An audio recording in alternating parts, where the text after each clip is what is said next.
infrastructure is crumbling this evening as the Nintenbyte Podcast continues its unprecedented rise. In cities across the globe, fans are rioting. The Pentagon has issued a statement describing the Nintenbyte Podcast network as a pixel-based prophecy. Some say the rise was foretold, others say it's just a really good podcast. We're talking twisted nipples, milk, and a sock puppet who doesn't talk. It's dangerous to go alone. Watch this. Welcome to the Nintenbyte Podcast, bitch. That's right, ladies and gentlemen, you're watching the greatest Nintendo podcast ever! Yeah! Is that a Joy-Con in your pants, or are you just happy to see us?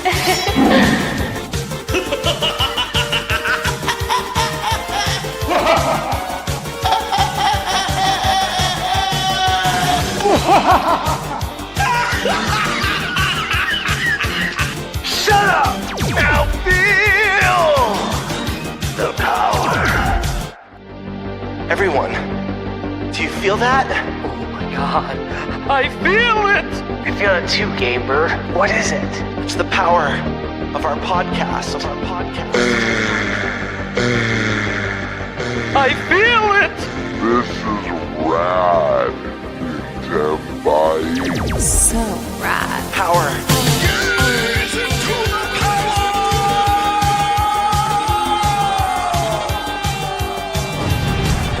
Now bask in their glory. I'm Nintendo Brian. Oh baby.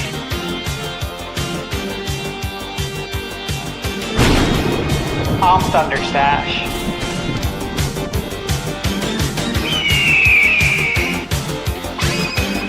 I'm Gamebird Classic.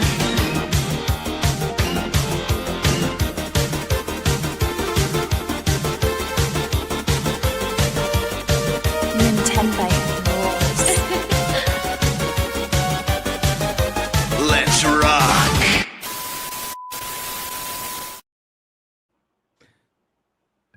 Am I muted?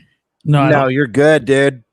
So it's finally functioning the way it's supposed to. Anyways, welcome everyone to the Nintenbyte Podcast, season 4. God, episode 47. Look at that, I'm getting things all mixed up. What happens when you see the Mario Galaxy movie? It throws your mind into chaos, Into Maybe- another world. maybe of the Bowser Jr. variety.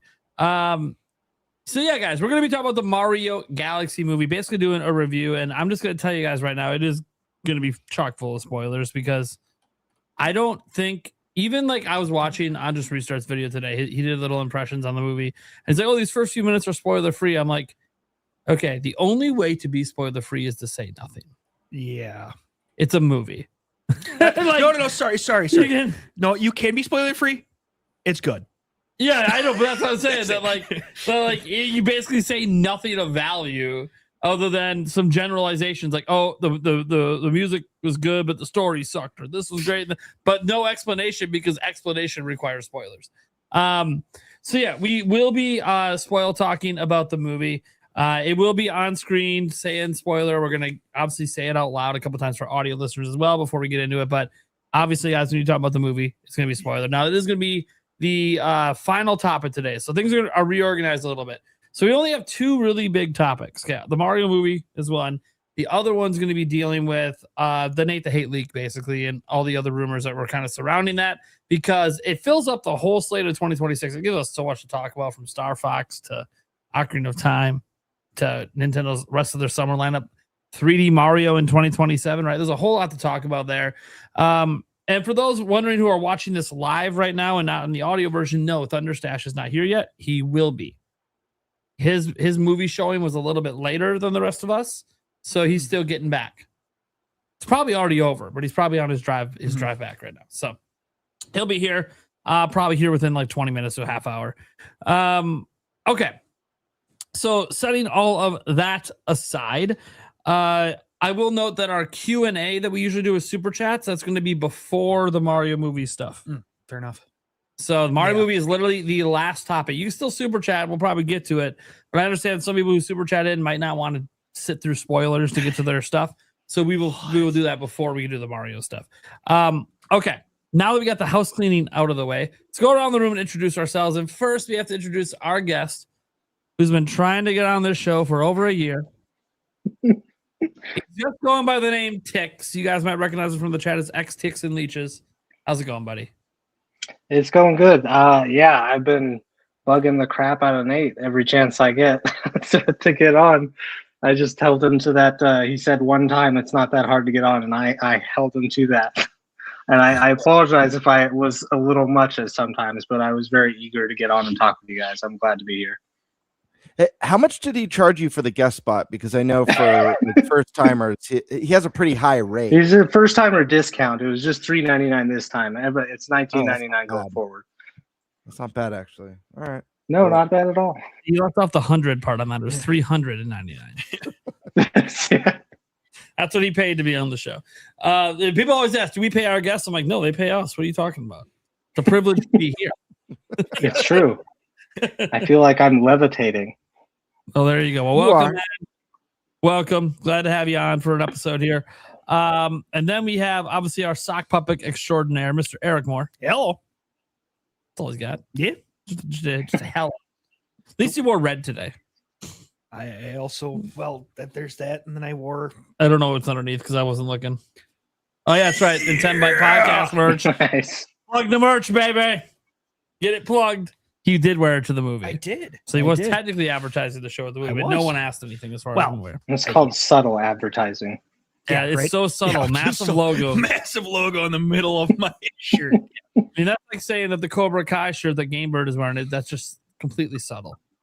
You know, no one notices. Yep. What's up, Game Bird? What's up? It's another wonderful Wednesday night. Happy to be here. Got a lot of cool stuff we're going to be talking about today. Really excited about these potential leaks. And even more excited to talk about Mario because we all got to see it. I love the way that he worded that specifically to ensure that he's not the one that's responsible for the clickbait in the title. Oh, look, I am the king clickbaiter as our last podcast merch commercial. This is true. You know, explained. But obviously, guys, if the title looks a little clickbait, that's me. That's all me, baby. All right, ThunderStash isn't here yet, but he'll be here in a little bit. He can introduce himself when he arrives. Let's go ahead then, I guess, to just get into a little bit of a non-traditional show. Let's just get into that first topic. And the first topic is, well, Nate the Hate basically leaked the entire lineup for Nintendo this year. 3D Mario for next year. So let's go over that first. Which, you know, me being the good host I am, totally have the notes open right now. Totally. I'm so not used to this banner being across the top. I know. They used to not give us the option. Whoa. I know, try something new. Hey. Anyways, so Nate the Hate, basically, this is what he laid out in his latest podcast episode. Star Fox game releasing in June. Classic style with online multiplayer. It's going to be revealed this month. We're in April now. So it's revealed this month, apparently, before May. Fire Emblem Fortune's Weave, Splatoon Raiders, and Rhythm Heaven. All of these games are coming out this summer. He didn't give like exact months or whatever, but sometime this summer. Pikmin 4 Switch 2 edition is coming this year. He thinks it might be summer, but it could be more in the fall. Something new is going on this summer with Switch Sports. He doesn't know if it's a sequel. He doesn't know if it's like a definitive edition, but something Switch Sports related is happening this summer. The Dust Bloods is going to be like late this year. So you're talking, that's at, you know, start to think about December when I hear the word late, because Nintendo does like to put games in December. But either way, this holiday season, October, November, December, sometime in there is when Dust Bloods is supposed to be coming out. Obviously, this assumes no delays. And then Ocarina of Time Remake is supposed to be coming out towards the holidays. So after summer, towards the holidays were his words. He didn't guarantee it would be a holiday game, but it sounds like, I assume that would be 40th anniversary of Zelda, make that one of the holiday games. Especially with right now, what we know is just that and Dust Bloods, because 3D Mario is slated for 2027, according to Nate the Hate. Now, when we dive into Ocarina of Time Remake, we actually have some additional rumors to go over for that coming from Special Nick. But I'm going to set those aside until we talk about specifically about the remake. But we had another user out there named Mallow, who apparently posted a bunch of stuff before Nate the Hate talked. And it might be related to some YouTuber some Italian YouTuber. I was doing some research on it. It's very like sporadic and random. They all say the same thing. But the curious part in here is that a bunch of this, was quote unquote, I don't want to say confirmed. Nothing's confirmed until it's announced. But corroborated by Nate the Hate, which leads to you wondering about the rest of the stuff on this slate. Now, I want to be very clear about Nate the Hate stuff that I already said. All of that's been corroborated by multiple journalists. The most notable and easiest to find one was Andy Robinson over on Video Game Chronicle. He said they've heard the same thing. So it's not just Nate the Hate with putting his neck out there. Now we got like actual journalists that are like, no, we've heard the same thing. They probably weren't planning to say anything. But once it's out there, corroboration's a lot easier to do than it is to be the lead source, because the lead source is usually the one that gets people in trouble. So this guy Mallow, or whatever his username, whatever his name is, mentioned a classic Star Fox in June, which of course Nate the Hate said, but also a second Star Fox game apparently coming sometime in the future years, not this year. So more like a Star Fox Adventure style. Super Metroid's apparently close. That's what this person said. Now, this person has no track record. So New Switch Sports is close. Wario Land possibly in 2027, and the Ocarina of Time remake for this year, and 3D Mario in 2027. You can see the stuff in there that lines up with Nate the Hate, why people are kind of talking about some of the other stuff. And we can talk about that stuff if you want, like the idea of 2 Star Foxes, but maybe that's just a good place to start right there. Star Fox coming back, right? He was in the movie. We'll talk about that later. But Star Fox coming back. Do you think this is happening? Do you think it's literally happening like right now? Let's go to our guest, Tix, who's been waiting a year to say something on this. Well, when it comes to Star Fox, I mean, I'm not the biggest fan, but I did play the 64 Star Fox 64, and I liked it a lot. The idea of multiplayer, I don't know how they're going to handle it. If it's going to be like some kind of like Star Wars Squadron or something like that, that would be kind of interesting. I think it's so. I mean, I know he's in the movie, but I still think it's super random that they picked now of all times to bring back Star Fox. As for it coming out soon, I'd like to think that Nintendo likes doing stuff like that with the smaller projects, even though I wouldn't necessarily say it's a smaller project. But whereas like, Zelda, they'll tease years in advance, which drives me insane. But I feel like for a game like this, not necessarily a shadow drop, but hey, here's this, and it's coming out in 2 months. I think that would work out really well, especially because even though the hate's been dying down, there's still so many people that are like, where are the games, Nintendo? Where are the games? Especially the first party ones. So I think that would be a big win and something to satiate our appetites until we get our next General Direct. Okay. All right. Okay.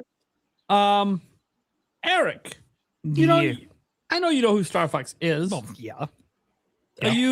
First off, do you like Star Fox? I haven't like Tex. I haven't really played a whole lot of the games. I mean, I did a little bit back in the day, but that was mostly the battle mode, and my friend was a dick about it because all he would do was sit in the corner and roll through the invisible walls and bring himself into the other side, and it's like, really, just stop. If it ain't broke. Yeah, right. No, it is broke. That's the problem. If you ain't cheating, you ain't trying. Come on. Yeah. So, no, I mean, for me, it does make sense to bring this back because he is in the movie. I mean, definitely coordinated. For sure. 100% coordinated. Planned out. Yeah. Yep. And, everybody's been clamoring for it. I'm happy for people who want it. Depending on what the game is and how it looks, I may or may not play it. My gaming time is very scarce. Did you like Rogue Squadron at all back in the day? Yeah. It's like that. Yeah. It's an on rails flying around ship shooting. Yeah, I know what the concept is. Okay.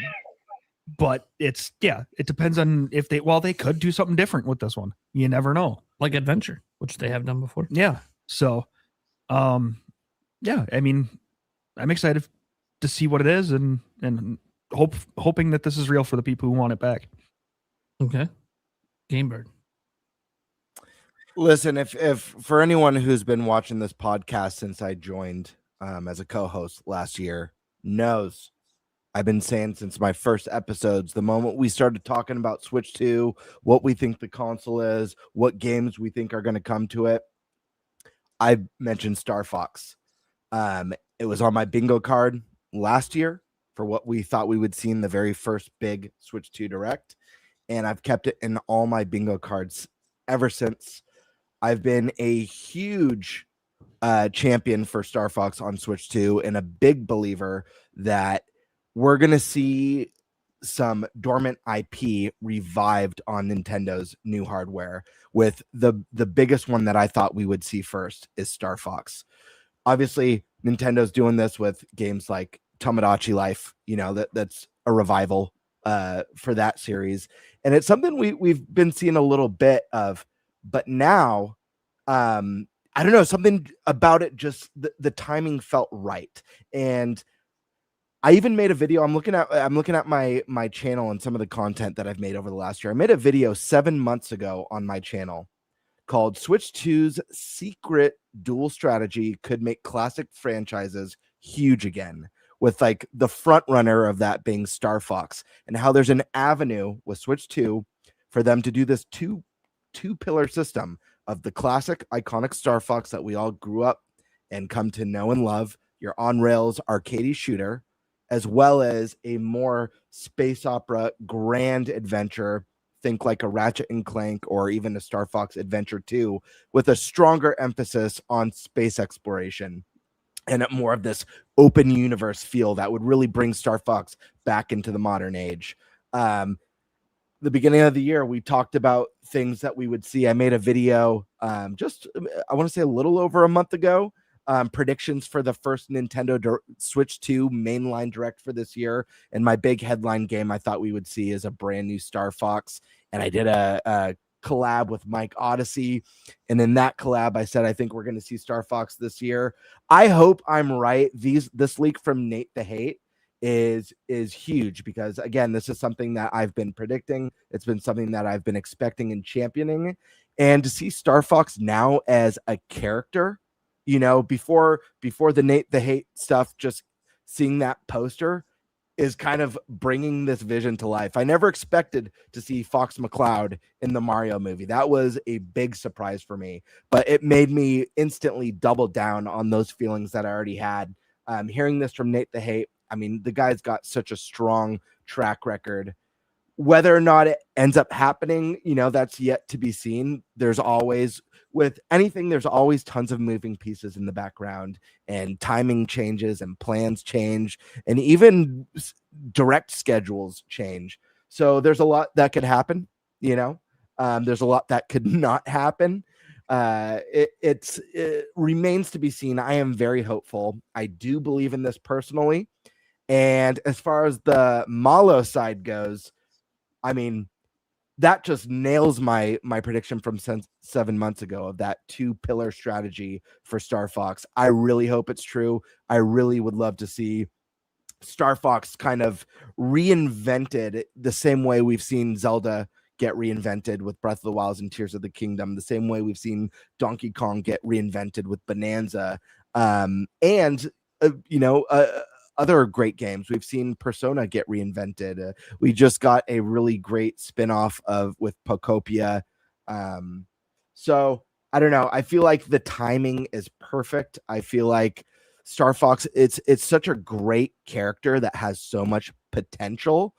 And I just don't feel like Nintendo's tapped into it enough, or maybe hasn't even marketed it in a way that does the character justice. I think the movie is going to change that trajectory, and we'll get into that later. And I think the potential for what that movie can do for the character is really big. Nintendo just needs to kind of capitalize on that momentum. I think that's the important thing here. And dropping a Star Fox game announcement this month, right off the heels of this character being introduced. If this movie is a billion seller, having that much exposure could do numbers. And again, I don't know that a classic, and I mentioned this in my video of the 2-pillar and even some of my predictions over the last year on the podcast. I don't know that a classic on the rails Star Fox game is enough to move the needle. I think that's why that second pillar would be so important to really advance and bring that series into the modern age. But I don't know now, because now with like this rumor of a big online multiplayer component and the star power of this character being in the Mario movie, I think that really changes things. And again, I think momentum, that's the big thing. It makes sense.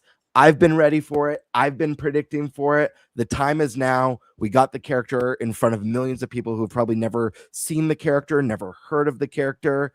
And, we'll get into my thoughts on that character and their presence in the film, but it's not spoiler. It's not a negative one. He doesn't make a negative impact on the film. So that's kind of where I'm sitting at that with this.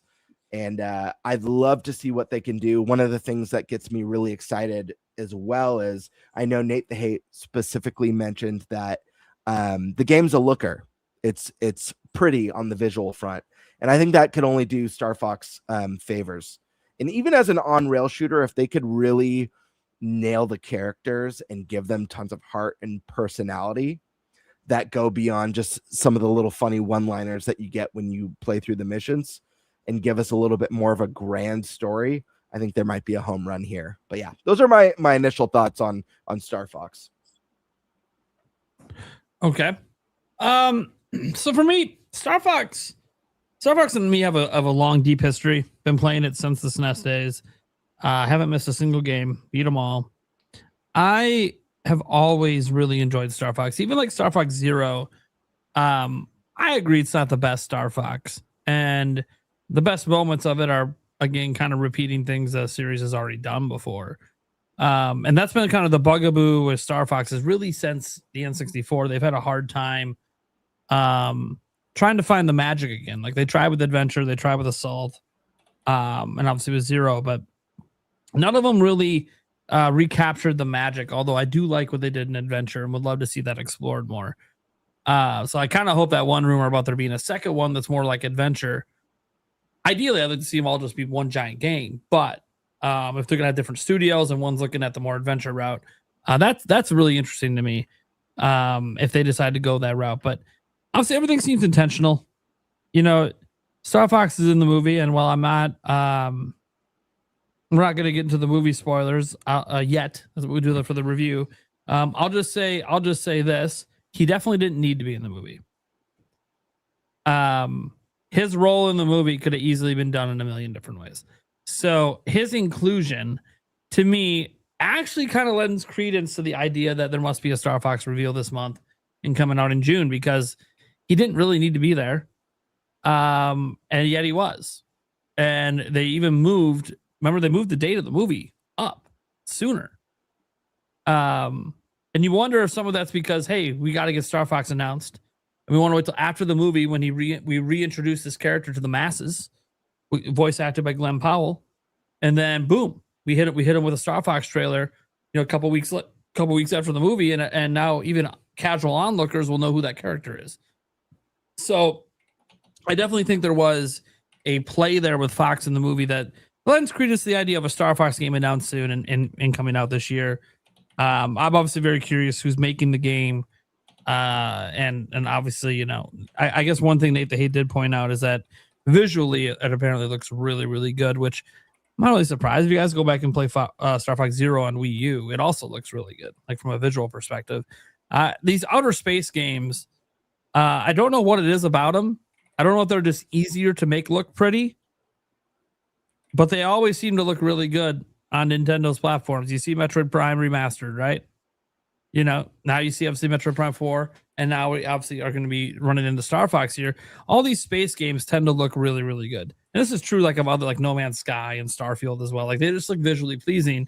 And a lot of that, I think, so especially when you're in the outer space segments, I mean, maybe there's just more simplified geometry because you don't need draw distance that's 10 miles long for a giant open world. I have no idea what the reasons are specifically. Only that we are at a point now that I feel like it's right to bring Star Fox back. You skip the gen after it didn't work out on Wii U, and Wii U didn't work out in general. But I think the exciting thing for me is just Nintendo bringing back an IP. They brought back F-Zero technically with F-Zero 99. Now we'll have to see if they do a new F-Zero game after that. And now supposedly bringing back Star Fox makes me just excited about other IPs Nintendo might be considering bringing back in a major way. I'm going to keep saying it until it happens. A new Wave Race would just be awesome. Especially with the physics engine Nintendo has built at this point, what they can do with the water right now. And I know we don't talk about water graphics a lot on this show. It's because ThunderStash isn't here. He's usually the one going off on the water graphics. But guys, I'm stupidly excited for a new Star Fox game. Unless it looks like shit, it would probably automatically enter my need to buy, like must buy list.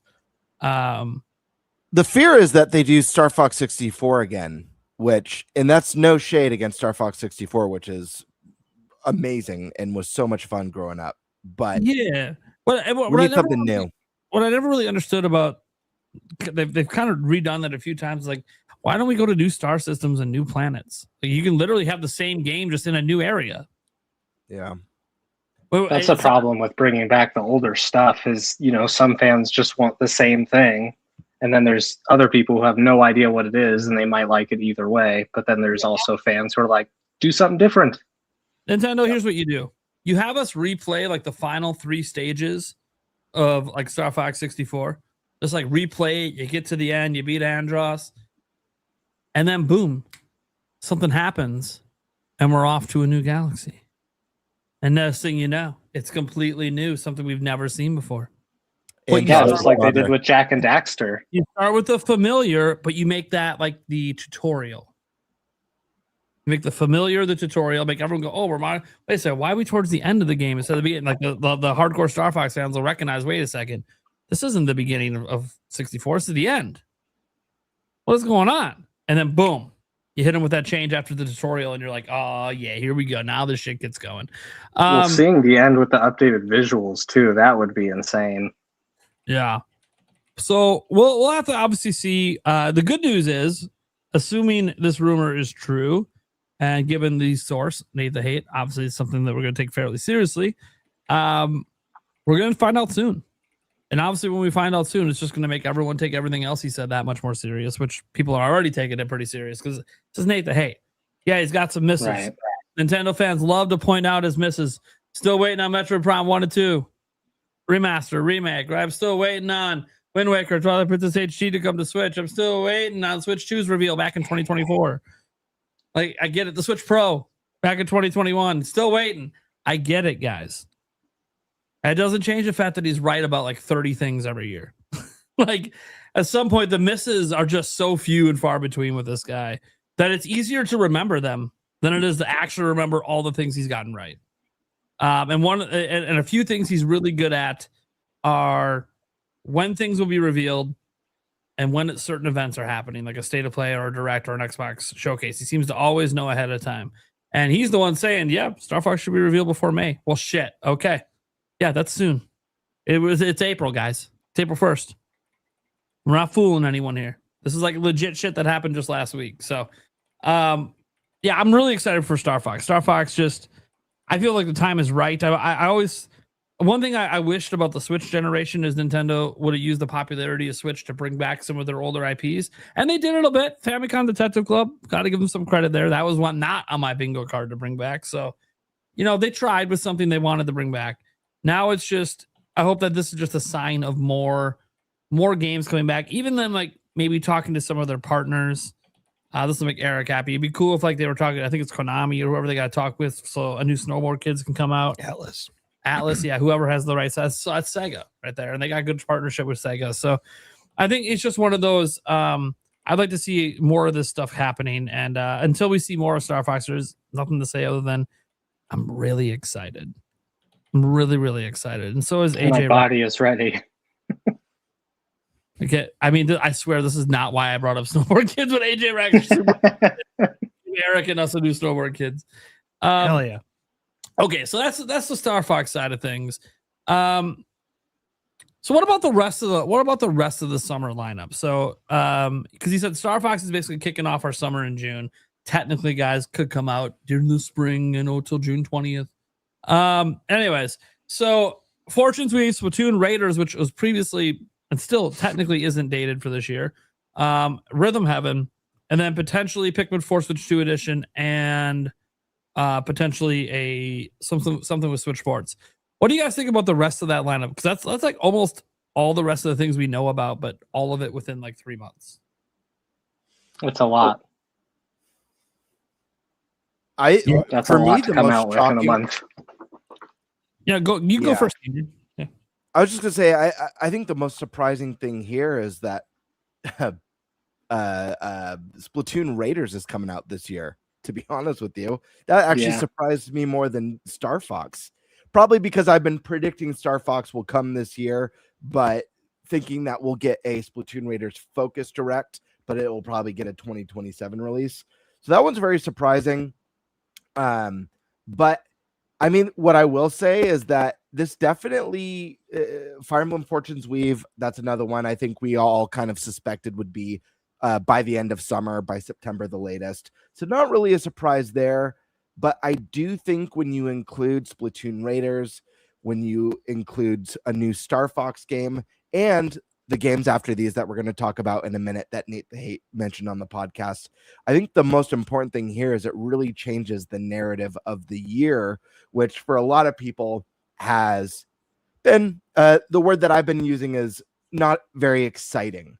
Like, it's not bad. In fact, we have had month-to-month great games to play, but it's been lacking that excitement. And I think everything we see here starts to build that hype. And I say that understanding that Star Fox is a little bit more niche. Fire Emblem is a little bit more niche. Splatoon is a series that's blown up a lot. Rhythm Heaven, it's popular. It's not super massive, but then we dig into a few other items later that I think really, if true, really change the conversation.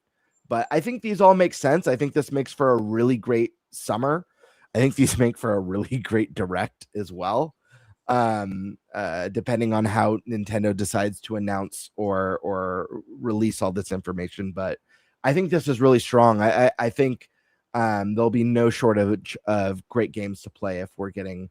I mean, Fire Emblem alone is just like, that could be 100 hours of unbelievable tactics, turn-based RPG combat with a riveting story. Star Fox, you've got your, if it's classic, you've got the fun multiplayer aspect, the arcadey shooter for your action. Splatoon Raiders, we don't fully know what kind of game this is. Is it a roguelite exploration game with like a base builder mechanic? Does it have a multiplayer side to it? Is it exclusively single player, big grand adventure? So yeah, there good stuff here. I'm excited to see all of these things and see how what they turn into essentially. Yeah. I got a lot of thoughts. So let me throw it over to Tix, man. What are you thinking on this potential summer lineup here? Are you excited about it? Is it kind of boring because it's mostly just stuff we already know about? Well, I definitely think the knowing that we already know about some of it is kind of, it takes a little bit of the wind out of my sails. But I mean, if they actually get dates and this stuff's coming out this summer, I think it's a really good lineup. You got Fire Emblem, which some people think is niche, but every game seems to sell more and more. And this is the one where they're going to have power behind it. I know you, Nate, you've showed it off a couple of times and you can't get over how good everything looks. Splatoon Raiders, I'm kind of hoping it's a survival game, base building and, like you're trapped on an island, you got to do all this stuff. That's something I'm really into. Rhythm Heaven and, that's just going to be a crowd pleaser. So I think that's good to have one of those in there. And then there's just some of the other stuff like Pikmin. I'm not a big fan, but I know there's plenty of people that want a Switch 2 edition. Plenty more people want a Pikmin 5. Like people just want more Pikmin because it's surprisingly popular. People don't realize how popular it is. But I think it's a pretty solid lineup. I still think I mean, it's hard to say. I don't think there's any of those, there's obviously not the big 3D Mario or Zelda coming out in the summer, and of course they wouldn't come out in the summer anyway. You got to save those till the holidays. But I think for hardcore Nintendo fans, Star Fox is going to be the big one, and I think that's exciting, especially if it comes out in June. That's my birthday month, so that would be an exciting time to get back into something that we haven't had in such a long time. So yeah, I think it's a good lineup. I think it's going to be exciting to see how it plays out and see how the internet takes it. Yeah. Yeah, I mean, cool. on the bright side, like this leaves no gaps, Yeah, no And gaps. That's very important. If you don't care about Star Fox, there's a million things to play. There's so many. There's we Right. also have the promise of strong third-party support throughout the year. Exactly. I was actually going to say, where's my Elden Ring? I'm so tired. Miyazaki is just like a master of puzzles. He'll announce something and then not talk about it at all. And then we got that GameStop or GameSpot footage. It's like, what? I felt like Mason in the chair. What does it mean? When is it coming? So I think like knowing we're gonna have the strong third-party support throughout the year, back-to-back month-to-month titles that like there's gonna be something for everyone. I think, again, we're gonna get into some of those other things that Nate talked about, but I think what you're already seeing, if all these things are true, is a strong, consistent lineup of good to great games with a potential juggernaut to wrap things up. That's how I feel. Consistency is a good way to put it, for sure. Yeah. No droughts. There's no droughts here. So it's going to be interesting to see how they're all announced, though. That's what I'm curious about, because that's the one thing that's been kind of inconsistent with Nintendo since the Switch 2 came out is we're going to have a Twitter Direct, we're going to have a Direct, an Indie Direct, a partner showcase. It's like, okay, just if you could follow some sort of pattern, that would be nice, so we could all calm down a little bit, but not so much lately. Right. Eric. Yeah. What are you thinking on this lineup? Anything tickling your fancy? I just want to see a lot of these different things like Splatoon Raiders, Dustbloods, see what these are about. See a little bit more of Fire Emblem Fortune's Weave, even though I don't play Fire Emblem games. It looked freaking fantastic for what little we saw of it. It'd be really cool to see what Switch Sports has coming with it. Hopefully they can add some more sports into it or something, make it extra big and extra awesome. Man, just seeing all these leaks or rumors, I should say, it really makes you feel like there's got to be as we've said the last how many weeks, there's got to be a direct here close. It's got to be within the next couple weeks. It's interesting you say that because we're basing this on like this lineup, right? That 8 the Hate put out there. 8 the Hate said there's no direct till June. That's crazy. That is absolutely so insane. that would mean Star Fox is not revealed in the direct. It's actually just like a random social media drop, which is just insane to think that that's the way that game's coming back. Yeah, like Tick said, Nintendo's kind of been all over the place with revealing stuff, so it wouldn't surprise me one bit if it was a freaking Nintendo today. It's how Splatoon Raiders was revealed. I forgot that app existed until just now. Right? That's the part that bothers me, Eric. And like you very well may be right about that. And I hate that. I hate that for the same reason that I was very upset last year when Nintendo shadow dropped Metroid Prime, a game that I care deeply about, but also has a very niche following in the grand scheme of like gaming or Nintendo fans, a game that deserves the praise and love. It sucks because I don't think that's doing the game any justice. And maybe Star Fox, because of this movie and the visibility people are going to have on the character, like maybe it's okay for them to do a Twitter drop or a Nintendo Today app drop. But at the very least, I would love for them to, even if it was a game focused direct, which they've done a lot of lately, even if they announced a cryptic game focused direct that just has people who are like following this closely are going to be like, oh, this is going to be Star Fox. But anyone else who's like, what the hell is Nintendo going to announce, who might get exposed to it for the first time and showing up just because there's been some sort of announcement of a presentation for something, I think would do well for the game.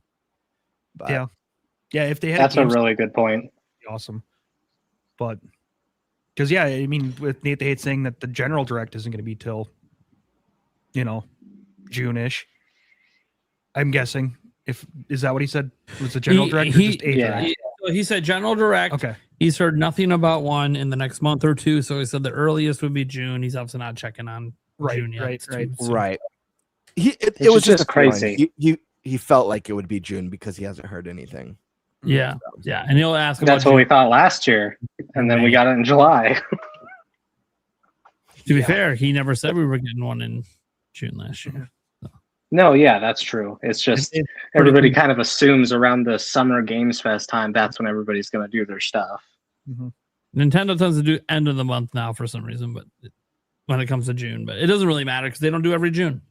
Yeah, and they change rules on a whim. Like they could literally just do a full direct. They got new people in charge. It's going to be different, and it kind of has to be in a way. But it's I agree with what you were saying, Gamebird, about their marketing. Like Prime 4, for example, had an okay amount of marketing, but it had that consistent level throughout like the entire time we knew it was coming up. And they put it in December. And it's like, why is anyone surprised it didn't sell that well? They put it in a horrible time slot and they didn't really ramp up the marketing enough. And if Star Fox is like a almost shadow drop with no marketing, like, do they expect it to do well? Because, I mean, other than the hardcore fans, most people, like you said, would be like, what is this? What is happening? Well, that's why for Star Fox, it matters that he's in the movie. I think it's literally the only reason. That's true. Now that I've seen the movie, I think it's literally the only reason. Yeah. Is because they want, and I'm not saying there won't be like a future Star Fox movie or something, guys. We'll talk about that during the movie stuff. But it's just kind of like he's in here because we needed to introduce him to the general audience before we bring him up back in the game. And hopefully it'll help sell the game. Because it'll be on. You got to remember, the Mario movie will be on streaming services this summer, and that's really where the big audience is for the movie, is when you pop up on Netflix and other places. So, like, there's gonna be a huge audience at the box office. I think today Eric saying they were projecting like possibly 35 million opening day. 35 to 38 million domestically today. Yeah, which is ahead of the original Mario movie, which was 31. So. Obviously, a lot of people are going to go to this movie. It's probably going to be a worldwide $1 billion box office hit again. So I think a lot of it is just pushing the Star Fox. Like when I look at this whole summer lineup and I think about, well, in a 4-month span, so let's just say summer, most people consider it starts at the beginning of June, even though it doesn't. Most people think fall begins in the beginning of September, but it doesn't until the end. So let's just go, ignoring October, November, December. Let's just go June to September. This looks like a really good lineup. Like, you don't have that one like Pocopia kind of game or that one Mario, but Splatoon Raiders. And look, I don't know if Splatoon Raiders, obviously we don't know if it's for sure coming out this year, but assuming that gets confirmed, what's really interesting about that being a summer game is one, I always felt like Splatoon was a good summer game anyways, but Splatoon itself is a very popular IP. And I know this is the first official spinoff, and we don't know enough about how this spinoff functions as a game to know if it's going to really appeal to the Splatoon audience. But there's a massive Splatoon audience in Japan. So I kind of feel like Splatoon sort of is that sort of summer hit for Nintendo, or they're really hoping that game can take off. But again, it kind of depends on what it is. Like, is it a survival game with like a multiplayer aspect you can play with people online? Is it just completely single player? What is it? Is what a lot of people are still kind of throwing their hands up because, like, we saw some gameplay, but that gameplay could have been from any mode in Splatoon. So, like, what's actually going on here? And I know story-wise they've teased some things, but I'm very curious there. And then, you look at something. Obviously, Star Fox is a complete mystery outside of it being a classic style and having multiplayer. But you look at something like Fortune's Weave. Fortune's Weave, great summer game. As was pointed out, the series seems to sell better and better. Engage notwithstanding, Engage did not sell well. But the ones that went with the more story heavy social aspects that really got ramped up with Awakening, that's the game that ended up saving the series. And then since then, they've made it a bigger and bigger part of the game, culminating in Three Houses, which is the most social you've had in a Fire Emblem. And that was really well received. Reviews, user scores, and sales all kind of showed this is the way to go. But maybe it was just to get another Fire Emblem out during the generation. Nintendo decided to try out a more classic style Fire Emblem just to see what happens. And what happened was it was kind of rejected by the market. They took the physical copies off the shelf a year later, which they've never done before. Like, that's how bad it was selling. Like, they just literally stopped making the physical after a year. That's not good. That's a sign that it's not selling very well. I know it's just physical and more sales are digital. I get all that, guys, but it's obviously not a good sign that it was selling well. So I think that Fortune's Weave is a really great game. You combine that with Splatoon and Star Fox, and you throw in a possible Switch Sports something, which is always really popular. Then you throw in obviously the potential of that Pikmin 4, and then Rhythm Heaven coming back, as well as kind of that niche title, more for Switch 1, but still you can play it on Switch 2. And you start to just have a really, really nice summer lineup. Like, that is a very almost a well-balanced lineup. If you have like June is Star Fox, and then say like July is I don't know, say Splatoon Raiders and Rhythm Heaven. And then August, you hit them with the Fortune's Weave, right? And then you get to September and you hit them with like the Pikmin 4 Switch 2 edition and Switch Sports. That is a very killer 4-month period right there that I think any other time of the year would actually look good, but it looks even better when you consider that's just the summer, because to start the year, we got Tennis and Pokopia and Tamagotchi Life. To end the year, we're supposedly getting Dust Bloods, Ocarina of Time Remake, and Nate the Hate said there might be one more that he doesn't know about. We'll have to wait and see, obviously. And if there's any other Switch 2 editions, and obviously big third-party games besides Dust Bloods that's exclusive, but there'll be other big third-party games as well, because we really only know third-party games heading up to like the beginning of summer, like up to Rebirth. After that, we don't really know a lot of dates or a lot of times for any other big third-party games, and guys, we have Summer Game Fest and the rest coming up in June. We're about to find out about a bunch of that crap here in a couple months. That said, I think this lineup is really good. I mean, even overall, if I include the fall and even, we know about 2 games for 2027 now. One for sure, confirmed, Winds and Waves. So imagine Gen 10 and 3D Mario coming out the same year. That's already like an insane, 2027 is going to be able to sell units kind of year. That's just insane to think those 2 games in the same year. That's before we even get there. And this is the crazy thing that Nate the Hate thinks. This is his thought. He thinks the next General Direct in summer might even tease the 3D Mario anyways, just to let people know it's coming in 2027. People fresh off the movie, right? Let them know, hey, another Mario is coming. We got Star Fox first, but this Mario's coming. Don't worry about it. We'll talk about it again before the end of the year. So we'll see if they decide to do that. I think it would behoove Nintendo to do that, because people might be a little miffed that it's not a holiday game this year. But then if you let people know it, but it is coming, and here's what it looks like, and we still have Ocarina of Time, and we still have, Dust Bloods, and who knows, maybe Luigi's Mansion 4 or something. Yeah, it's still going to look like a really good lineup, and it's not going to feel like it's a packaged apology, because we already know about Mario and we know what year it's coming out. We've seen it already. So we can be perfectly happy with that. And then you look at that holiday lineup a little bit differently, because you look at it as, even if you're waiting for 3D Mario, these are some great games to play while you're waiting. And again, this assumes things like Luigi's Mansion 4, which are not part of the rumors or anything. I think the summer part of this lineup looks really, really good. Then we get to the back half here, the last bit. First off with Dust Bloods.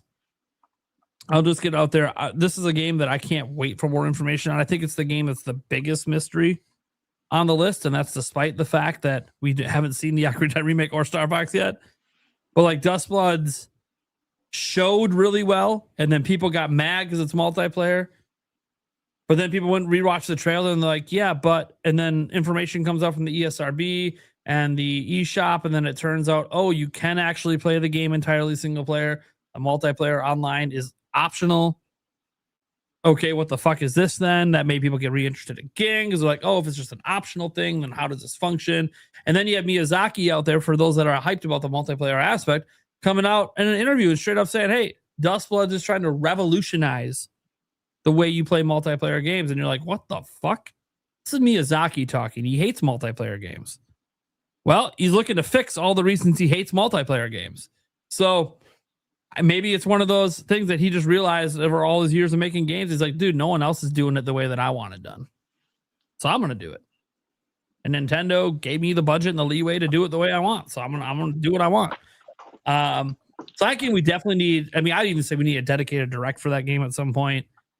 Really 100%. let From and Miyazaki kind of show that one off. But outside of that, like just knowing, okay, so now we know it might be holiday, and it's not much more than we already know, which is it's this year. So I don't have a whole lot of other thoughts on that, except we just need to see more. And you guys got some quick thoughts on Dustbloods? Because again, there's nothing new here other than what part of the year it might be coming out. Oh yeah, I think it's going to be a bigger system pusher than people realize. Like especially after Elden Ring, like Miyazaki and From Software had been getting more and more popular with every one of their games, but Elden Ring took over the world for a while. Like people that had never even thought of playing a Souls-like got really into Elden Ring, and then like you were saying, everybody thought this was going to be Bloodborne 2, and then it turns out no, it's a multiplayer game with that's exclusive to Switch 2, which is still crazy to me to think about. And I hope it stays exclusive. I hope it's not a timed exclusive, because that would just pull away from sales. But and yeah, people were worried about the multiplayer, but they, like, in my perspective, Miyazaki, every game he has directed is a masterpiece. Like, this is a guy who has never missed.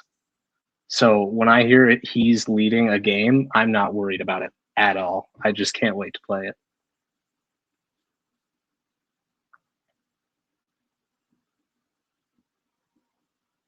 Really impressive. Like, as a director, guys, just to throw out there, as a director or lead director, Armored Core 4, Armored Core 4 Answer, Demon Souls, Dark Souls 2, he was technically not the director, but he's a supervisor. But he was the director on Bloodborne, hence why he was supervising Dark Souls 2, because he's working on Bloodborne. He was the director of Dark Souls 3. He was the director of, this is a game I haven't heard of, Daracene. I've never played this one. And then he was the director of Sekiro, and then Elden Ring, obviously, and now Dustbloods. People get shocked sometimes. No, he was not involved with Night Rain. Why? Because he's working on Dustbloods. I mean, that's the reason. He's working on something else.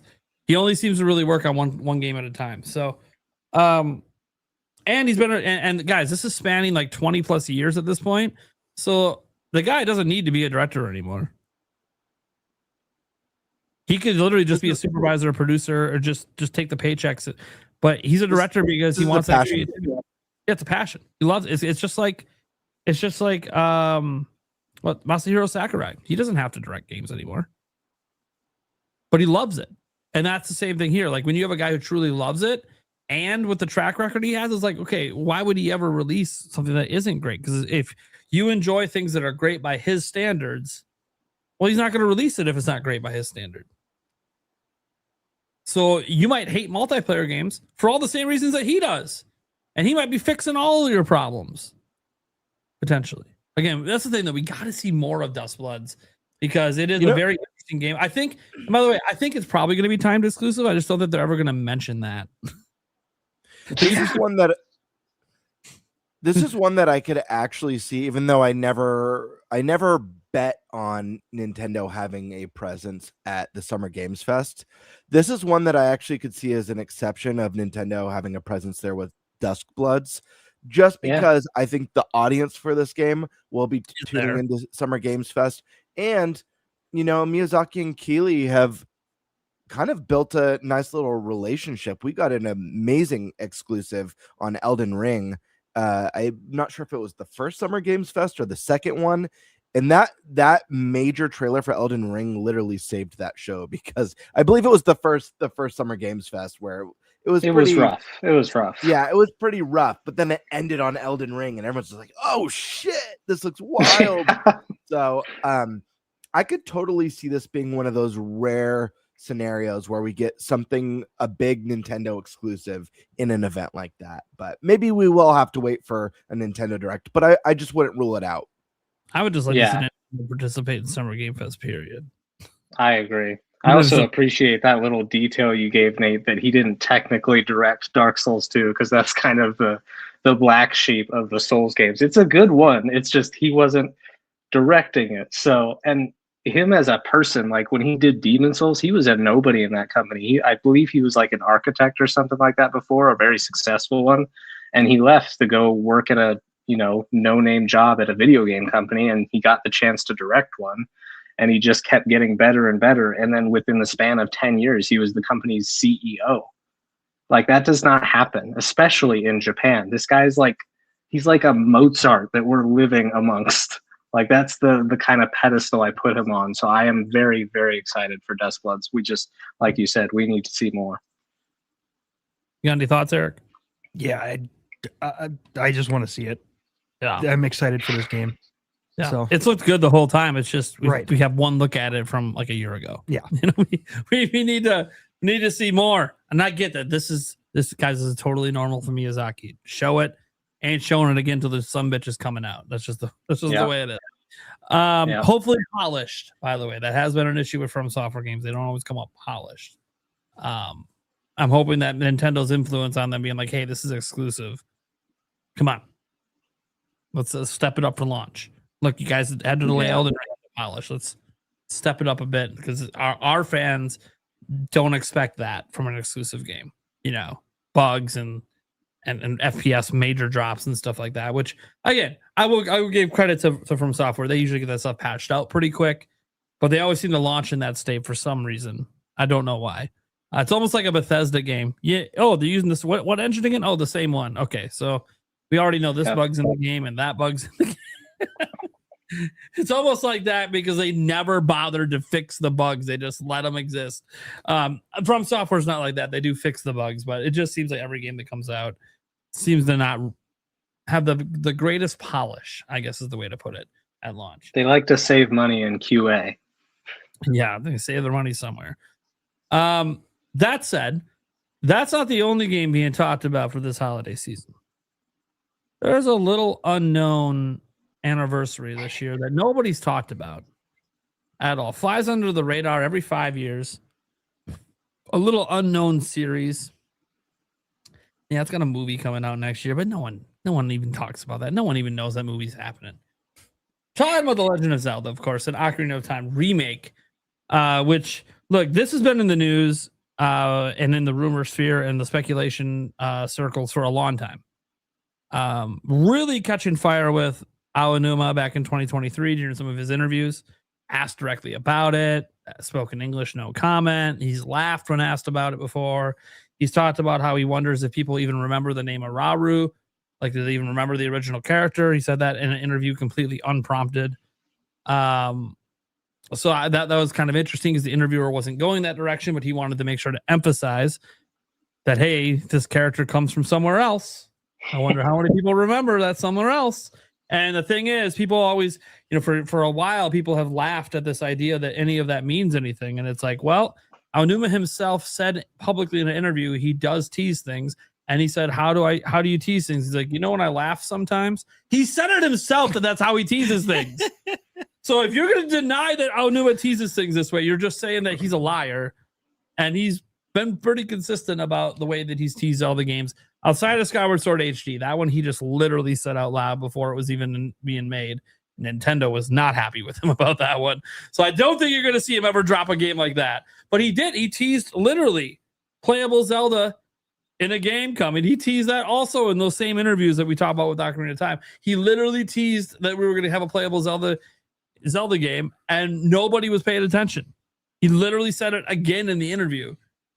He's asked about a playable Zelda, and if they thought about it for DLC or something for Tears of the Kingdom, and he's just like, that sounds like a fun idea. Yeah, me and the team been talking, and he just left it at that. It's like, okay, he's teasing something. Less than a year later, here's Echoes of Wisdom. So yeah, he's very confident. So definitely been in the conversation at Rumor Sphere since then. Now that was 2023. At that point, most of us considered if it's in the works, it's probably for the next system.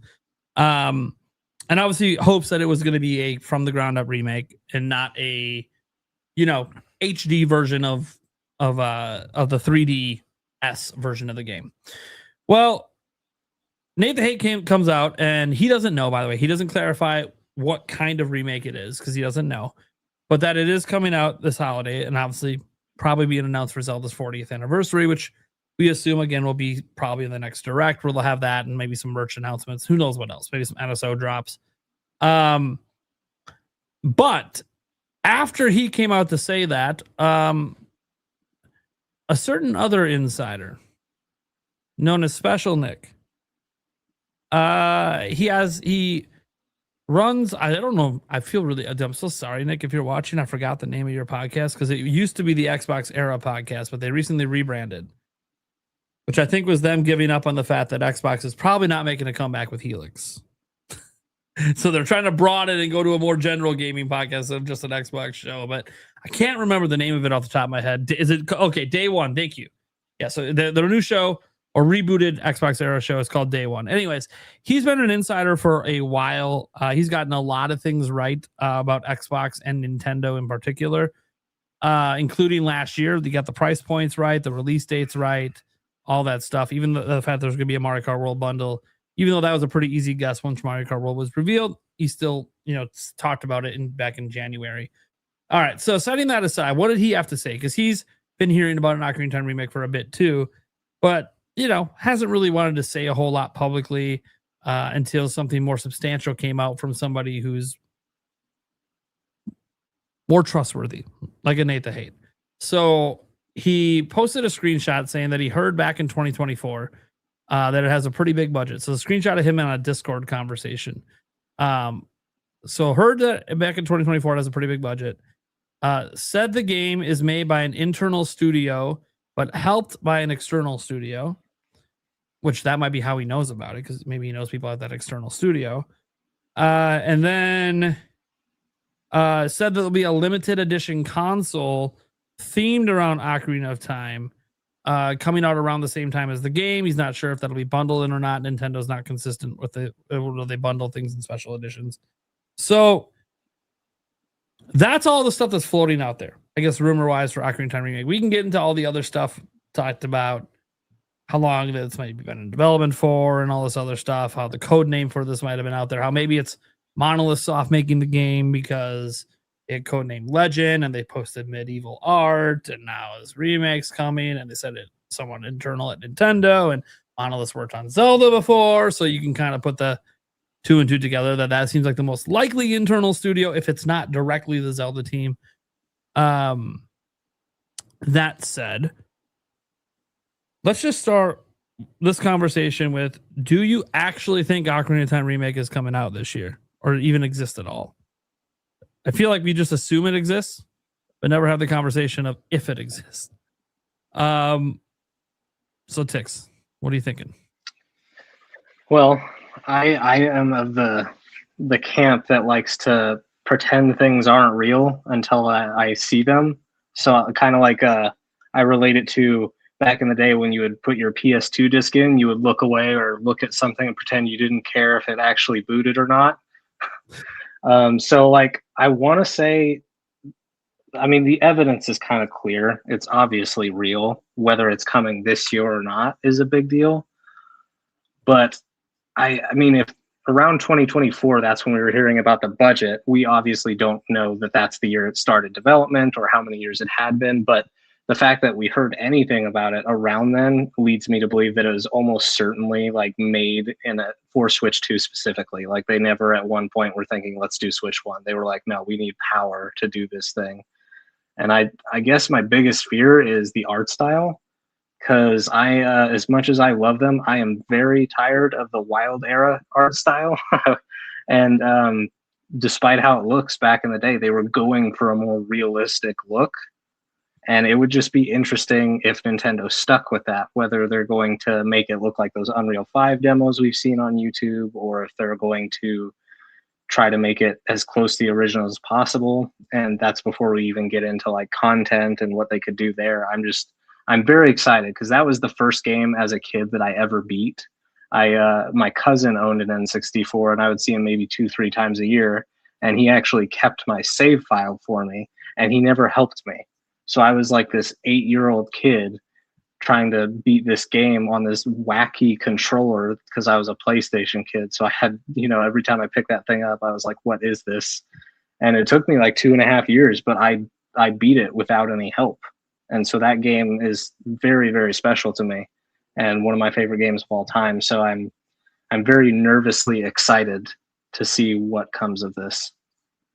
Also, hello, Stash. Good to see you. Hey, what's up? Good to see you too. Okay, so before we continue this Zelda conversation, Stash, we already talked about Star Fox in the summer lineup. What are you thinking about that stuff from Nate the Hate? Let's see. We can hold on the Zelda because we're about to talk to Zelda, but we talked everything else on the Nate the Hate list. Okay. Star Buckle up, Fox people. releasing in June. Revealed this month, apparently. Yeah, that makes total sense. Again, you use the movie tie-in. This is something that I talked about. I think in 2024 when we were talking about the new Mario movie. Obviously, we've talked about it, all of us, about releasing games that tie in to the movie, because obviously it's going to be like a magnet to pull in all that extra money. So yeah, naturally you got to do that. I think people walked away from the movie who don't know who Fox McCloud is. They want to know who he is now. They're more interested. There's momentum now for the character. How they managed the movie, I thought, was very clever. Yeah, it was great. My takeaway was this is Han Solo as Fox McCloud, 100%. That's the way they presented it. You're in the hangar bay. We need a ride. I'm like, okay, I'm gonna stop. Spoilers. I know. Yep. Oh man. Yeah, even like when Princess, walks into like that, what looks like a cantina. I'm like, I know, I've seen this before. I know what this is. We all ham on the spoilers when we talk about the movie. Okay. Yeah. So as far as the game, absolutely. June sounds like the perfect time. The online multiplayer sounds great. I think that I was thinking about this with the online multiplayer in the game chat, obviously using the camera. It would be really smart if they use the character photos like they do when the comps comes up in Star Fox 64. Absolutely. Have your faces in there. I think that would be brilliant. Cool. But it puts like an animal nose on you and like ears. Yeah. And exactly what I was animal thinking. buys you. Yeah. Yeah. I might go buy a camera now. Yeah. I could see Nintendo doing that. It's just such a perfect fit. Let's see, Fire Emblem, Splatoon, Rhythm Heaven, all coming out in the summer. Yeah. Again, those sound like great summer games. They fill out the months, like Fire Emblem's a game you could put tons and tons of hours in, which is very appropriate for the summer when kids are out of school. Pikmin. Guys, you can vouch for me. I said all 4 Pikmins will come to Switch 2 with mouse Joy-Con support. I don't think that's crazy to say. I think it's very logical because the Pikmin games have all came out on every platform. They've been re-released on every platform. There's a new way to play it now with the mouse Joy-Con, so it only makes sense for all the other Pikmin games to come out. So yeah, sure, start with Pikmin 4, but I expect all of them to come to Switch 2. So that's not a revelation to me because I expect that. The Switch Sports, again, very logical. Dustbloods. I had picked that to come out in October. Yeah, honestly, it's the perfect October game, right? I don't see why it wouldn't be. To me, the most sense would be to have Dustbloods come out in October. Just like last year, we got Luigi's Mansion for NSO in October. And again, if we ever get Eternal Darkness on GameCube NSO, I would expect it to come out in October. And then we haven't talked about Zelda yet, right? So 3D Mario, did we touch on that? No, not yet. Am I all caught up then, or is there No, points under it? Yeah, we just talked about Star Fox and then the summer stuff. Then we're gonna be talking about Zelda now, and then we'll say Mario for the very end. Did we talk about Metroid yet?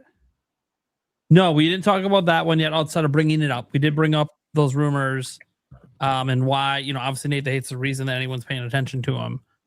And obviously the person's not necessarily reliable. We don't know. That doesn't mean the stuff's not true. Well, Bird and Eric, and I have to address them because Nate, you weren't on this podcast. It was in December when you were taking care of your kid, but we had the Metroid episode. You guys can vouch. What did I say? That I fully expect to get Super Metroid in 2026.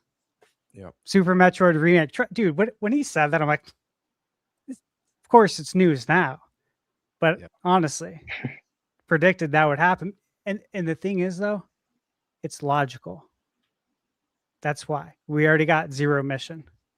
We got Metroid 2 Return of Samus. What's next? Super Metroid. It's very easy to connect the dots. So I'm just saying it's not that hard to predict that. Yeah. So I do fully expect that, and I'm very excited about it. Let me just say that. I'm obviously excited. For a lot of folks, Super Metroid is their favorite game of all time. It's a big deal because Super Metroid, you get that remake, and we get the game we're about to talk about. Those two games are a lot of people's favorite games of all time on one console in one generation. That's gonna be pretty awesome. Yeah. Okay. So we'll swing it back to Ocarina. Go over to Eric. This is just a really quick initial before we really dive in. And that's just, do you think these Ocarina of Time rumors are real? Do you think this is happening? It's okay. Yeah. No, I do. It just seems like a perfect time for it, being the 40th anniversary and whatnot. So it just seems like a great time to bring something big back. Yeah, I've talked in the past with Ocarina of Time remake, like setting aside all the rumors and even Aonuma talking, just things like the idea that Nintendo has been on this kind of remake and remaster kick with Zelda for a while to help keep the series almost yearly. You combine that with spin-offs, and they're able to basically make it a yearly franchise where something comes out every year. They already went through technically all of the 3D ones up to Breath of the Wild because they had them all come back out again. And you can argue they did it with Breath of the Wild and Tears of the Kingdom on day one of Switch 2 with the Switch 2 versions. So it's like, okay, where do you go from here? Yeah, you can obviously, and I do think they're still going to keep remaking the top-down ones. I think Link's Awakening was just the beginning, not the end of them doing top-down Zelda and remaking it. And Grezzo is probably working on one right now that we're not even aware of. But I also didn't think they were just going to stop after Skyward Sword HD and not bring back 3D Zeldas again. Now a lot of people thought it might be Twilight Princess and Wind Waker because those HD versions died on the Wii U, and everything else from the Wii U came over. And sure, we've had rumors about that too. But I always knew they were going to have to go all the way back to Ocarina of Time eventually. Because the only remaster of it, like a true one, is the one on 3DS. And yeah, it sold well, the one on 3DS. It's well received. Of course, it's Ocarina of Time. It's always going to be well received unless they really fumble it. I always felt like the reason we hadn't seen it is because if they were going to bring Ocarina of Time back again, it was going to have to be a big remake, not just HDing what they've already done. And so, yeah, I do personally believe that these rumors are true. It's just that it exists in general. As for it coming out this year, look, 40th anniversary of Zelda. If it's ready, let's go. Let's get it out. Why wait? It's ready to go. There's also the possibility that some elements of it could tie into the movie that comes out in May. So you can see like a second resurgence in sales in May for this game, assuming that this game is not still just doing incredible by then. It could be evergreen for a bit. We don't know. And we'll get into some changes and other stuff we might want to have in Ocarina of Time, but that's it. I just think it's real. I'll leave it there. We'll come back to what we'd like to see happen with the game afterwards. So, Gamer, do you think this is real? Do you think we're getting this bad boy? Yeah. So, I mean, first and foremost, I've always been a believer that Ocarina of Time remake is going to happen for years now. I talked about this. I think the first time I really had this discussion was on Andres Restart's channel years ago. And we had a really great conversation both about why we believe this is real. Obviously, we dove into a lot of the comments that you made earlier, Nate, about Aonuma and the way he kind of subtly teased its existence, the lack of denying, some of the giggling and stuff like that. And my belief in this remake has never really swayed. I think, and I think for all of us, I think we've all been pretty true in that we believe it's coming. It's just a matter of when. And I really think that that's still the mystery for me. I believe this remake is real. I believe it's in development. It's being developed. And I think it's more than just a remaster. The when is the hard part. If Mario's not coming out this holiday, which, you know, multiple sources saying it's not this year, Ocarina of Time would make a lot of sense. Also, like you said, the timing of the movie, the timing of the anniversary, we're yet to dive into the Zelda anniversary celebrations. I know a lot of people out there think Nintendo forgot about Zelda, forgot that it's Zelda's 40th. That's not true. They just never, there's not really much of a track record of them doing like the big Zelda celebration in February. It usually happens at a later time in the year. So we have something special coming for Zelda. And, you know, in my Zelda anniversary kind of predictions video, I explained why I think this could be the biggest anniversary celebration we've ever had for the series. Doesn't mean it will, but I think I put a pretty good case forward to why it could be. Obviously, the big one is the movie, a live action Zelda movie.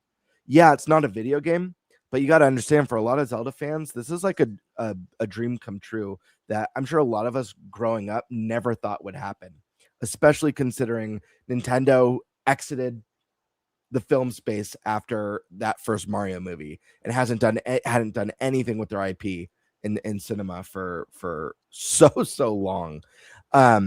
So that really feels like a dream come true. And just getting a trailer, which I fully expect to see the first trailer this year by the September Direct, the latest. That trailer alone is massive to celebrate this series. That is a huge, huge deal. Second, I talked about how it's highly likely that we could get a tease of the next Zelda game. Obviously, we're not getting the launch of the next mainline Zelda game. It's not going to be ready yet. They don't really move that fast in the modern age, but the likelihood is very strong of that Ocarina of Time remake. Again, this is something that's been subtly teased. It makes so much sense. And I love that how Aonuma mentioned that he was hoping to get a Zelda game out first, you know, beating the new Hyrule Warriors that came out for Switch 2. And it's like, why were it like, obviously it wasn't going to be the next mainline Zelda, because that would be completely unrealistic expectations to hope that you could get that out first. So this would be the item that makes the most sense. And then the last part of this is obviously there's a merch side, and I mentioned in that video that I fully believe we'll be seeing a Zelda themed Switch. And, you know, there's been people speculating about that now, speculating maybe it's going to be an Ocarina of Time Switch 2.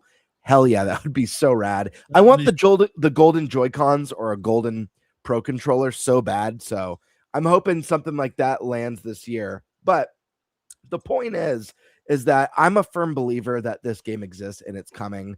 I don't know that, like, you know, obviously Nate he's got such a great track record. The man clearly has sources. So I do think you should listen to any time he's saying something like this.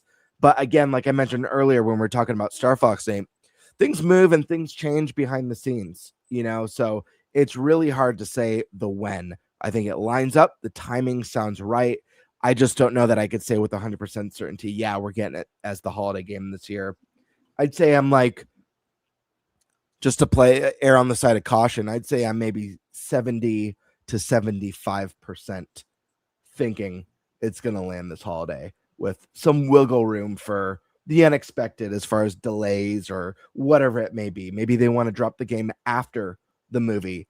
Again, we talked about momentum with Mario, how that the Mario movie and how that could really drive a new audience into a new Star Fox game. So I don't know. There's a lot here. There's a lot to unpack. There's a lot to speculate on, but its existence, I'm all in. I'll say this, but before it's revealed, I'm 99% in on it being this year if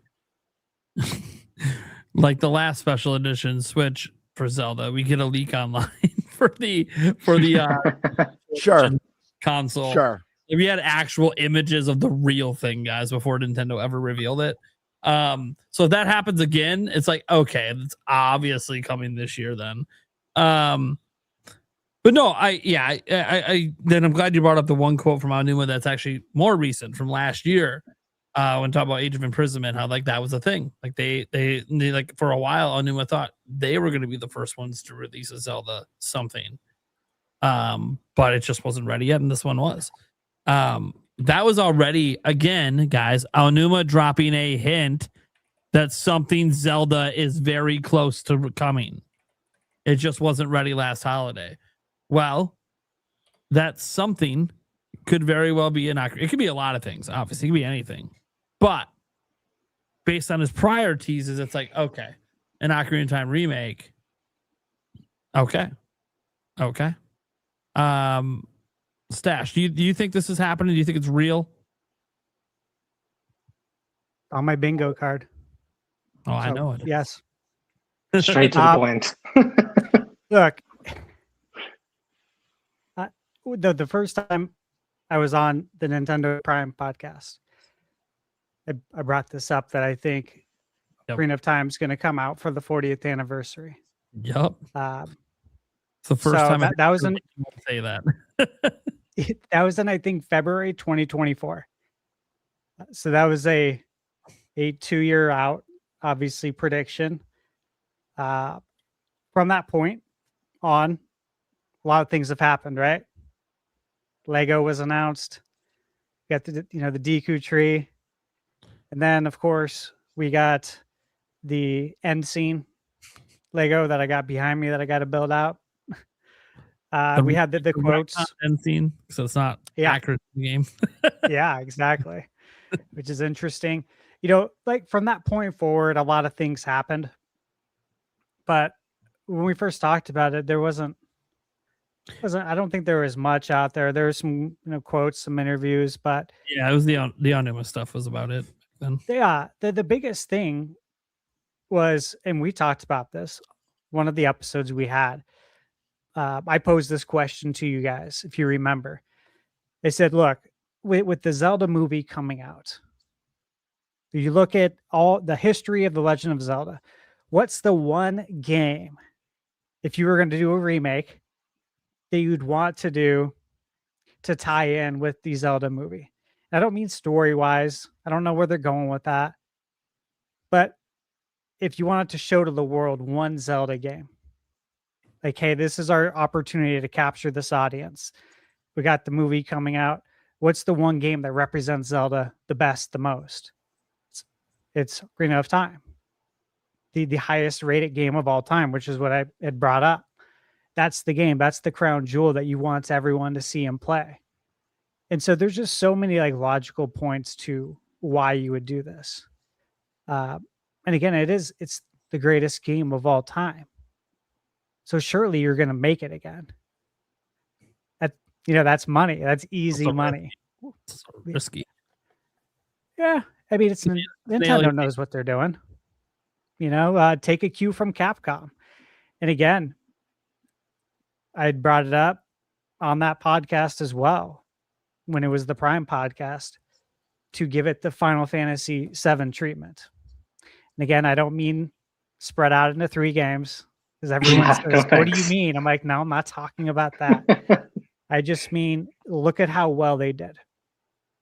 You guys are good friends with Square. You're very close with them. You worked on Mario RPG together twice now. You're close with Capcom. You've seen their work. You worked on Zelda, Oracle of Ages and Seasons with Capcom. Okay, so there's two of your close buddies, right? Capcom and Square Enix. You saw what they've done with Resident Evil. It's been great, hugely successful. And so you have two great examples of how you can do the same thing. Meanwhile, you've been doing similar work with Zelda, obviously, Link's Awakening, Skyward Sword. So you have great examples out there to where it doesn't even have to be risky. You could literally look to what they did and then do that if you don't have an idea of your own, and it would work. So for me, I don't have any concern. Do I think it's going to review a 99? No, I don't. I'll say that right now. I don't think it'll get the score it has now, because there's going to be people who don't get it now. Journalists specifically, the people, you know, who have the keys to the building, who hold the keys to the review score. There's going to be people that just shit on it. There are because it was the highest rated game. Yeah, there are. Just like, you know, there's people who shit on the movie, and obviously I'm sure you guys saw some other the reviews and how unprofessional they were written. It's like, what? I can't believe did a kid write this? The one who gave it a 0. There was a person that said AI slap videos are better. I'm like, what the fuck? Yeah. Again, mental health stuff that I was reading, and I'm just like, bro, how do you function on a day-to-day basis? It's fine to not like the video. I want to be very clear. I don't care if you like the movie or not, but some of the comparisons you're drawing are like insanity levels. I know. I'm like, how does this person receive a W-2? For real? This is the first thing I thought, like, what is wrong? Like, for real? Who reads this? And then if someone actually does read it, my concern grows even more just for humanity as a whole. Like, this is bad. I mean, we're talking about it right now. These people, yeah. This is why they make those headlines, because they're looking for attention and they're getting it. It's wild. So yeah, I don't think it's gonna, you know, circle back. I don't think it'll rate as high. I think it'll rate very high though. It's very exciting. The November time slot to me is perfect. It released in November 1998. I think that's the time slot you take for it. And look, this is exciting because, again, with Mario, you know, I had it on my bingo card that it would get revealed this year. That's still in play. I think it would be good to reveal it. Maybe at the Game Awards. I know Nintendo usually doesn't, but hey, you know, you did have the Mario movie release this year. Might be a good platform this time, and talk about that coming out in 2027 with Pokemon. So 2027 is looking nice already. And then with what we learned, of course, with these games and, you know, with Zelda being basically confirmed, Nintendo. Yeah. We still don't know what's going on with third party. The Zelda movie. Can I make a prediction tonight? Actually, sure. I gotta wish this one to existence because I've been spot on with Star Fox, and I worked really hard on that one. If we get that 2 pillars, my prediction for next year is I see a scenario. I'm just gonna say it's gonna happen where we get the next mainline 3D Mario, Gen 10 of Pokemon, and a third juggernaut, a brand new Smash Brothers, all in 2027. 27. Damn. So you said Smash, brand new Mario, Smash, Mario, 3D Mario, we know when Gen 10 Pokemon. Yeah, I mean that would be a big year. It's going to be a big year. That's an insane. That's my year. prediction. That's not even counting all the games they're going to release in between. Those are just like the system sellers. Like that is. Yeah. Damn. Yeah, that's just. There's going to be way more games released too on top of that. So, Yeah, but that alone is enough to carry. Which is wild. That's a very good looking lineup with just those 3, nothing else. To comment on the Zelda Switch 2. we all talked about this, about the 40th anniversary, and that this would be the first special edition Switch 2 with Zelda.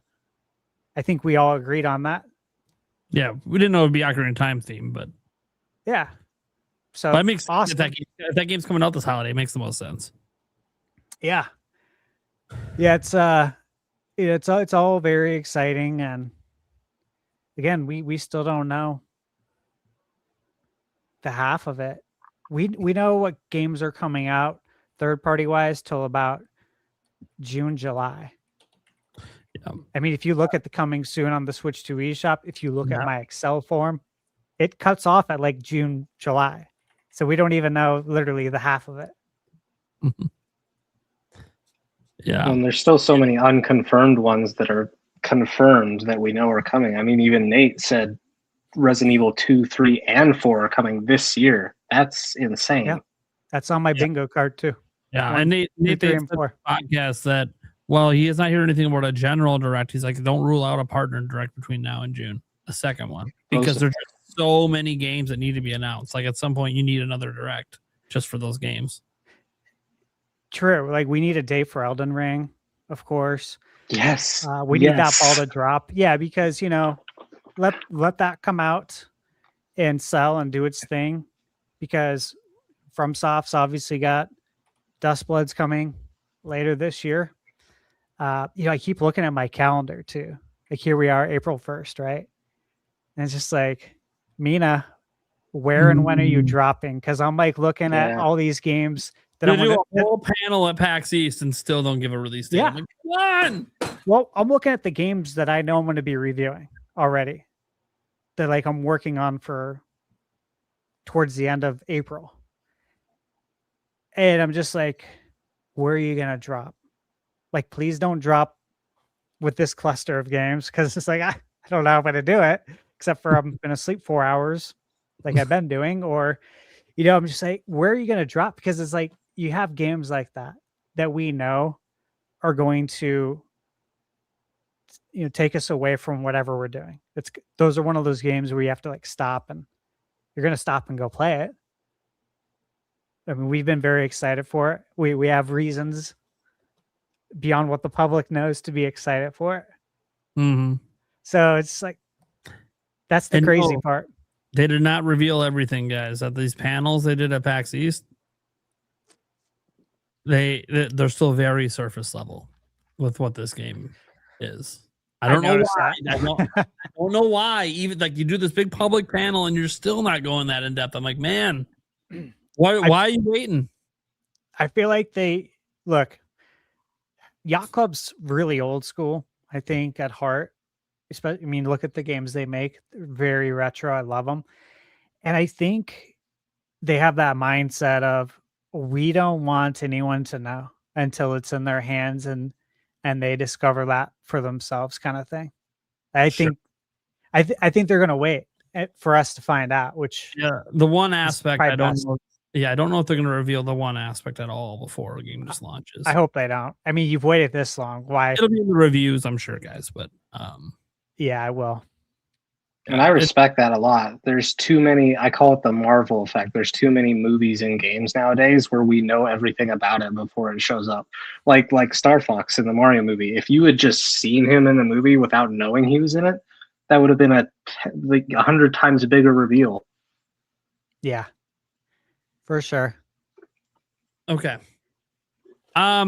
So as for the rest of the Ocarina of Time here, obviously it gets kind of into like what we would like it to be or see. We've talked about this a bit before, but just to remind yourself on the additional rumors we have from Special Nick on this is that pretty big budget, made by an internal studio plus an external one, and obviously the limited edition console, which Stash was talking about. I'll just touch briefly on the actual limited edition console. Look, I don't think it'll be bundled with the game. I know Nintendo has gone back and forth with Switch ones where they sometimes bundle it and sometimes don't. I'm going to say they probably don't just because of cost to make this thing. Could they have a $500? Could it be the holiday bundle? Sure. It could be a $500 holiday bundle that has Ocarina of Time in it. Absolutely. I just don't think they're going to do that. I think, and I think Zelda fans have kind of proven over time, we don't need the game packed in. We're gonna buy this thing anyways. We're gonna sell it out. We sell out all the special edition consoles every time. Like they're not gonna have a problem selling Zelda special edition consoles.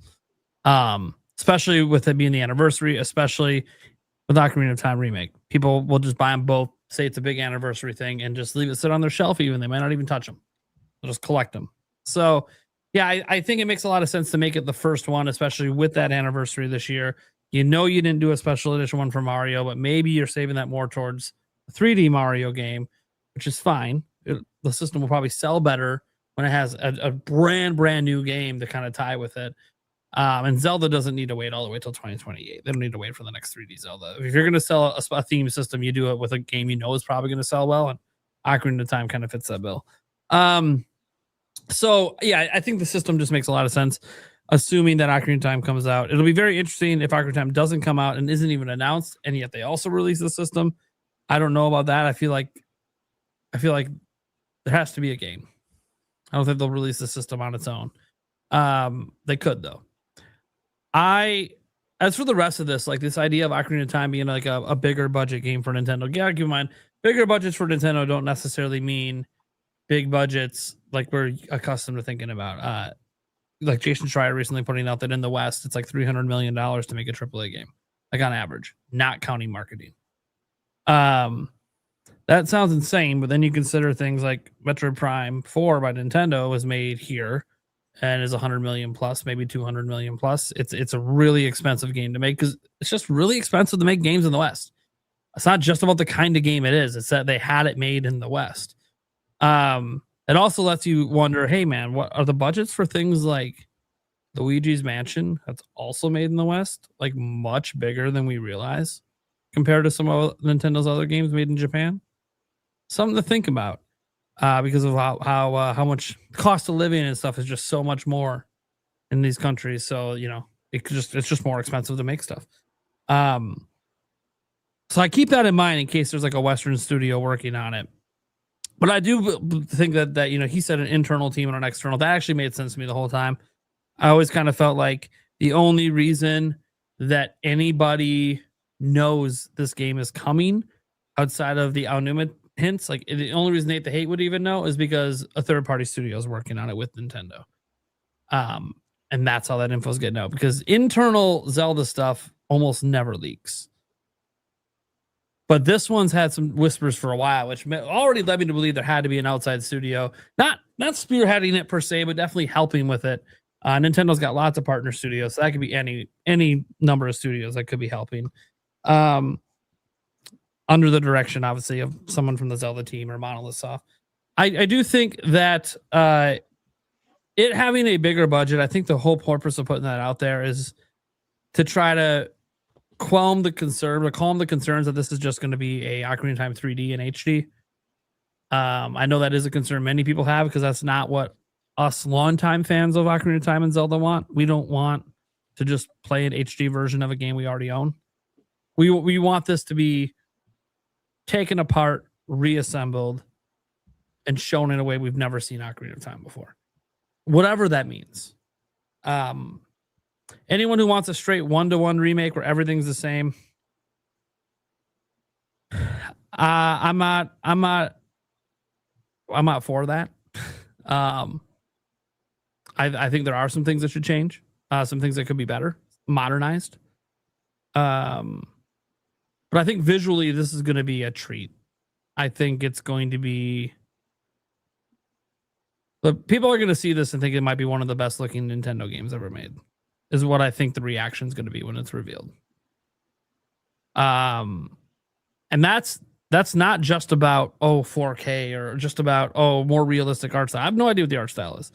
That just has to do with confidence in Nintendo's art direction combined with their technical know-how of their own platform to deliver something that just looks really impressive.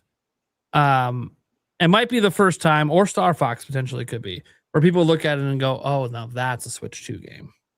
Like, that's what Nintendo needed this system for. We might get that with Star Fox, to be clear. That might show that. But I think this game, when they do reveal, it's going to be like, oh, yeah, we didn't see anything like that on Switch 1. That is damn. Which unfortunately to me does mean they're probably only pushing for 30 FPS again, which It's kind of a bummer. But with this game that I used to play in the teens, I guess I really should be going. I grew up playing this game at like 12 FPS on the N64. So you know what? 30 FPS is actually more consistent than my childhood. So I'll take that. Although 60 would be preferred. Be cool if you guys give a performance mode where maybe you knock it down in dot mode at 1080p and 60 or something. That would be great. Anyways, yeah, I do think that this is going to be a pretty visually impressive looking game. I think that they are going to take some liberties. They're going to add some new content, I feel. And they're going to make a really big deal out of this. In fact, I wonder if they don't even use the word remake or definitive edition or whatever. They just unveil it as this is Ocarina of Time. That's it. No other words. This is just what this is. This is now our version of what Ocarina of Time is today. And there'll probably be some minor story changes here and there to try to make it fit better with the current lore, the way that it's sitting, and stuff like that. I can see them adding a new dungeon. I can see them adding some new areas if they want to add a playable Sheik in there, which I guess has been, according to Digino Gaming, has been explored by Nintendo before. And obviously there's been content they could try to bring back, but the bottom line is I want to see them try some new, fresh ideas within the world of Ocarina of Time while still keeping the same, I guess for me guys, like the same story beats.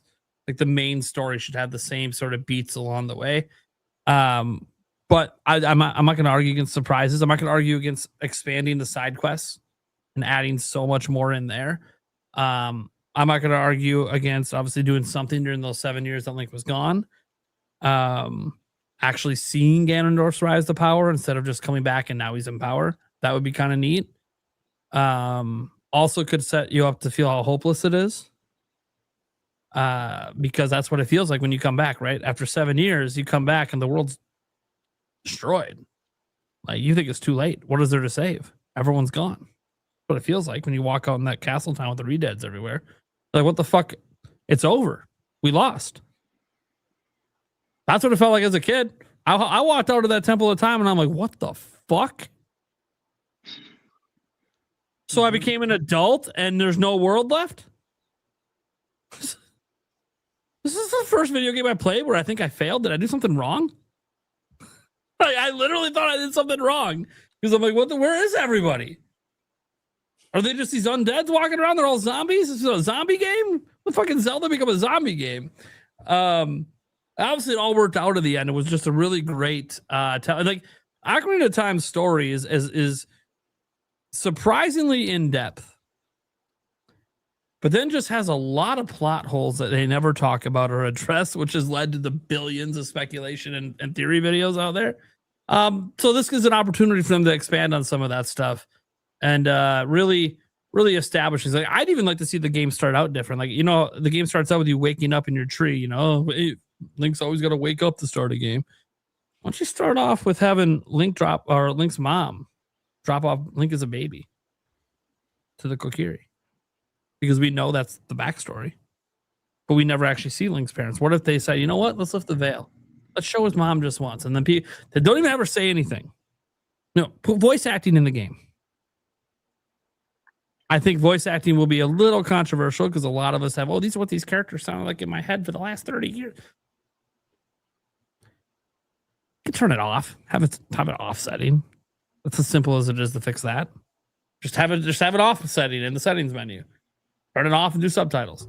So yeah, I'd like to see that. Plus, you never know, guys. There could be different languages. You might like certain voice actors in certain languages. I know a lot of people like the Japanese voice actors. I'm not a fan of that, but a lot of people are.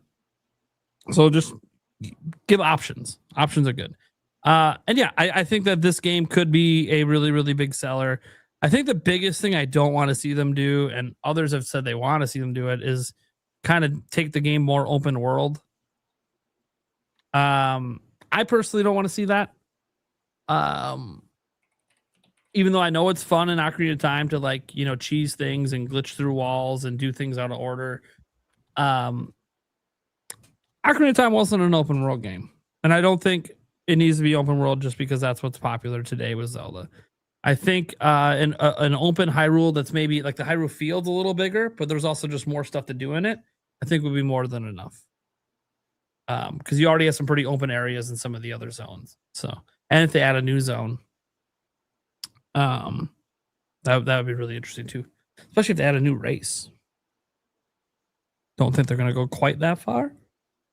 Kind of messes with the Sage's story if there's another race, but you never know. This is Nintendo, and I think this is probably their most ambitious. In my opinion, I think this is going to be their most ambitious remake they've done yet, out of all the games that they've done any form of remake on. I could be wrong, and it could just be a bunch of copium. Let's see what XTicksnLeachesX thinks over there, man. What are you thinking on this Ocarina of Time? Am I crazy? Oh, I have so much to think.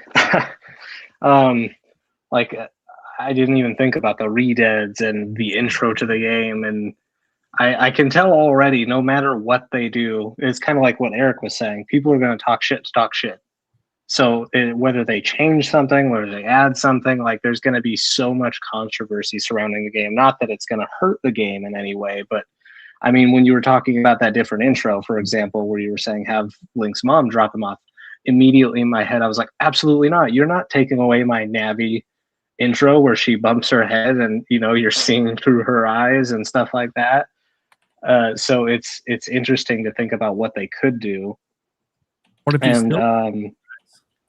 what if you see the whole drop-off exchange through Navi's eyes? That would be pretty interesting, actually, now that you've just kind of fixed that whole situation for me. And I find it funny, so many people don't consider it open world, because I do. I know there's different types of open worlds, but I think with games like Breath of the Wild, where you literally you can walk to Ganon as soon as you start the game, if you know how the mechanics work and all that kind of stuff. And it kind of changed how we think about open worlds.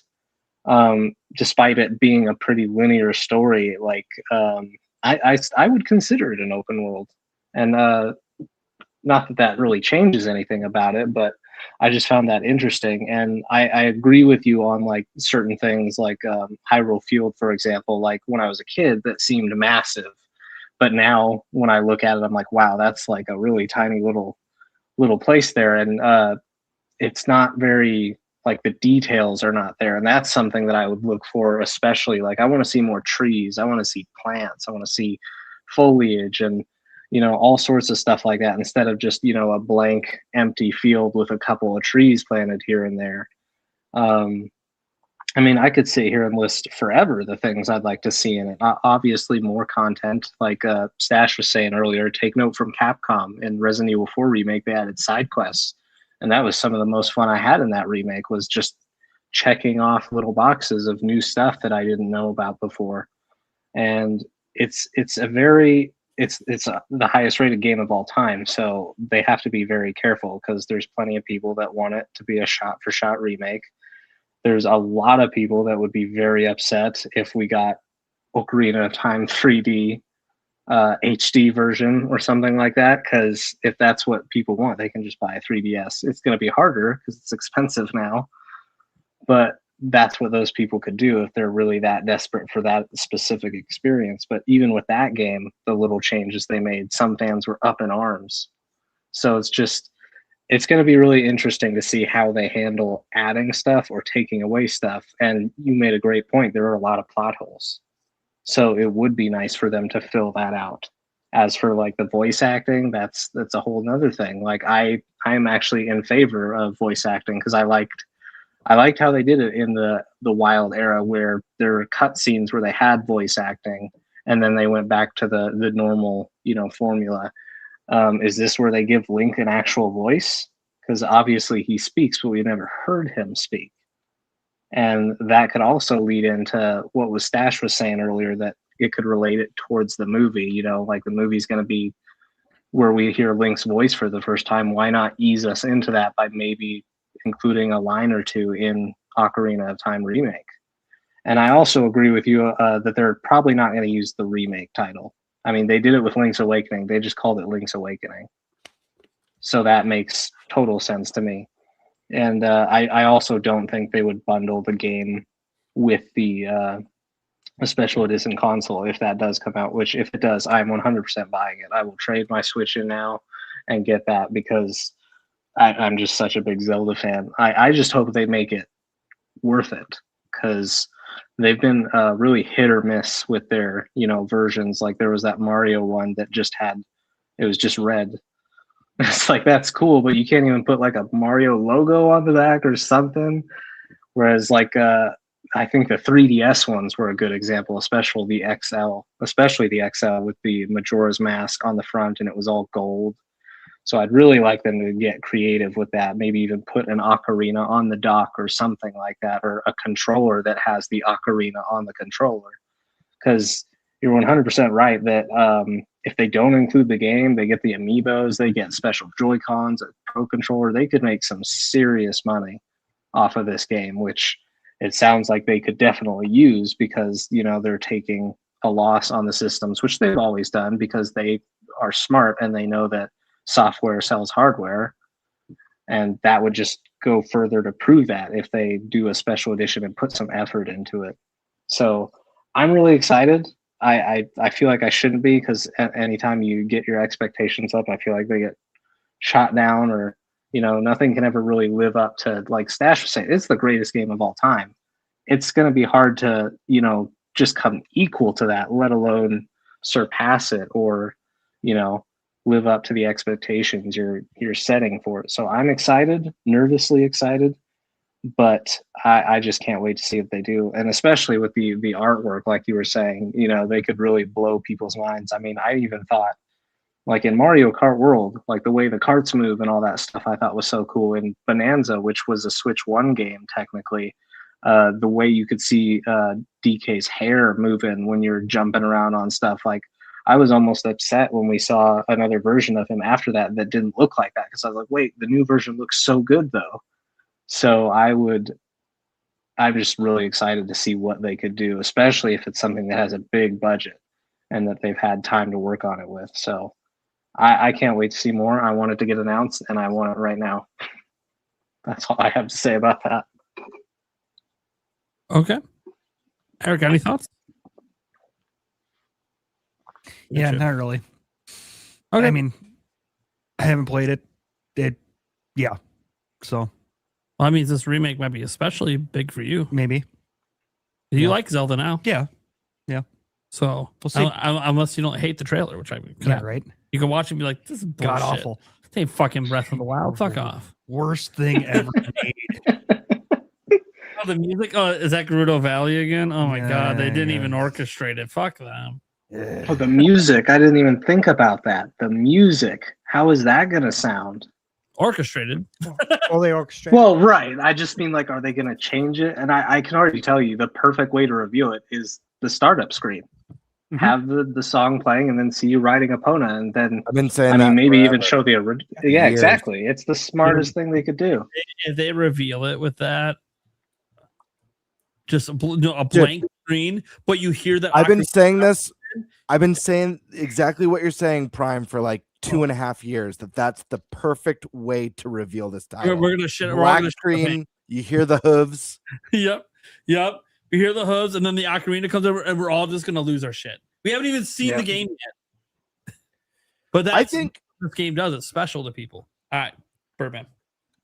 I think for Ocarina of Time, like I agree and disagree a little bit with you guys. I understand that no matter what, this is going to be divisive. Everyone's going to pick apart changes that they made or changes that they didn't make.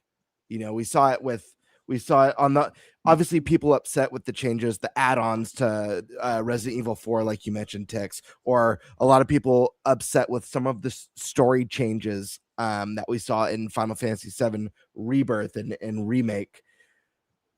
We also saw the opposite side of that when Metal Gear Solid 3 recently got remade, where people were like, it's so one-to-one to the original. What was kind of the point other than the visual overhaul? And honestly, I think the best direction for this would be to not change the foundation of this game, or not change the story, or not do like new races or anything like that. Nothing that dramatically changes the essence of this game, but instead build on it. And what I mean by that is you have 3 steps that are super easy. Fully orchestrated soundtrack. That's modernizing and elevating the game instantly. No one's going to think Ocarina of Time Remake is worse because that iconic music is orchestrated.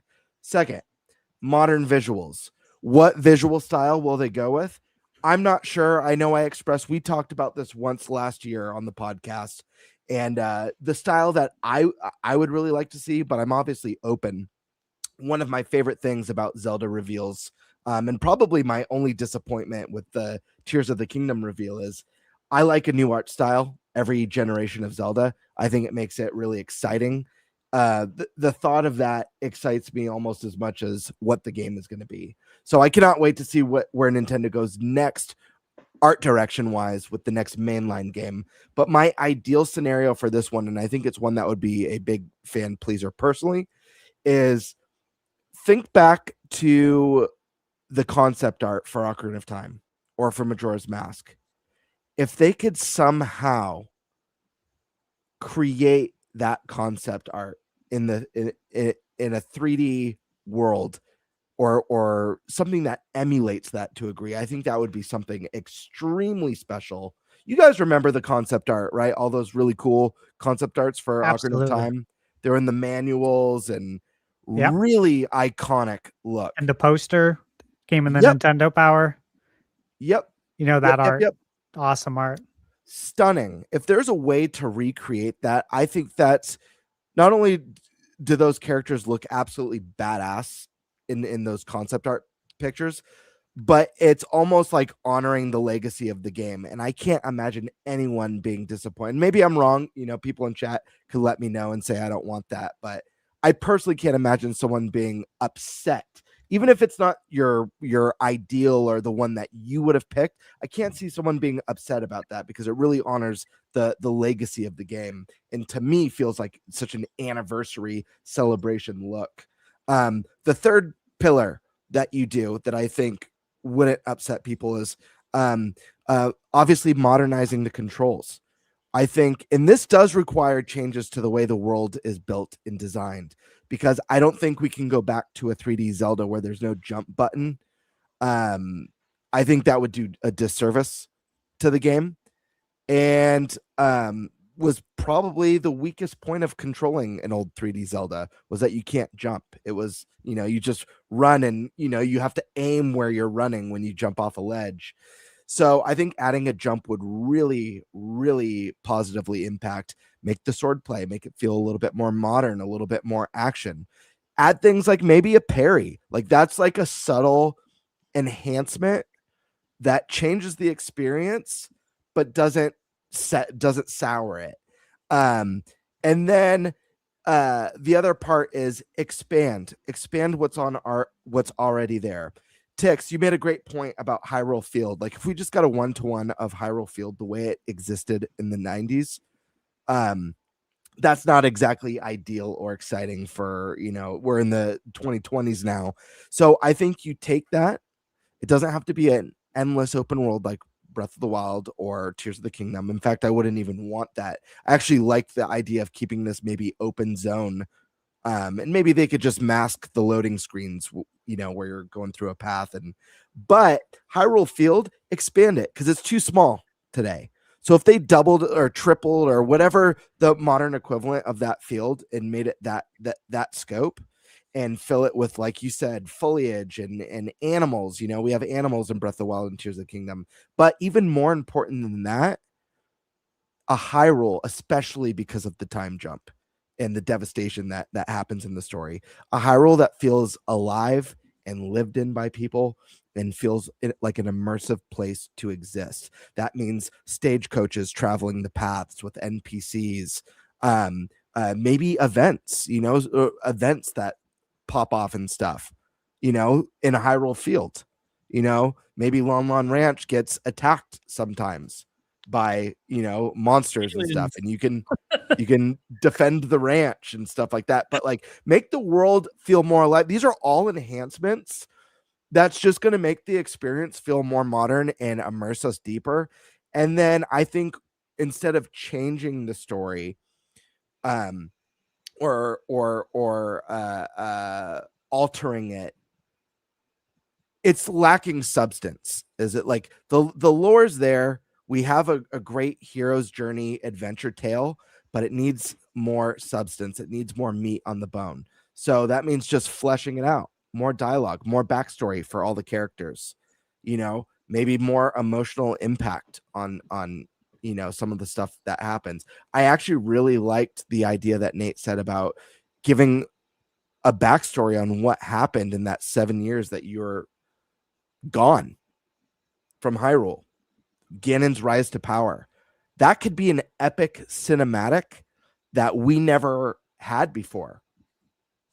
And like, that's a way that you build on and enhance without removing or changing and altering. And if we were to alter something, I do have an idea for if we were to add a very big change to this game. And I don't know if this would be an unpopular opinion. It's not something I think we would ever get in a remake for this game, but I want to throw it out there just because I think it would actually be really cool. And that is 2 endings. Depending on, I don't know, depending on something, some sort of deciding factor that decides the outcome of the game. When Nintendo created the timeline, they had to branch the timeline based on, at the end of Ocarina of Time, Link succeeds and Link fails, and timelines branch on account of that. With that in mind, I think it would be really cool to have a multi-ending Legend of Zelda game. This is something we've had in video games for generations, even JRPGs. I think like Chrono Cross that has like a dozen endings to it might be kind of a cool thing. This is the fail state that led to this timeline, and this is the success state that led to this timeline. Could be a fun little extra thing. I don't know. But yeah, I think stay true to the vision of the game and just build on everything and modernize it in a way that celebrates what made this game so special. So that's my thoughts. Okay.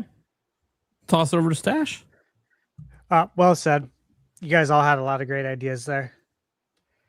Let's see. So what I'd like to see is all of the cut content.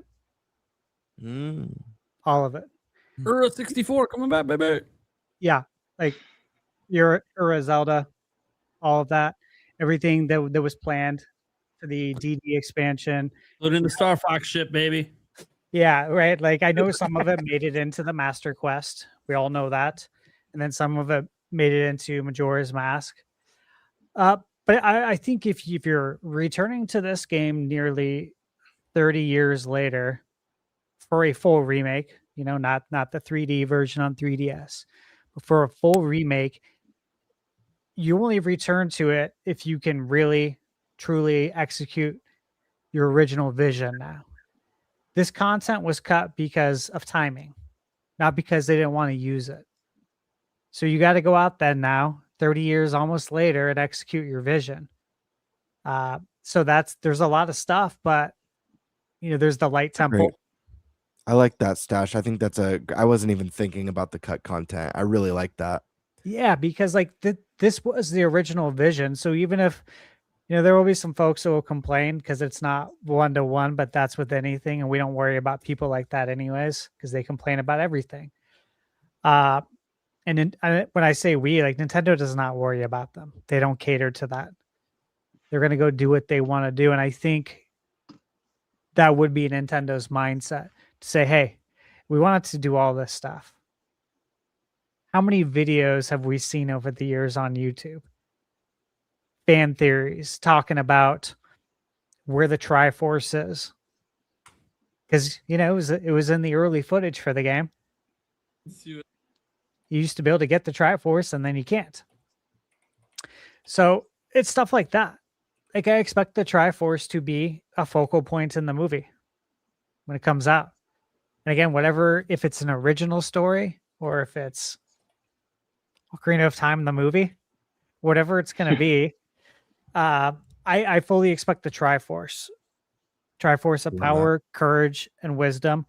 And I mentioned it before on the podcast, and everybody can write this one down again, but the Zelda movies, that's a trilogy. I think each movie will focus on one of them. Triforce of Power, Courage, and Wisdom. Makes sense. Yeah. I mean, trilogy, Triforce. It all goes back to the origin story of Zelda. If you look through the original instruction manual, that is the whole focal point. So I expect Nintendo to bring that back into focus. But yeah, look, there was supposed to be a wind and ice temple. Bring those along. Obviously, the light temple. There's supposed to be larger Lost Woods. There was a bigger castle town. Obviously, the Triforce, that's a huge one. Unicorn Fountain, there was a location for that. The remnants of it exist in the pre-release material. We mentioned gameplay mechanics, that's a big one. Like, need to be able to jump in the game. You got to expand the combat. I think you got to add some life to the world, like adding wildlife, obviously, stuff like that to make it feel more alive. As far as art style, I would like to see something between Twilight Princess and Breath of the Wild. Obviously, Twilight Princess is very dark and sometimes muddy, right? Obviously, I don't want that.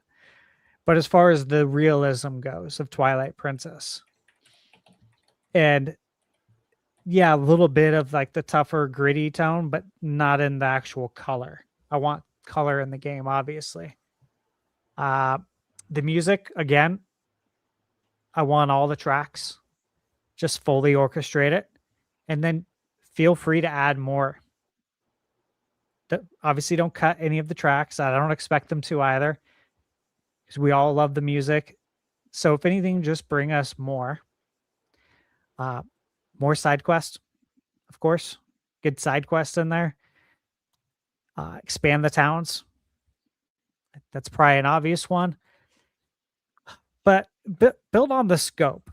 I want to see more acreage. That makes sense in the game. And we all talked about, like have Hyrule Field be bigger. But the whole game, you need to add acreage to the entire map. Yep. Like if I'm going from one end of the map to the other, how long should it take me? And there's obviously a lot of games you can look at, right? You can look at games like GTA. They're the best at that. But you could look at Assassin's Creed. How long would it take to go from one end of the map to the other? You could look at Crimson Desert recently. There's a lot of open world games that you could look at.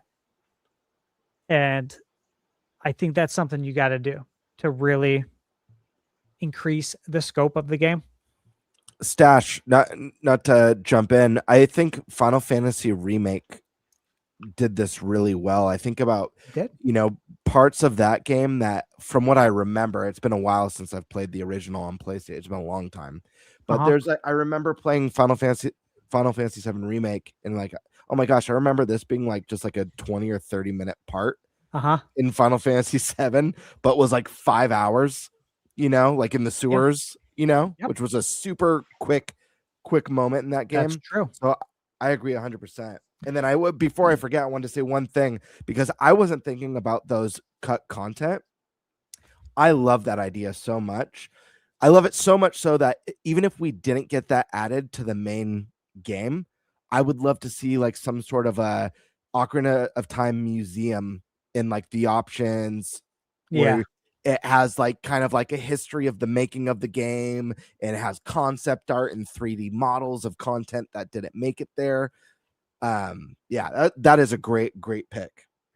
Well, I obviously, like, I think Nintendo justifies it, putting all that content in the game by, again, doing interviews, right, or doing an overview like, hey, this stuff was all planned for the game. We weren't able to do it back then due to time constraints, right? Because we were transitioning Zelda from 2D to 3D, and that took a very long time. And you guys waited long enough. So we released it when we thought it was ready. Like, imagine, guys, I mean, this game got a 99. Imagine if they didn't cut the content and it was all in there. It would have got maybe would have got 100, right? Like I don't think that's a crazy question to propose, but it might have got 100. So I think that's a great way to bring it back though and be like, hey, this was all our game plan from the get-go and we couldn't do it. So now we're gonna do it. There's things though that can be obviously expanded. Final Fantasy VII Rebirth. Obviously, Remake did a great job expanding on the sections. Rebirth went absolutely ham when it comes to expanding sections. You guys, I mean, I've said it many times. I put in, I think it was around 225, 250 hours, which I've never come close to doing that in a video game. Not even close. I don't even know I don't think I've done even half of that. But I did it for this game and I absolutely loved like every minute of that. So if they can do it, Nintendo could do it.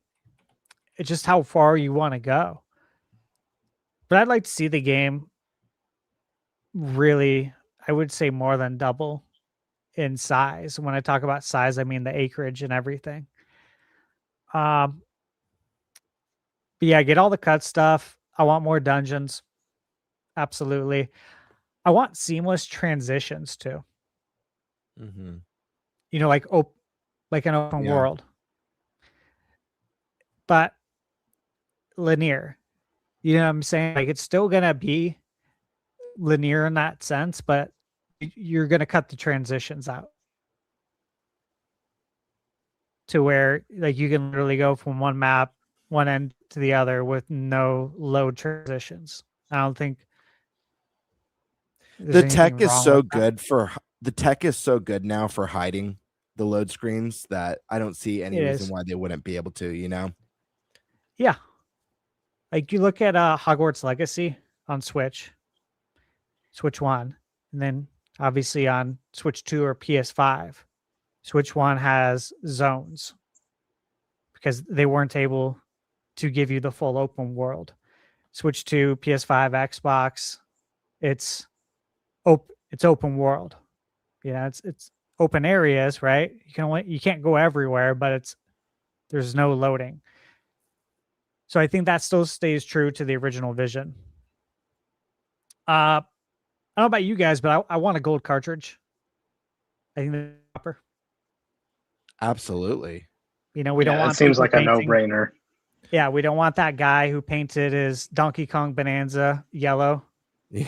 And then it wouldn't fit into his cartridge slot anymore. We don't want people, painting it gold. What if they did a cool recreation of the manual? And threw a manual in there. How sick would that be? It's funny you say that. I was thinking of like a strategy guide even. Yeah. I would buy it this time because I want the lore. Yeah. I won't use it. Until obviously the game's beaten. And I still remember, of course, how to beat it. But well, some people, especially like you were saying, journalists, they might need one this time around. I'm sure they would. Absolutely. But with new content, that'd be amazing. It would be cool to see some new items too, right? Sure. Expand on that. Maybe some more tunics, some more weapons. Not a ton more, but a little bit more. That would be cool. Because these are all things that people would appreciate. Yep. They're not going to be like, oh, you added another sword. This isn't good anymore. How dare you? There will be one or two guys who say that, though. I want to see the magic expanded upon. Yeah. Ooh, you really don't have to use it at all. No. And the most time I see people use it whenever I watch them play, it's always just like, okay, I use the fire one this one time to melt this ice. I'm like, okay. But there's so much more you can do with magic in this game. You can do some of it, but it's all optional. And it's like, man, I would like to just see, doesn't even have to be just an expansion of the magic system, because it is something that is technically in this game. You even have a magic meter. Mm-hmm. And it is something that's completely different from modern games where we don't have magic. So I think there's just something that you could do with this and expand upon it, especially if it's something you're thinking about maybe bringing back in a future game. That is one aspect of Zelda, guys. And people forget Link used to be able to cast spells and shit, guys. Zelda This was too. like a thing. Would Yeah, we Zelda- ever see a leveling system in a Zelda game? You think we'd ever see one? I'd love it. I would too. I like leveling systems. I hear. I love them in my That's- Metroidvanias too, like Symphony of the Here's- Night. Love it. Here's the thing. I love the art. Like Zelda's my favorite video game series of all time. Period. Like full stop. There's nothing that comes close to it for me. But my favorite genre of games are RPGs, and I love when RPG mechanics bleed their way into games that previously didn't have them. Skyward Sword introduced the ability to upgrade and level up some of your key items in weaponry, and I really, really love that. We got it again in Breath of the Wild and Tears of the Kingdom, with being able to upgrade your armor and stuff, level it up with the Great Fairy and monster parts. Yep. So it's started to bleed its way into Zelda. Now, I don't necessarily like when I think of probably my second favorite series of all time right now would be I'm just gonna say the Souls series, but I really mean that's all encompassing of like Demon Souls, Dark Souls, Bloodborne, Elden Ring, and like thinking about Link in some game, even if it's just for one mainline entry, having a stat pool that you can build out throughout your adventure and go from that feeling again that you get in RPGs of rags to riches, and deciding like, oh, do I want Link in this game to have more strength or dexterity, and like do I want to play on a one that uses a big two-hander or more stealthy. And so the thought of being able to play like that is really neat to me. It doesn't have to be for every entry, but we get interesting things all the time in Zelda. And some of them I don't like, even if the games are still kick ass. You guys already know I'm not a fan of breaking weapons. I think we had like a debate on the podcast about that because Nate was like, I like the breaking weapons. And what I tell people is, first off, I think if you love breaking weapons, one, I think there's something wrong with you. Two, if breaking weapons are so amazing, and this is what I tell everyone who comes at me hardcore about this. If they're so amazing, then where's all the people begging for breaking weapons in every other game? Why are people not saying, man, God of War would be so much better if Kratos' weapons broke? Or, Final Fantasy would be so much better if your weapons broke 3 times in a battle and you have to keep equipping new ones in the battle. So there are things that Zelda has done, my chair, that I don't care for, but I appreciate that they experiment and try new ideas all the time. And this is one that I think could be kick ass. Yeah, look, I really like leveling. I enjoy it. If a game doesn't have it, it's okay, but I do appreciate leveling systems. You look at something, we'll go back to 97, Symphony of the Night. Love the leveling system there. I love being able to level weapons as well. I think that's fun and adds like a lot of variety and strategy and makes each person's playthrough a little bit different. It would be interesting to see some sort of mix between Breath of the Wild, the open world of Breath and Tears, and then the linear Zeldas, and meet in the middle somewhere. Because Nintendo does, they have the feedback. They've said that. They're aware that people want this. They've also said, we're not going back to that. Not the plan. But they do take all that feedback, and I got to wonder that we're going to get some of that, right? Like the next Zelda are going to have some traditional dungeons, I would presume. More of them. But I wonder if they test anything. with this remake. Like test something in the middle of linear and open world and see how it does. Because what everyone loves the new style, and they say it's the best. It's the best of the original 3D Zeldas and Breath of the Wild. It's perfect. Please do this for every game. If they get that kind of feedback, then if it's unanimous and it sells like crazy, probably a good chance you're going to do that. And obviously, Majora's Mask, guys, I just want to say, same thing I had said in the beginning, but I presume you fully expect that, as I do, to come out as well this generation. Yeah, I mean, presume, right? If Ocarina of Time Remake is this year, then I would assume Majora's Mask is a shoo-in, especially if Ocarina of Time sells well. Because again, guys, they already built the engine, they have the assets. Remember, Majora's Mask is mostly reused stuff. I mean, they have to make some new stuff, but it's mostly reused assets. So I would venture to guess like a Majora's Mask one would come out. It'd be towards the end of the gen. I think they'd space it out after the next 3D game, and it could be a nice little capper, perhaps, to the generation. With maybe the idea. See, it's just about how long this generation lasts. Like I keep remember, we launched in 2025, so I think Zelda comes out 2028. How many years past that? Probably another 3 or 4 years past. I mean, you're kind of setting yourself up where you can almost have the next 3D Zelda after that launch for the new system. At that point, remember, Majora's Mask was 2 years only. Yeah. Majora's Mask was a very quick turnaround, and even a shorter development time than that. But I do think Majora's Mask needs to space it out to after the next. I mean, they don't have to. I guess they don't have to technically. They don't have to. I think they probably will.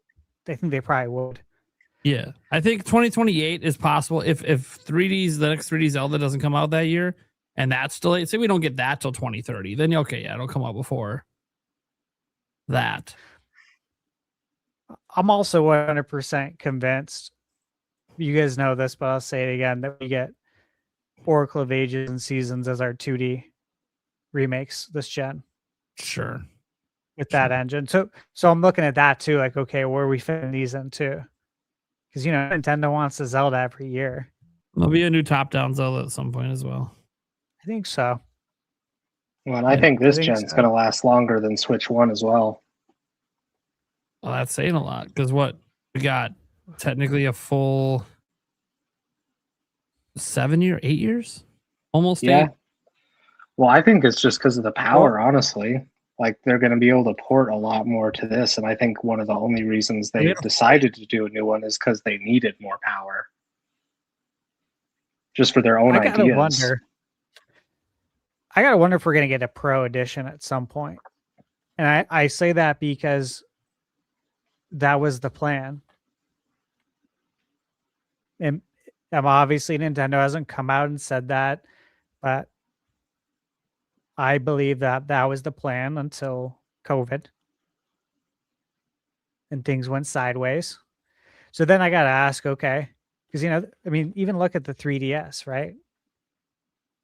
Oh, yeah. The new 3DS. Like, this isn't unusual. You look at N64 with the expansion pack, they do things to boost the hardware. And if I just got to wonder if that's something that they would do now that you're not dealing with something like that. And then if they do that, then it could be just as long, potentially. I mean, Switch 1's really long generation, but could potentially be. And then you have to look at what happens with DLSS and with the Switch, and if that can bridge some gaps, because eventually here it's going to be PS6.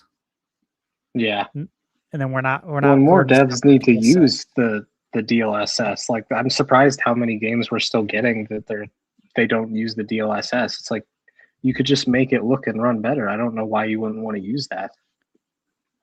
Yeah, it's, you know, there's theories out there. It's a great question. I don't have the answers. I know, you know, the theories, but probably not worth discussing. So I don't know why it's not being used widespread yet, unless it has to do with, like some of the challenges that we've known about, like with Microsoft. They've had some challenges with the DLSS on Switch too.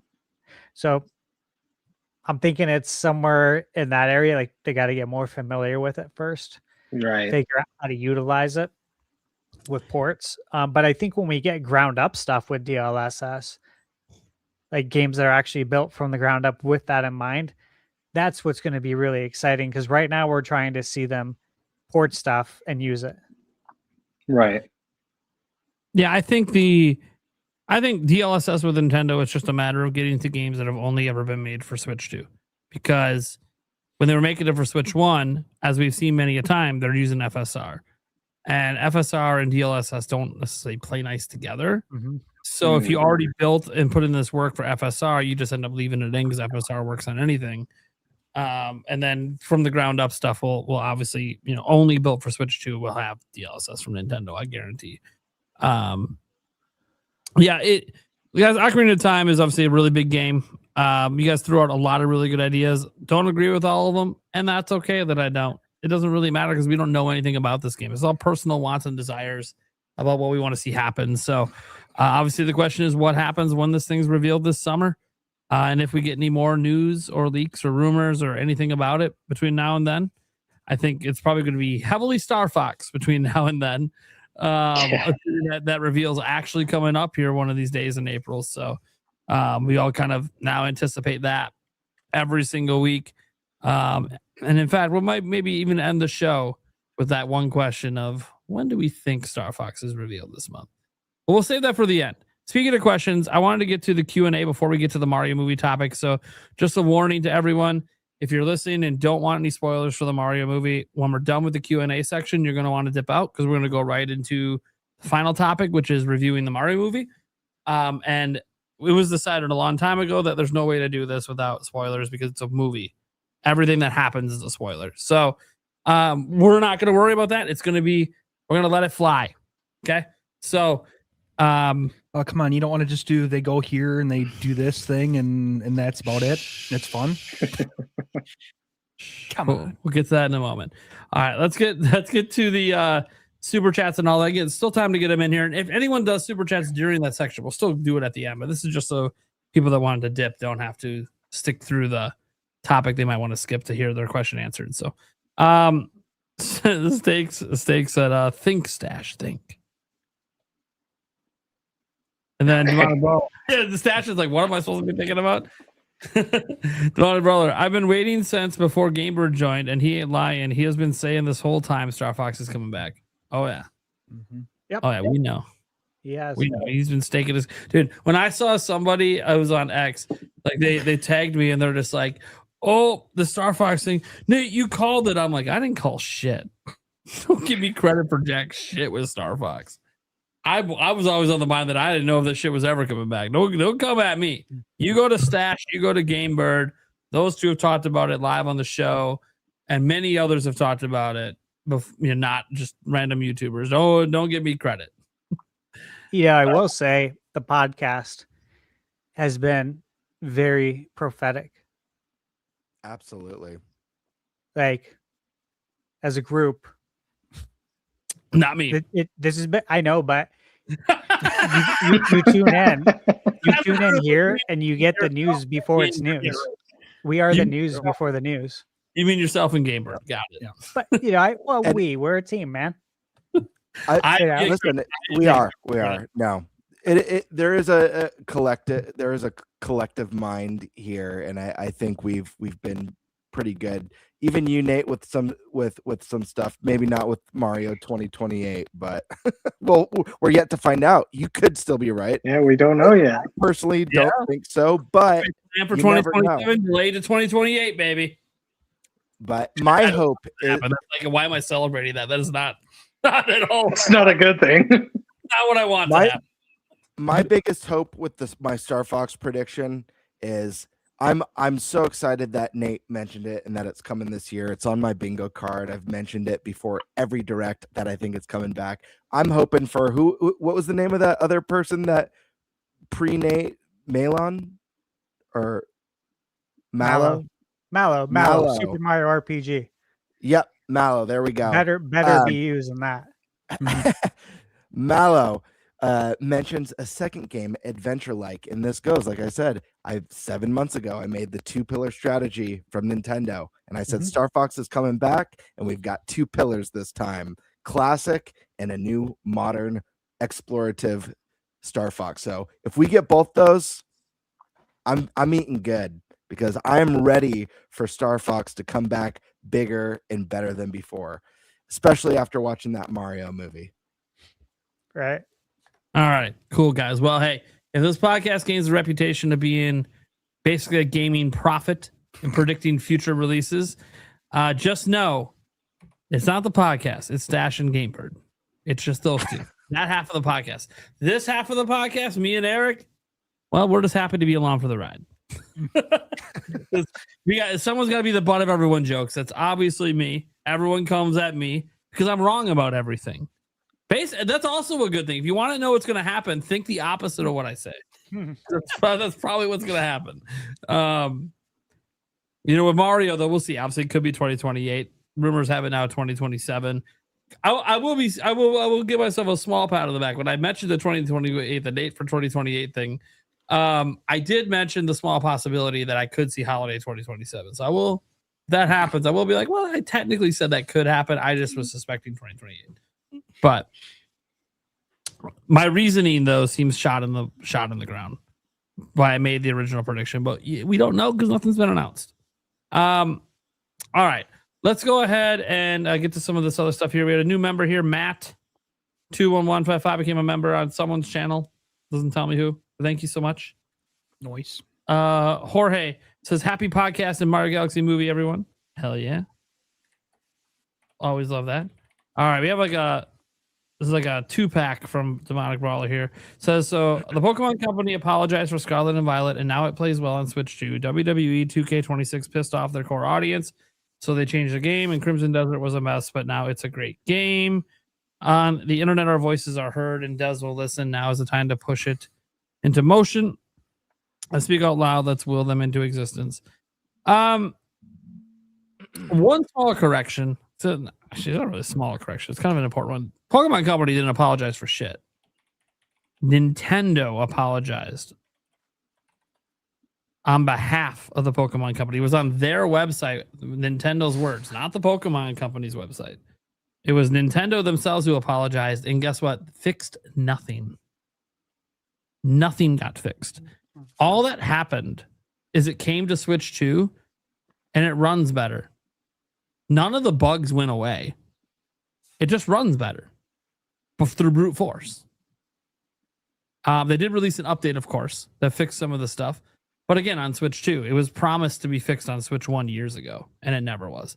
So I don't really know that Nintendo's listening. It sounds more like they packaged an apology and then didn't deliver the actual package until can you spend more money on Switch 2.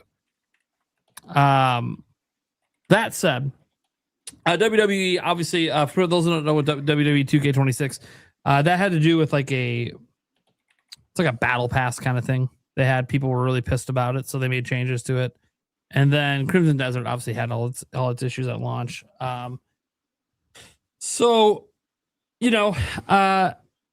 just say this. I don't know that gaming companies are listening per se. They're listening to I think the same thing they always listen to, and that's the wallet. Crimson Desert got panned by user reviews, and for all the praise you see of Crimson Desert, go look at the user reviews. They're very mixed. It's so they reacted to a swath of the reviews, both the user reviews and the professional reviews, and decided, hey, we got to do something about some of this stuff. We have a lot of momentum. We're getting a lot of players, but we're alienating half the players. There's something fucking wrong with our game. We got to fix that. So that's just them trying to make sure that their future games don't bomb, because here's what happens. You erode trust with your consumer. if you don't address the problems. You got that 4 million player base they just announced, which is awesome. But if 2 million of them are mad at your game, that's 2 million people that probably won't buy your next game. So, you got to address some of that stuff. And obviously WWE 2K26, well, players were hitting them in the pocketbook. So, because they didn't address these changes the first week the game came out. Nope, they just addressed it now. Why? Because people stopped buying the stupid pass. So what issue specifically? I don't know the exact issues. I just saw people talking about it today when the story. Is it just about being nickel and dime? Because this is classic 2K. Yeah, I think it has to do with what they're offering in the past not being worth it. Also, totally classic 2K. Totally classic. not worth it. It's not new. Yeah. NBA 2K's been doing this for a long time. So the only they brought it to WWE a few years ago. Yeah. And the only reason, guys, you're seeing them change it again is because they weren't getting any sales. The backlash could be what it was, but if people were buying the pass, they wouldn't give a shit. It's all about speaking with your wallet. Why do you think Scarlet and Violet didn't get fixed on Switch 1? Sold 25 million copies. Yep. The pass is trash. When I was on 2K and playing all the time, I was a no money spent player, which anyone who plays knows that. They know that label. Yeah. And it feels so good to beat the shit out of people that bought their whole team. And they think they're going to beat you, and they almost do because it's pay to win. But when you beat them with no money spent and they're talking shit to you, and then you tell me I didn't spend a dime either. I know you spent a lot of money, you idiot. That's the only fun thing. Dude, on Madden, that's the only time I ever go on like the MUT team is I just have this trash ass team because I never fucking play that mode. But then you go online and you beat someone with like this star-studded team and you're like, you suck at this fucking game. It's the best. That's why you got to do no money spent because it's so gratifying. And these are also the people who spend all the money are the people who talk mad shit. Dude, they talk so much crap.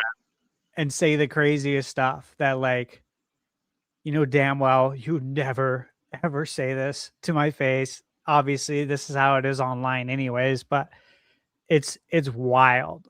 Like I had aspirations at some point a couple of years ago to play online 2K, like to live stream. And it's like, I can't, man. I can't because I can't trust my opponent to not use every racial slur there is. Yeah, like, what the fuck, dude?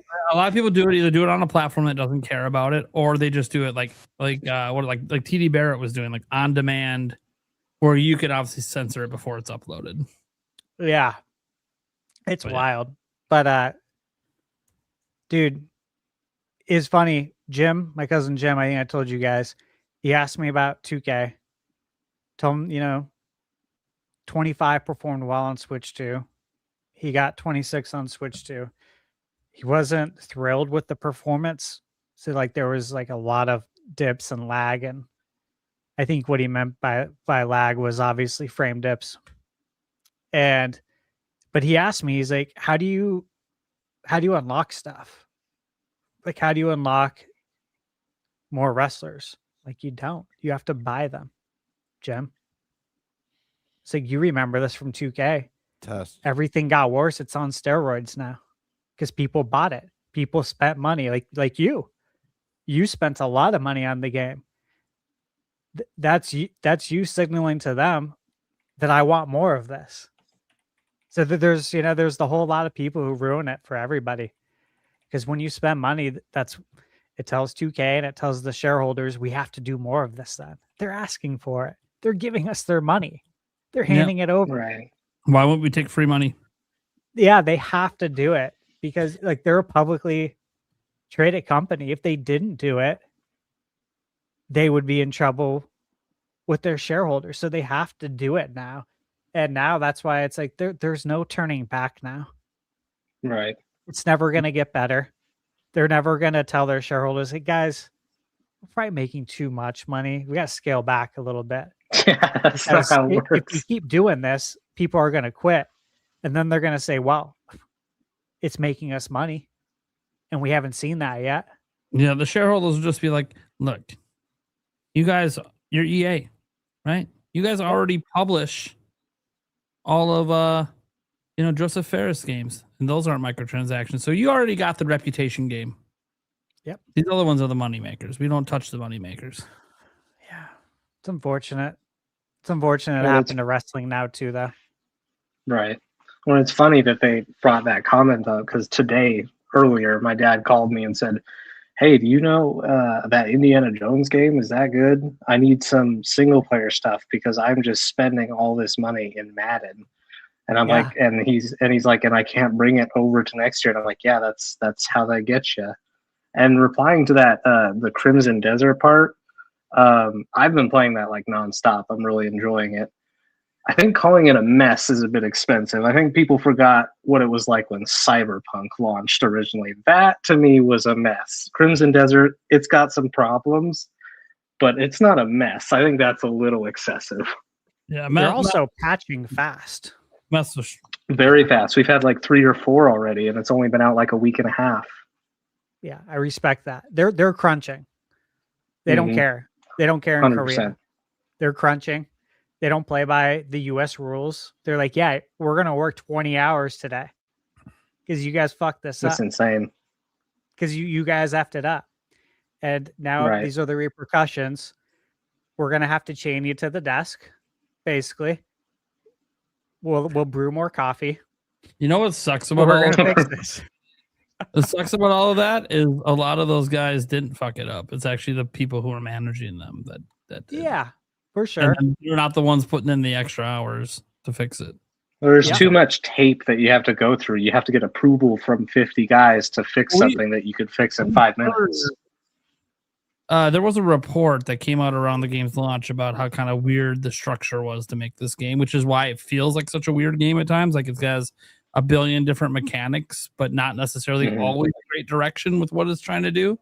It's just you can do a lot of really cool shit in this massive world. Like, yeah, that's fucking awesome, by the way. And that's enough for me.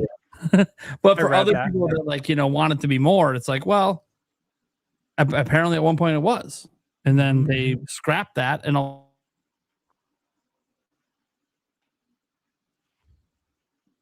Disagreed. You're not going to be part of that management. So it ended up just being kind of, at least from that report anyways, sounded like it was a kind of a mess to get this game to the end. And not everyone that's on the team agrees with the state of the game when it came out, which I get kind of sounds like piling on the bake, but like, dude, it's selling really well and it's got some people that absolutely love it. It's just a matter of that game having a lot of ideas, but I don't know if it always knew what it wanted to do with all of them. Like, what was the grander purpose? Yeah, every mechanic in the game other than here's a sandbox, have fun. Well, that's what I think it was a guy from Larian Studios. He recently went on a tweeting spree saying that it was basically a game filled with the greatest hits of all mechanics. And he wasn't saying that was a bad thing. He was just saying that's basically what they did. And when they were developing the game, I think one of the devs said they tried to update the engine, basically scrap it every year when they added stuff. And it's like, that's going to lead to complications when you decide to release the game. Yeah. You know what? I'm not trying to crap on Crimson Desert, guys. I'm really excited. Oh, yeah, it's a great game.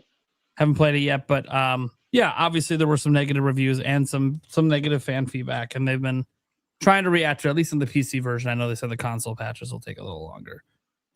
Which isn't a surprise. On console, there's like approval processes. On PC, it could be same day. Yeah.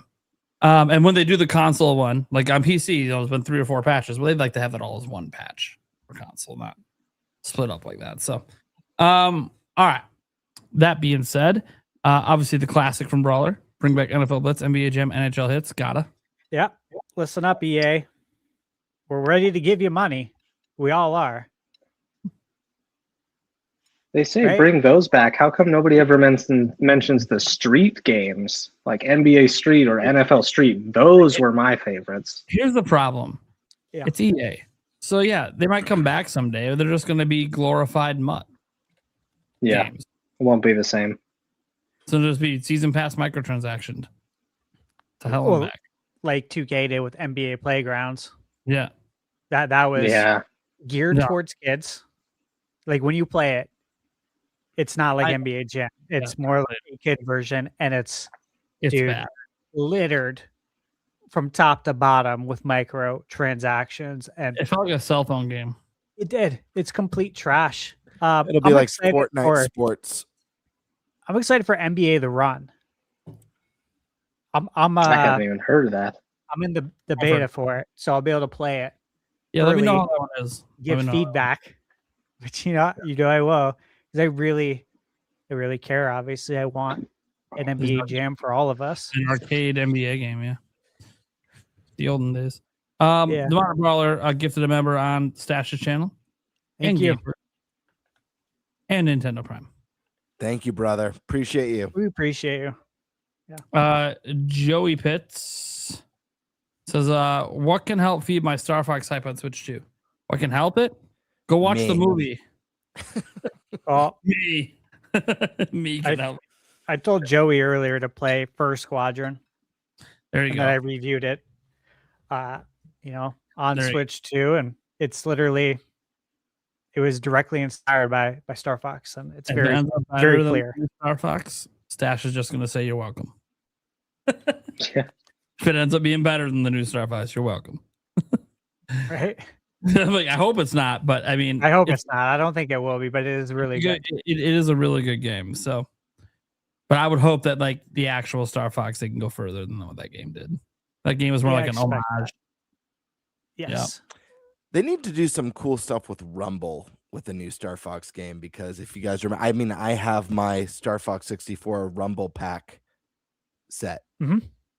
Yeah. From a kid. So I hope they do some cool stuff with HD Rumble 2 on a new Star Fox game. I could Sounds see like them a doing root. that. Like, yeah, we talked about this, I think, just a couple of weeks ago.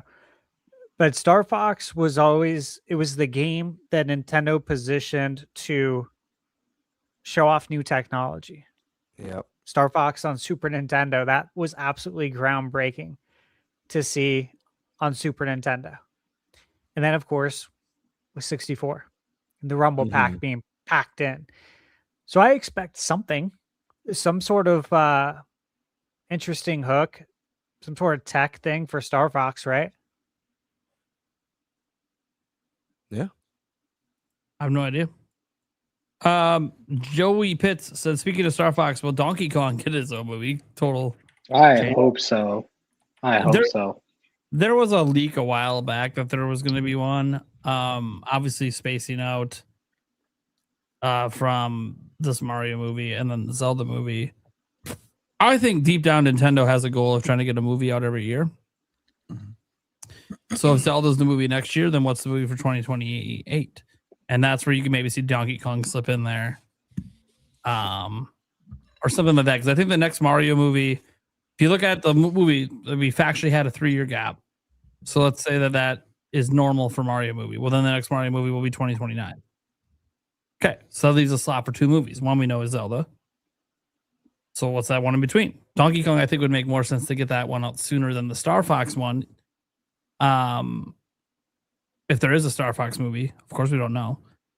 So I'll just say that, yeah, I think Donkey Kong's going to have his own movie.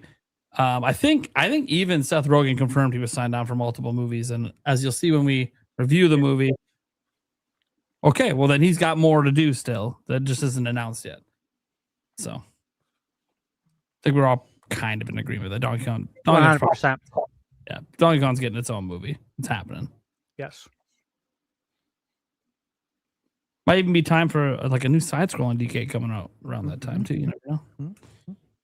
Pokemon fan, Kaka. Also, let me know if you need mods. I know what that was about. I was in the chat when that happened. Yeah, I think Rizky has been having some fun with my 10 viewers. And your mic's sounding good now, buddy. Is it? I've been playing around with it, so It was Yeah. definitely The cables and it was stuff. definitely a cable thing. The fact Got that you it. took the cables Sorry thing- about that, guys. Oh yeah, that's a cable thing. You can trust me, Eric. We've dealt with this cable issue before, and Yeah. I'm waiting for it to happen to one of these mics because everything is so set up. We have to like tear shit down to put a new cable in. Great. Oh, we have pain in the ass. I love this super chat. Yeah. From Kraken Jack. That's kind of crazy. Kevin Mayer from the Times Review for the Galaxy movie said it made him cause physical harm to himself. And yes, he did mention he stabbed himself with a pen or some shit. Mhm. He literally said this, by the way. I don't think he did it. I think he meant it metaphorically. But the way he worded it was like, I did it. Like, I don't think he actually stabbed himself, guys. If he This did, is real. this is like an actual. He does say it in the review, though. Like, Really? yeah, he actually says it. Dude. I can't believe that he Gnarly. actually stabbed himself. But the fact that he even had the thought cross his mind, as he says, if you're stabbing yourself over a movie, you got problems to deal with. Like, dude, when I read that, and I'm like, no way. Then I read the review, and I read it again in the review, and I'm like, dude, I think you need to go to therapy. Like, I say I want hospital pics, or it didn't happen. right? Like, That's I'm calling the bluff. I want to assume see he's being I want to see the hyperbolic. injuries. Yeah, I assume he's being hyperbolic, but the hyperbolic in that you're talking about self-harm. That's how bad the movie was. Like, okay, like, can we just? And it's kind of a kids movie too. Not really something you should be talking about around that subject. You're gonna harm yourself over a kids movie. Great He's message. mutilating himself next to a few Great third message to graders. all of the kids with depression that are thinking bad thoughts. Way to think of the children on that review. Jesus Christ. Sounds like a hell of a guy. There's no way a child's ever reading that review anyways, but I mentioned earlier that I don't know how this guy's getting a W-2 from this company, because this is insane. This is the definition of insanity, completely unhinged. It's not even funny, like unhinged. It's just very unprofessional. And if it's my company, I'm not giving you a W-2 anymore. I'm kicking your ass out the door. However, this has been going on. Someone posted about it. They looked up his past reviews. He reviewed the Sonic movie, and it was like the same. It was basically the same So thing. it's like a shtick. This is like his shtick. He refers to these video game movies as computer games.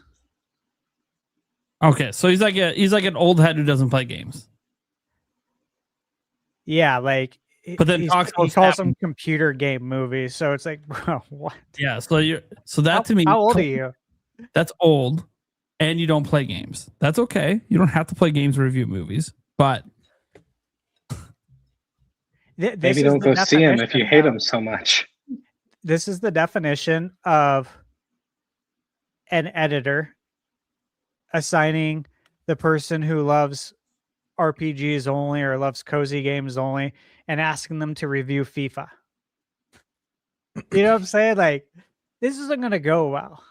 yeah. You have no idea what any context to this movie. Everything probably went right over your head. Why are you reviewing this? Why are we assigning you to review this? You don't get it. And we'll probably get more into this when we get to the Mario movie stuff, because I'm sure the reviews will come up initially. Since we're reviewing the game, it's important to understand what the reviews out there were saying. Because now we can comment directly on what they said or where we disagree, or where we maybe even agree. We'll see. Wing Demano 7. I always wondered why Breath of the Wild and Tears of the Kingdom card games weren't gold. Yeah, the Switch 2 ones. That was a perfect opportunity to bring out the gold. I don't know. I don't know if I'd like them all to be gold. You know what I mean? Kind of takes away the Well, this would've been- prestige of it. The Switch 2 editions in this case. So they would have existed for a whole generation without gold. That's true. But can you call the Breath of the Wild one without the DLC the gold one? I mean, there is no version with the DLC, so Only in Yeah, Japan. so I don't know. Oh, really? I have it Interesting. physically. Yeah, play That is Asia. interesting. Let's see here. And then we had, sorry, I'm trying to do multiple things at once here.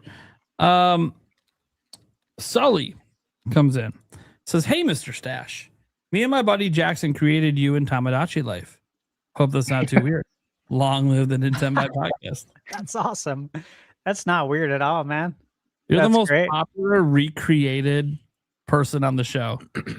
Now I know I saw my entrance for WWE from the one fan. I'm in there, but you were first, and now you're in this guy's game. I got a feeling That's Stash awesome. might be on a lot of Tamagotchi Life Island. That's really cool. I love that. I love the WWE. Dude, I was dying. I was showing my Kayla that. Yeah, I dude, sent that to yours so was many pretty- friends. Yours Made was me so happy. yeah, I Stash watched is one with all three of us. Yeah. You guys watched one with all three of us in it, right? We walk in and we're just like, Oh, dude, it's so great. We all come out one at a time and are doing our like moves in the ring. It's so great. yeah, Dude, I'm you gotta dying. send me the link to that one. I haven't seen that one. You put it in chat. Yeah, Or that'd private be- chat. So good, yeah. And then we had a late super chat here from Joey Pitts saying Earthbound needs a movie. Earthbound needs everything. All right. So this is where we're gonna now, guys, we're talking about the Mario movie, doing a review. So just big spoiler warning to all of our audio listeners, video listeners. Look, there's literally gonna be a banner on screen. I'm gonna put it on screen right now that says spoilers and says Mario Galaxy movie review. So if you I don't know how much more obvious we could be, but there's going to be spoilers in this conversation because we're talking about a movie we all just saw today. That being said, Hold on, give them. I know they're 20 going to seconds yell. here. I didn't give them enough Yeah, warning. It's yeah. only been a minute and a half. I don't know how much more warning you need. But just to set the bar, because this is, we're reviewing the game. This is the official Nintenbyte Podcast review of the movie. We have 110 professional reviews out there with a 43% on Rotten Tomato. Just to throw some of the words out there, these are all public, all before the movie came out, guys. None of this should be considered that spoiler right here, especially given that these people writing it don't seem to know what they're talking about half the time. So I should probably keep. Sorry, that's my opinion. My bad. Don't speak for us. No, I'll claim that opinion 100%. That's mine too. So David Jenkins from Little White Lies gave it a 1 out of 5, saying what's most disappointing is that the raw talent is all there, and every single person involved can be proud of having made quality, soulful, intelligent work in the past.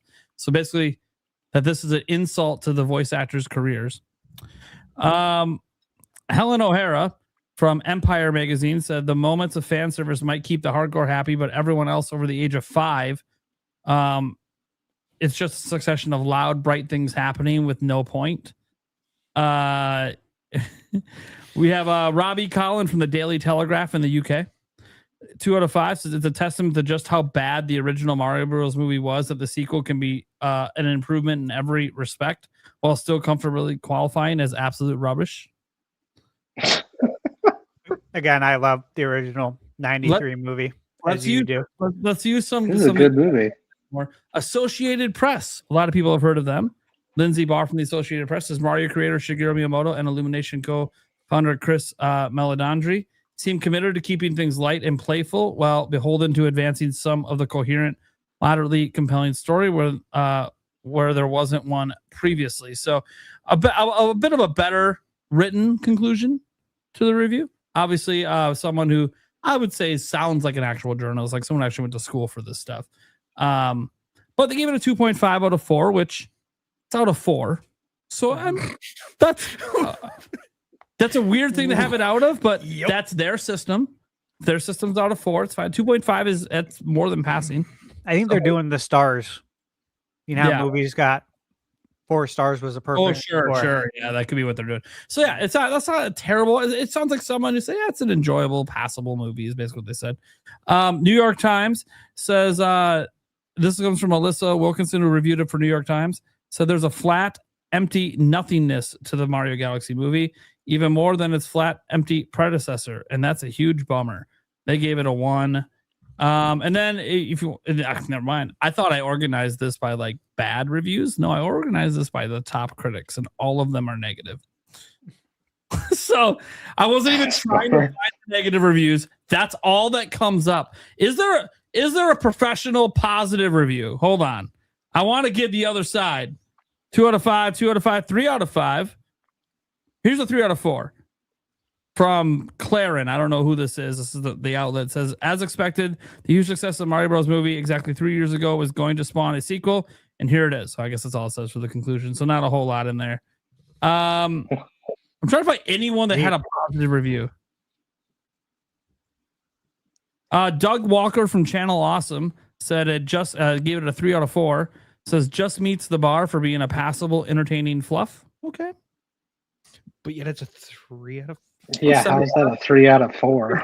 Yeah. Well, he's treating it like a C-level movie. Like it's passable. It's fine. It's just not fantastic.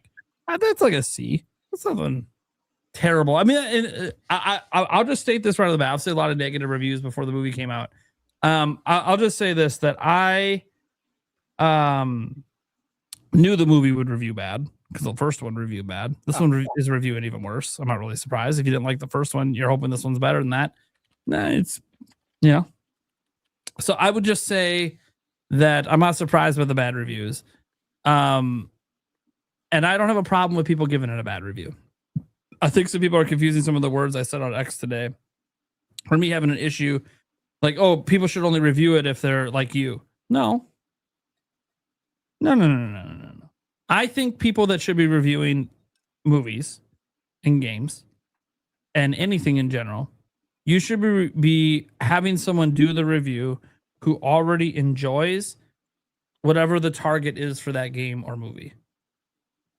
If they don't, then they're given a perspective that doesn't actually speak to the target audience. And I use the Mario movie as an example because the original one's like a 66 or 69 or whatever it is. It's a splat on Rotten Tomato, but it has a 95% user score. That lets you know there's a massive disconnect between the target audience and the people who are reviewing. And that's what I mean by, I'm not saying the reviewers and the users have to agree, and I'm not saying negative reviews can't exist. I'm saying that it should be a negative review that actually would be much more impactful by coming from someone with whom they are the target audience for it. Yeah. If they have a negative review on it, then there's the problem. You'll read all these reviews and they're all like, oh, the first movie sucked and now the second movie sucks. And it's like, well, okay, then you were never the target audience. Yeah. So, and I get the target audience as kids. I had someone today be like, what do you want to do? Get some 7-year-olds to review it? Sure. YouTubers do it all the time. There's literally entire channels where kids review movies. If it's a movie intended for kids, then yeah, their perspective I think matters more than some hoity-toity adult watching 20 movies a week to write reviews, because they're the audience that, hey, this is the one movie we're going to start the year. Maybe it's the second one. There was another popular kids movie that came out recently, but anyway, so that's just kind of setting the table. They hated it. There are no user scores yet because they don't. I think they have like a 3 or 4. I think they wait till after opening weekend. Although never mind, they do have user scores up now. They just didn't today. I saw it. 92% with over 1,000 ratings. I don't know if they have anything written. Oh, they do have some written ones. So let's go through, and we're going to go through their verified ones. These are people who have actually seen the movie, verified. Lots of 5 stars, tons of them. Thoroughly enjoyable. It's Mario. It's not that deep. Just enjoy the ride. My son loved the cameos from Smash Brothers. It's funny because that's where a lot of kids will know the characters from, not the original from. Another fun Mario movie with lots of Easter eggs and a few surprises. Honestly, it's a pretty good movie. It went by really fast, but it definitely opened up Mario and Nintendo universe for more movies and sequels to come. That's a huge takeaway I've had from it, too. Guys, they have 2 secret endings in the credits. Both of them open up to entirely different future movies. You know what's wild is my theater that I saw it at. Everyone left the theater after the first. Because it's probably all they thought. Yeah, they didn't think there was going to be a second all I one. thought. And I told the people next to me that there was one more. But like I kind of felt bad. They just left anyways. They're like, who the fuck is this guy? Yeah. I'm by myself, just like a grown man. There's one more coming up if you want to wait a little bit. The second one, guys, the second ending, I would say, is more akin to what the future of the Mario movies is going to be. Mm-hmm. Yeah. Yeah. The first hidden ending is more like, hey, it looks like Star Fox is going to have its own shit going on. That was my general takeaway from that one, because he flies off to go back to the Lilat system or wherever the hell he was going. So it kind of feels like they were setting up a Star Fox movie down the line. Mhm. Although, hey, for those wanting the Smash movie, Miyamoto spent all week shooting down that crap. He's like, nah, we're not. That's not happening. Of course, this is Miyamoto. He might not be alive by the time it happens. I don't believe that for a second. Yeah, I don't think it's going to be up to him when the time comes. I think that will 100% happen. I do think that I do say I don't think Miyamoto's lying. I think at the moment they don't really have a plan to do one. So I don't think it's like even something they've had a real conversation about. But they've obviously talked about being able to make other movies like the Donkey Kong one, the Star Fox one that now seems pretty locked in after this movie. So they definitely have a plan to expand the movie universe, but it's also like I mean, they could part of it. they But could beautifully tie that after credit scene with Fox. You know, we'll get into more spoilers. Yeah. And Fox leaving. They could tie that into the next game. Easy. And they could set up the universe in this new Star Fox in this reboot or whatever this game is going to be. Is that dude? Fox has been to this universe. He's interacted with Mario characters. We didn't even talk about this. It'd be a pretty big deal. How this gets solidified? They reveal the new Star Fox game this month, and Glenn Powell is voicing Fox still, but in the game. That would be the Really ultimate. cool. Oh yeah, they're connecting this all together. They did the movie literally for this, which is awesome because that means it could also lead into the dedicated Star Fox movie someday. Anyway, so that's the reviews. Obviously, lots more positive reviews from the actual audience than there was from the critics. But now we get to us. We're a couple of us on here do reviews. It's ThunderStash and Gamebird. The rest of us are more just audience. We just watch movies and play games for fun. So let's throw it over to our two semi-professionals first. What are you guys thinking about the Mario movie overall? Yeah, spoilers you want, doesn't matter. Like good, bad, indifferent. Where are we leaning here? Bird, you can go first. Okay. I made some quick notes because when the podcast started, I had just wrapped the movie maybe 2 hours prior. So it was me racing home, getting ready, setting up, and I jotted some notes down. I still haven't, like, I can't give a definitive final thoughts on this film because I'm still kind of like absorbing it, and I'm actually going to be seeing it again. I saw it solo. My kids want to go see it, so I'll be seeing it again with the kids. And I think I'll have a really good grasp on where I land with this movie. I made a note to make a special mention just because I think this is important. And it was one of the first thoughts I had when I walked outside of my overall feelings of the movie, is that this movie has a major disadvantage compared to the first film. And that disadvantage, at least for me, was nothing's gonna beat the magic of going and seeing the Mario universe created for the first time in all of its glory. When that first movie dropped, like it was like a childhood dream come true. I literally sat in the seat and the movie booted up, and I felt like I can't even believe I'm here seeing this right now as an adult. Like It's like Breath of the Wild moment where you're just not gonna be again. Mhm. Yeah.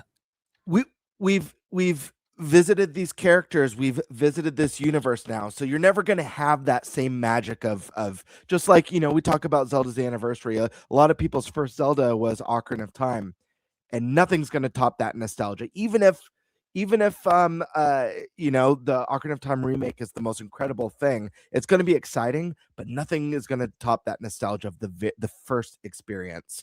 So that's just something that's important to note. You will not have the magic of it being your first time. That being said, I made a little list of pros and cons, and then I'll kind of share my overall thoughts after that. And they're just little bullet points. It's nothing too long or crazy. Pro number one, I'm sure everyone here is going to agree with this. And the animation in this movie is just absolutely insane. When I think of movies that are animated in this way, I'm not talking some of the more unique animated stuff like Into the Spider-Verse that does cool, almost like stop motion-y and very stylized. I'm just talking like pure animation, your Pixar style, your DreamWorks style. your illumination style. I don't think I've ever seen a movie that looks this stunning. And it's not just one art style in this movie. There's more, and I'll get to that. But yeah, the animation throughout was wild. There's even like animated, like 2D animated stuff in here. I don't even know, there's like puppetry in here. I don't know if that was like real puppets or if it was animated. If that was animated, that is jaw dropping because it looked like practical puppets in part of this movie. Just the lighting, and like there were so many moments in this movie with some of the backdrops and just like the art where like I was like slack jaw, like holy shit, this is gorgeous. So that was like a major takeaway for me. I just couldn't believe how beautiful this movie was. And the setting does so many favors to that, how colorful and vibrant all the galaxy stuff is. Second one, music is unbelievable. It's possibly my favorite Mario soundtrack of all time in this film. Very good. And you know, I'm one of the people who actually liked some of the licensed stuff, you know, in the first movie, Aha, Take on Me, and some of that fun stuff that we got. This movie has like 2 or 3 licensed tracks, I believe, in it. Nowhere near as much as the first movie. That's neither a pro or a con for me. The pro is just that the music overall, the symphonic score of hearing songs from the Mario Galaxy series, as well as across the whole history of Mario, was a joy. And certain scenes you're like, oh. Wonderful. And there are certain times where like you got like a special song, but they'd only play it for like 10-15 seconds. Yeah. And you're like, I know this one, I love it. And side note, I Am 8-Bit announced that they're doing a vinyl for this movie, and I will be picking it up because this score floored me. The music's unbelievable. Did you see it? it? I think it does. Did you see the vinyl? Yes, I saw it. You saw it's purple, like Galaxy purple. Stunning. Oh, yeah, nice. it's so nice. Hey, Gamer. Yeah. Did you know why the music was? What's that? Was part of it. You cut out. Sorry, I don't know if that was on. Oh. Did you guys hear Eric? Yeah. No. Oh, what the weird. You know why the music was so amazing? Huh. Koji Kondo was part of it. Oh yeah, Koji Kondo. Yep. I saw him in the credits, and I'm like, oh, that makes sense. I will say, when I saw him in the credits, I wasn't sure if he was there because he created the original music or if he played a role in this one. Because you gotta remember, supervised even. Some of the songs that they played were definitely like Koji Kondo Yeah. originals.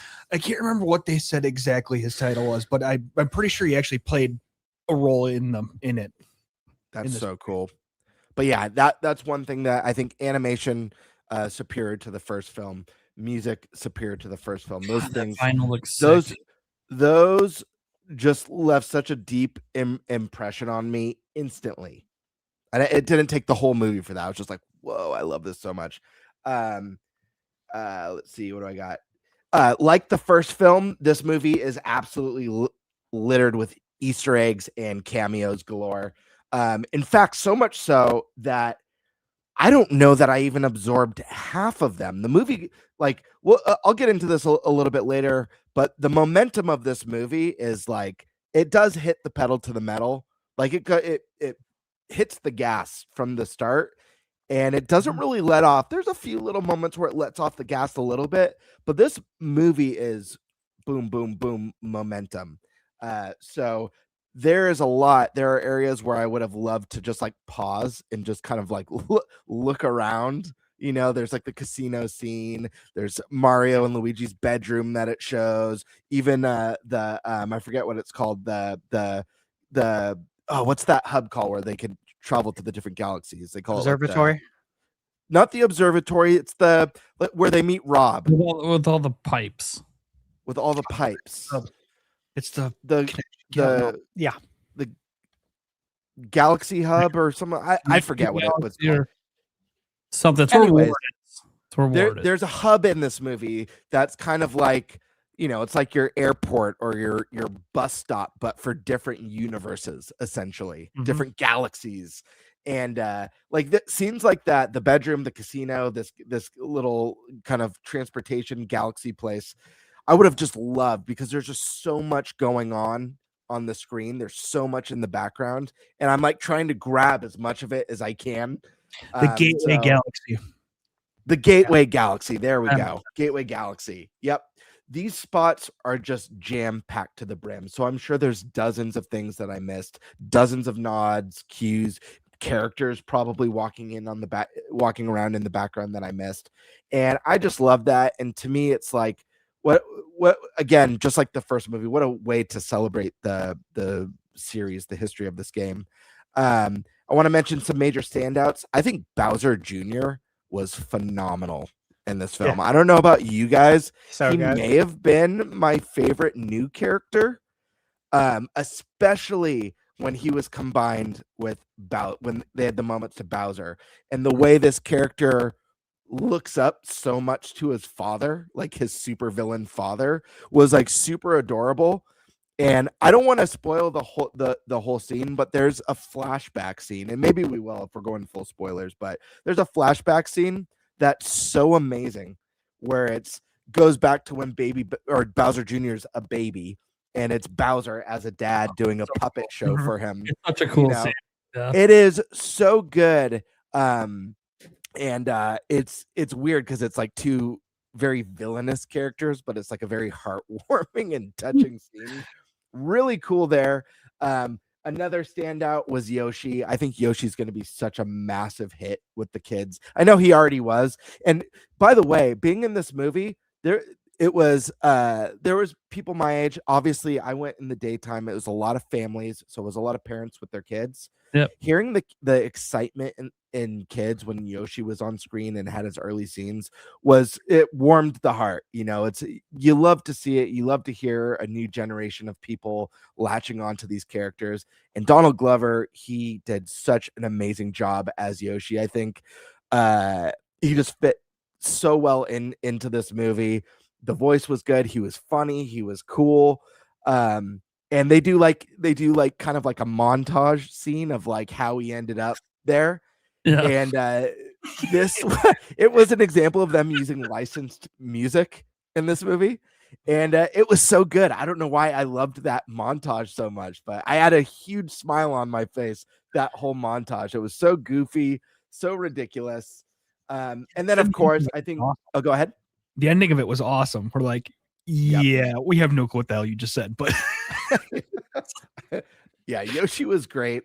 And it just makes it like that, the dynamic, adding him into the mix with Mario and Luigi, like, makes me so excited to see what's next for these characters in the third movie. And I think that's a really great thing. Star Fox McCloud. This character was awesome. I think Glenn Powell did a fantastic job. I definitely got, it was kind of mentioned earlier by Stash, the Han Solo-ish vibes from the character. Really cool. Just such a joy to see him. I loved how they style wise, the way they do how he got here made me really happy. Yeah. And it even had some vibes of the intro a little bit of the podcast, I'll say, with some of the digital 80s scan lines and stuff. And it went full 90s and full 80s and stuff, which was really cool, with the flash of Slippy, and it's showing like the face fox from the Nintendo 64. He makes fun of his crew, but they're not there to say anything. I'm like, dude, I need to see the full crew in a movie because I got to hear the comebacks. That's what I get. That's what I get for talking mad shit right now. But he's by himself. Frog my technician.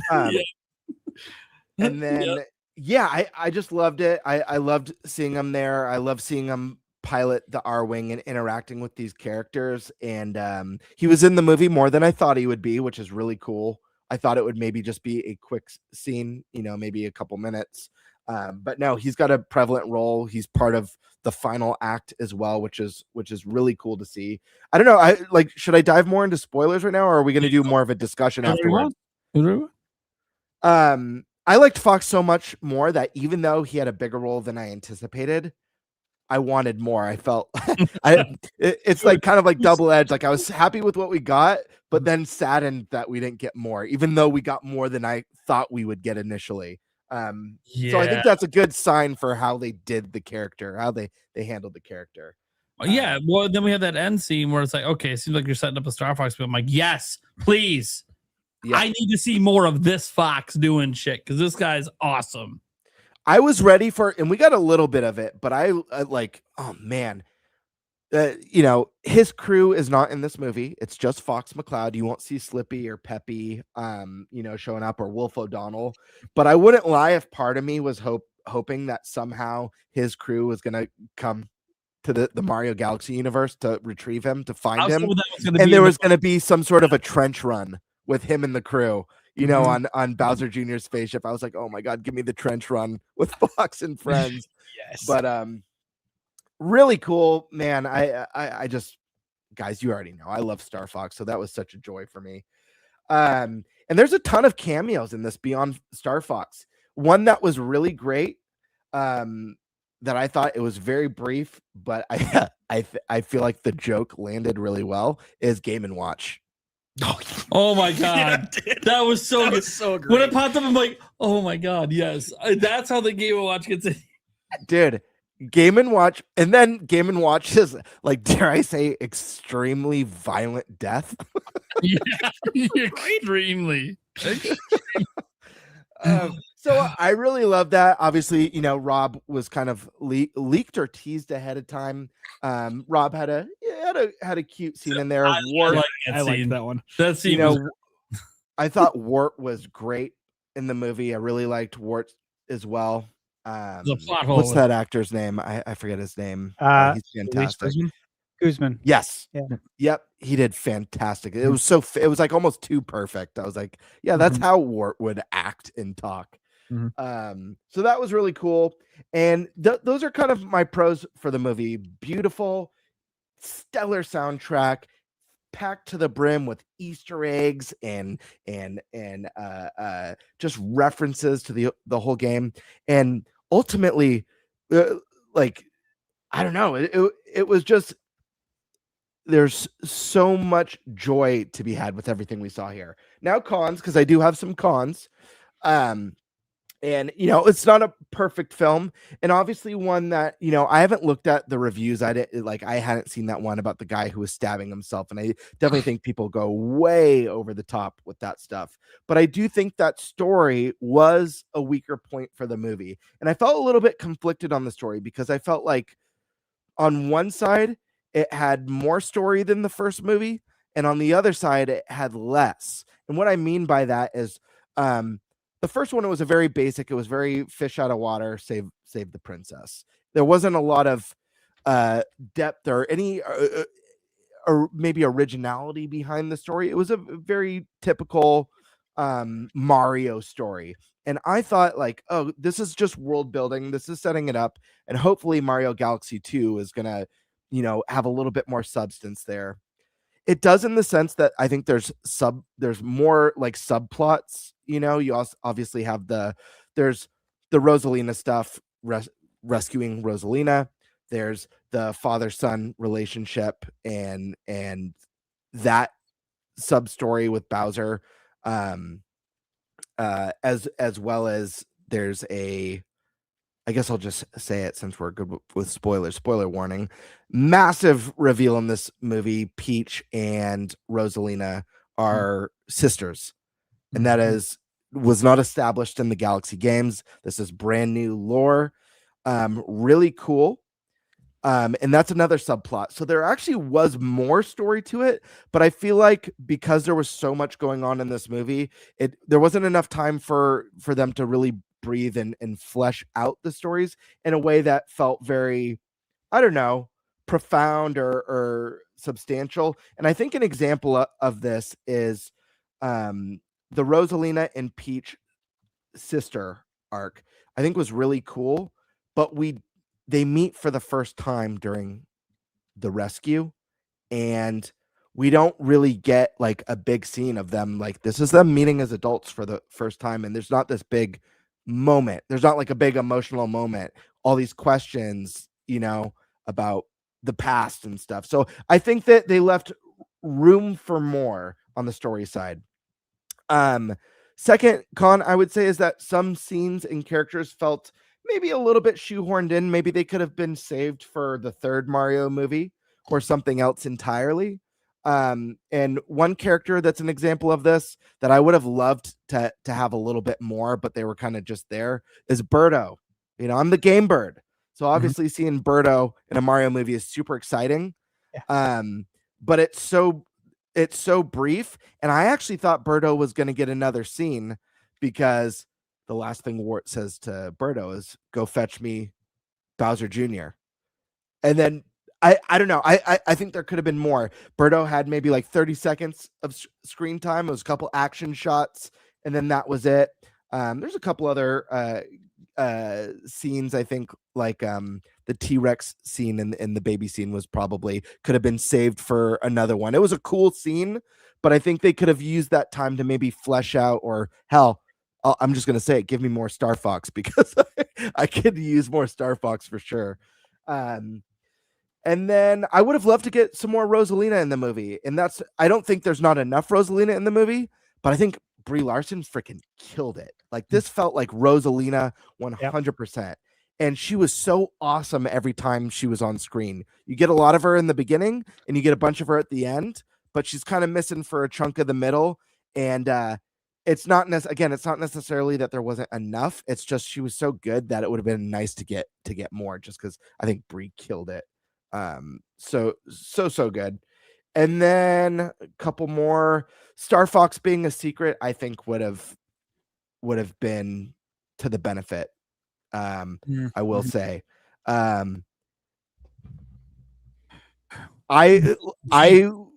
you know why the poster came out? I think he was actually going to be a secret. Yeah, and here's the thing. I think he was meant to be a secret too. I really do. Because I feel like if you're not going to keep him a secret, I think the impactful reveal would be in the final trailer to get everyone just like, holy crap.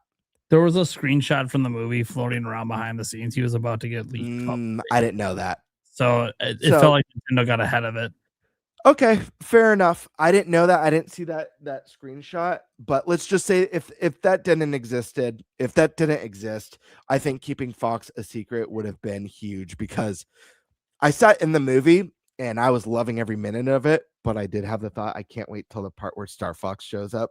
I was anxiously awaiting his arrival. I wonder if this is, and when you get to that like cantina bar, I'm like, oh my gosh, this has to be it. This has to be when Star Fox shows up. And so I could just imagine my reaction when they exit the cantina and Star Fox is in the background working on his ship and just being like, oh my God. So that would have been really cool. And then my last point was, and I actually already touched on this one. The movie goes by so fast. There's so much momentum that there's so much goodness packed in this movie. It's hard to soak it up in one watch. I feel like you have to watch it twice to truly appreciate everything that was in there, because I feel like I missed so much, even though I was looking and paying as hard of attention as I could. I feel like I missed so much of the movie. Finally, I'll end on my overall thoughts. I wrote down, I walked away with a smile on my face and having so much fun. I really look forward to watching this movie again with my kids. This movie to me felt like the perfect celebration for Mario's 40th anniversary. And despite what some of the negative reviews are saying, I feel like this movie is meant for two groups of people. I think it's meant for kids, and I think kids are going to absolutely love this movie. And I think some of the things, even some of the cons that maybe I mentioned, aren't going to be cons for children. You know, a character feeling maybe just thrown in for the sake of it, like Birdo, or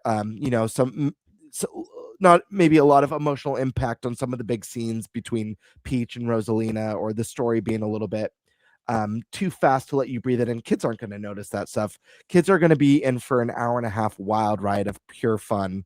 And it's going to create a lot of new fans and people interested in this world. The other group of people I think this is meant for is people who grew up and love Mario, love the Mario series, and love Nintendo. If you're a Mario fan, if you've even been playing half of the games from this series, there's so much packed into this movie for you.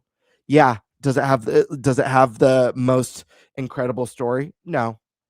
Like, are there better movies out there? Absolutely. But if you're a Mario fan, if you're a Nintendo fan, you're gonna enjoy so much about this film, in my opinion. This isn't an award nominated movie. It's a movie that was created with love and fun in spirit, like just like a pure spirit of fun.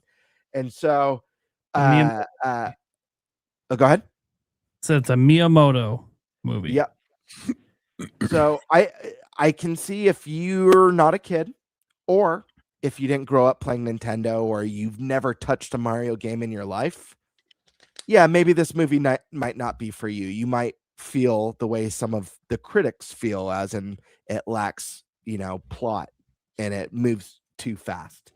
But if you're a Nintendo fan, if you're a Mario fan and you have a history with that series, there's so much to love about this. May not be a 10 out of 10 for you, but I guarantee you'll walk away being like, that was a lot of fun at the very least. And set your expectations. My initial expectation was the first movie was story light because it was building up. The second one will be more story heavy. That wasn't the case. My expectation for the third movie is that it's going to be just another fun-filled romp like 1 and 2. And if it does surprise on the story front, hell yeah. If not, no worries, because I enjoyed the first 2 so much, and I can't wait to see where they go next. And I think the after credits thing, I'll let someone else take the last after credits. It does introduce a new character and kind of teases where we might be headed next. And obviously there's the Star Fox one that Nate mentioned. But yeah, I had a lot of fun with this movie. I think there's a lot to love here, and I'm looking forward to my second watch. Those are my thoughts. All right, I'm gonna throw it over to Tix quick because he's got to head out here. You got any thoughts on the movie before you head out? I haven't seen it yet.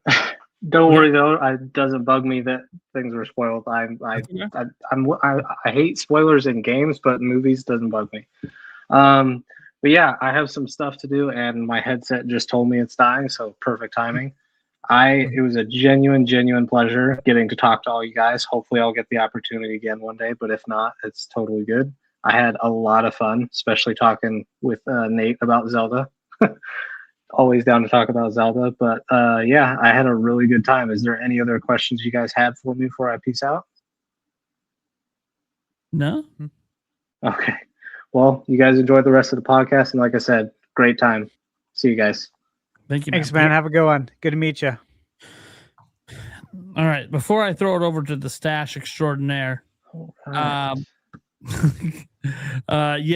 guy keeps going off about how the movie's not for kids. I'm a dad. I'm telling you right now, my kids are gonna love this movie, and they haven't seen it yet. The last movie they watched on repeat on the TV for like months. Well, listen, when I said that I think this movie's for 2 groups of people, and I said kids, I'm not saying this movie is strictly for. Oh, he's kidding. Okay. Well, just to be clear, in case anyone agrees, I'm not saying it's strictly for kids. I'm saying I think it's for both kids and adults who grew up and have a love for Nintendo and the series. And the best way you could say it is it's basically rated KA. Kids to adults, right? Yep. As the ESRB would say back in the day, before it was E for everyone. Okay, so before I go to Stash, I just want to ask one question from the people who all saw the movie. Am I crazy, or did I see Samus's ship in the background of the one scene? Like this? If you guys did, I missed it. But yeah, it was right before Star Fox came on screen. So I went into the movie hoping that we would see Samus, because I had talked about this, but Samus showing up because it's literally in space. That's where Samus is, and it would make sense. And I wondered if she would show up at all, but I didn't see that. but at the same time, I'm just like taking everything in. Yeah. Again, this is a movie just you that- rewatch for Easter eggs, so I really hope that's true. Yeah, it's just that one scene. And it looks like I'm not the only one. There's people in the chat with the super chat. So Yeah. other people did see that. Yeah, her ship was taken off. It's awesome. That's all. Did- But one of those things that, again, when I see it the second time, I can get clarification because I actually know where it happens. I just couldn't. Yep. But, there's so much happening in this movie. I- This Fox came on screen too. I was like, okay, I don't care about anything else that happened. I know. I gotta ask you guys, were you looking for? Because I actually wasn't looking for Samus. I didn't even think of that, so I didn't notice the ship.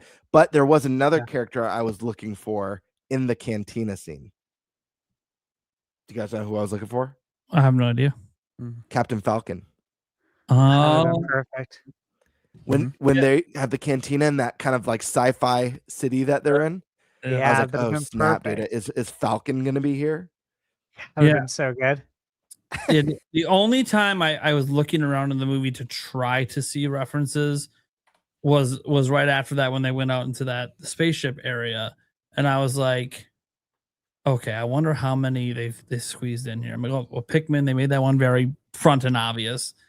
Like literally, was hilarious. how could you not forget this That was Pikmin? freaking good. But then obviously then the Samus one and then Star Fox. I'm like, dude, I bet you some of these other ships are references that I maybe don't even get. I gotta I gotta learn up some of my lore here. So I guarantee some of these are from games that I'm just not recalling right now. Because almost everything in this movie is intentional with its references. Oh yeah. That said, let's save me and Eric's thoughts for the end. Stash man. All right. So yeah, I got a few notes. Earlier when we were talking about, by the way, that reviewer from the Times, they gave Mario a 0. He gave the Sonic the Hedgehog movie a 0. And this is a summary of it. But he starts out saying that video game adaptations are inherently bad.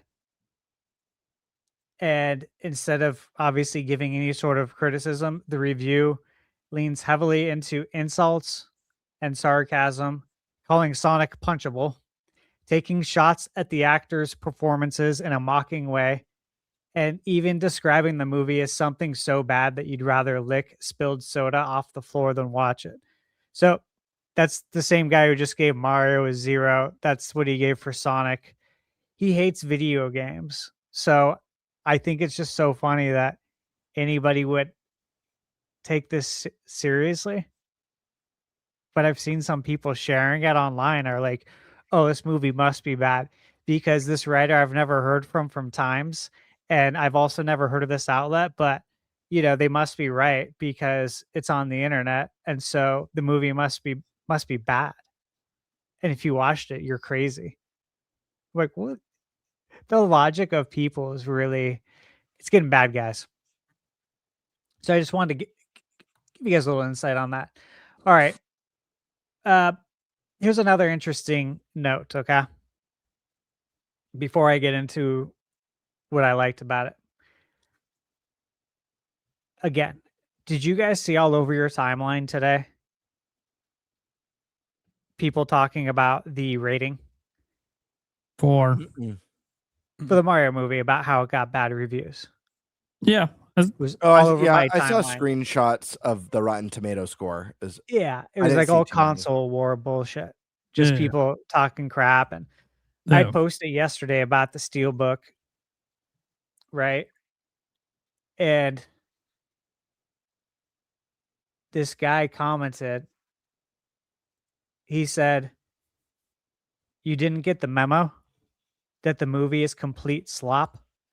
The biggest Nintendo fans are saying it's a disaster, let alone the critics. Stop shilling."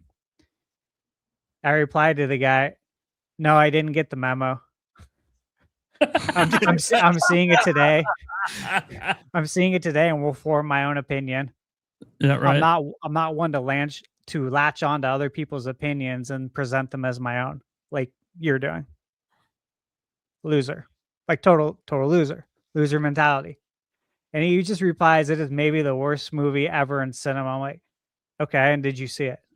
You still haven't answered that. You obviously haven't. But it's like, dude, what is wrong with people? It's so weird, right? Now look, my point is I saw that all over the internet. I'm just like, oh my God, I gotta get off the internet today anyways, because it's April Fool's Day, and apparently all the fools got a memo and decided to go on the internet and act like idiots today. But looking at the scores, okay, I pulled this up to give you guys some insight. This is for the chat too. This is why you can't take, and again, I looked this up in like 5 or 10 minutes while we're talking. This is why you can't take critics and journalists seriously. I'm sorry. Like, this is literally why I review stuff, because I can't take their shit serious. Did you guys like Billy Madison? Yep. Love the movie. Critics gave it a 40%. 40. Audience gave it an 8. They did it to Tommy Boy. They gave it a 40%. I'm like, what the fuck? Yeah. Here's a good one. The Boondock Saints. You guys seen that? Oh, classic. Banger.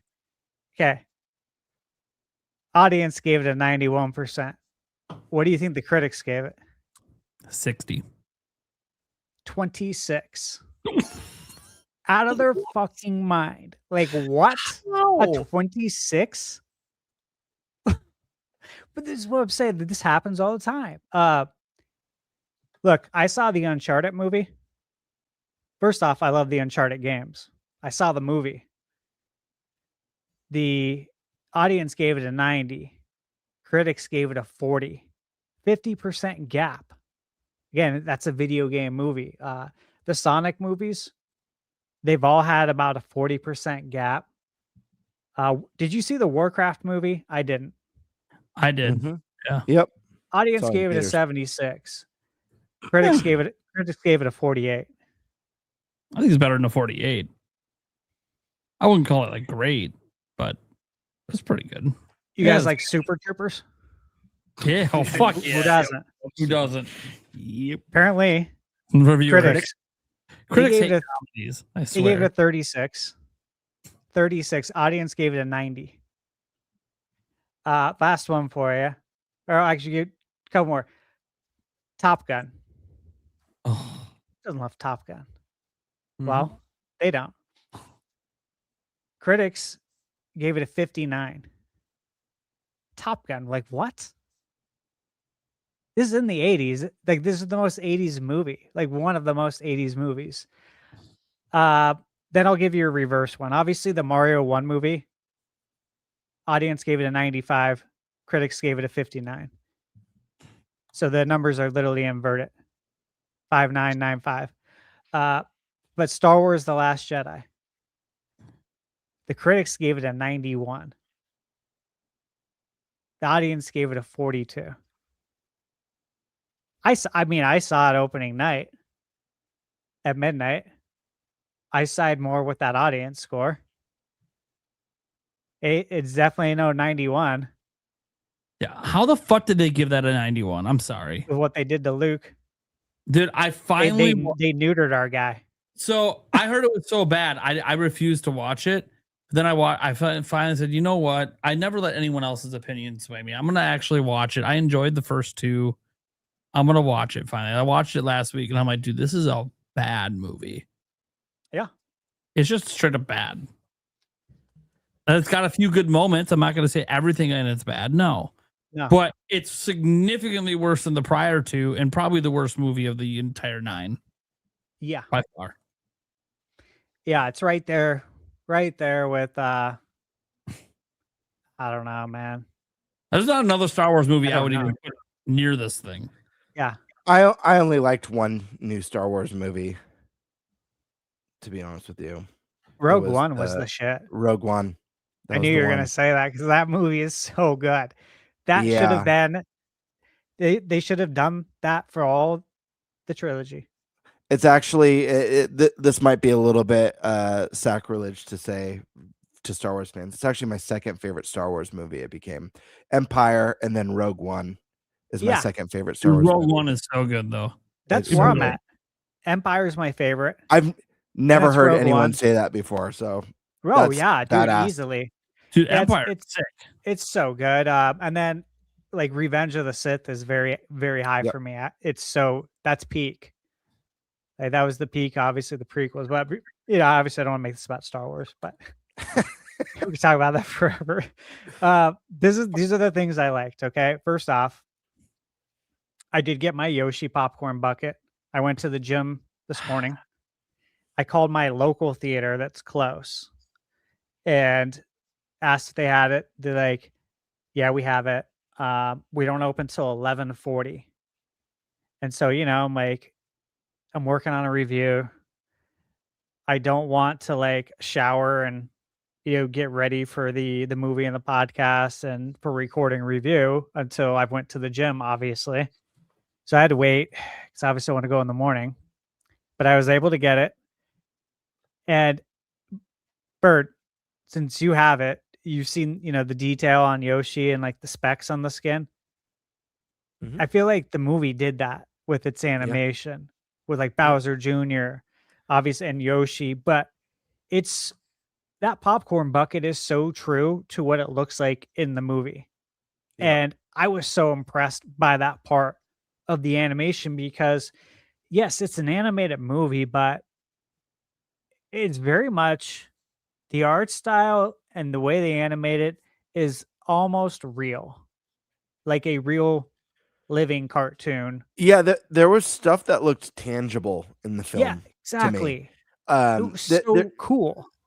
they show a close up in the movie. In the beginning of the movie, Bowser's mini. He's like a little mini Bowser, and there's Yeah, a scene that where was he's sitting on crazy. Mario's hat, and it's a close up. You don't see Mario's face; it's just a close up of Bowser sitting on the hat. It looks like a real fucking hat. Like Yeah. it looks like real stitched material that's tangible. My You my know what I'm talking stepdad, about, right? Oh yeah. 100%. So my stepdad Paul reached out last week, and he was asking about my work on YouTube, and he said, "Hey, I'm at the theater, and I just saw the trailer for the Super Mario Galaxy movie."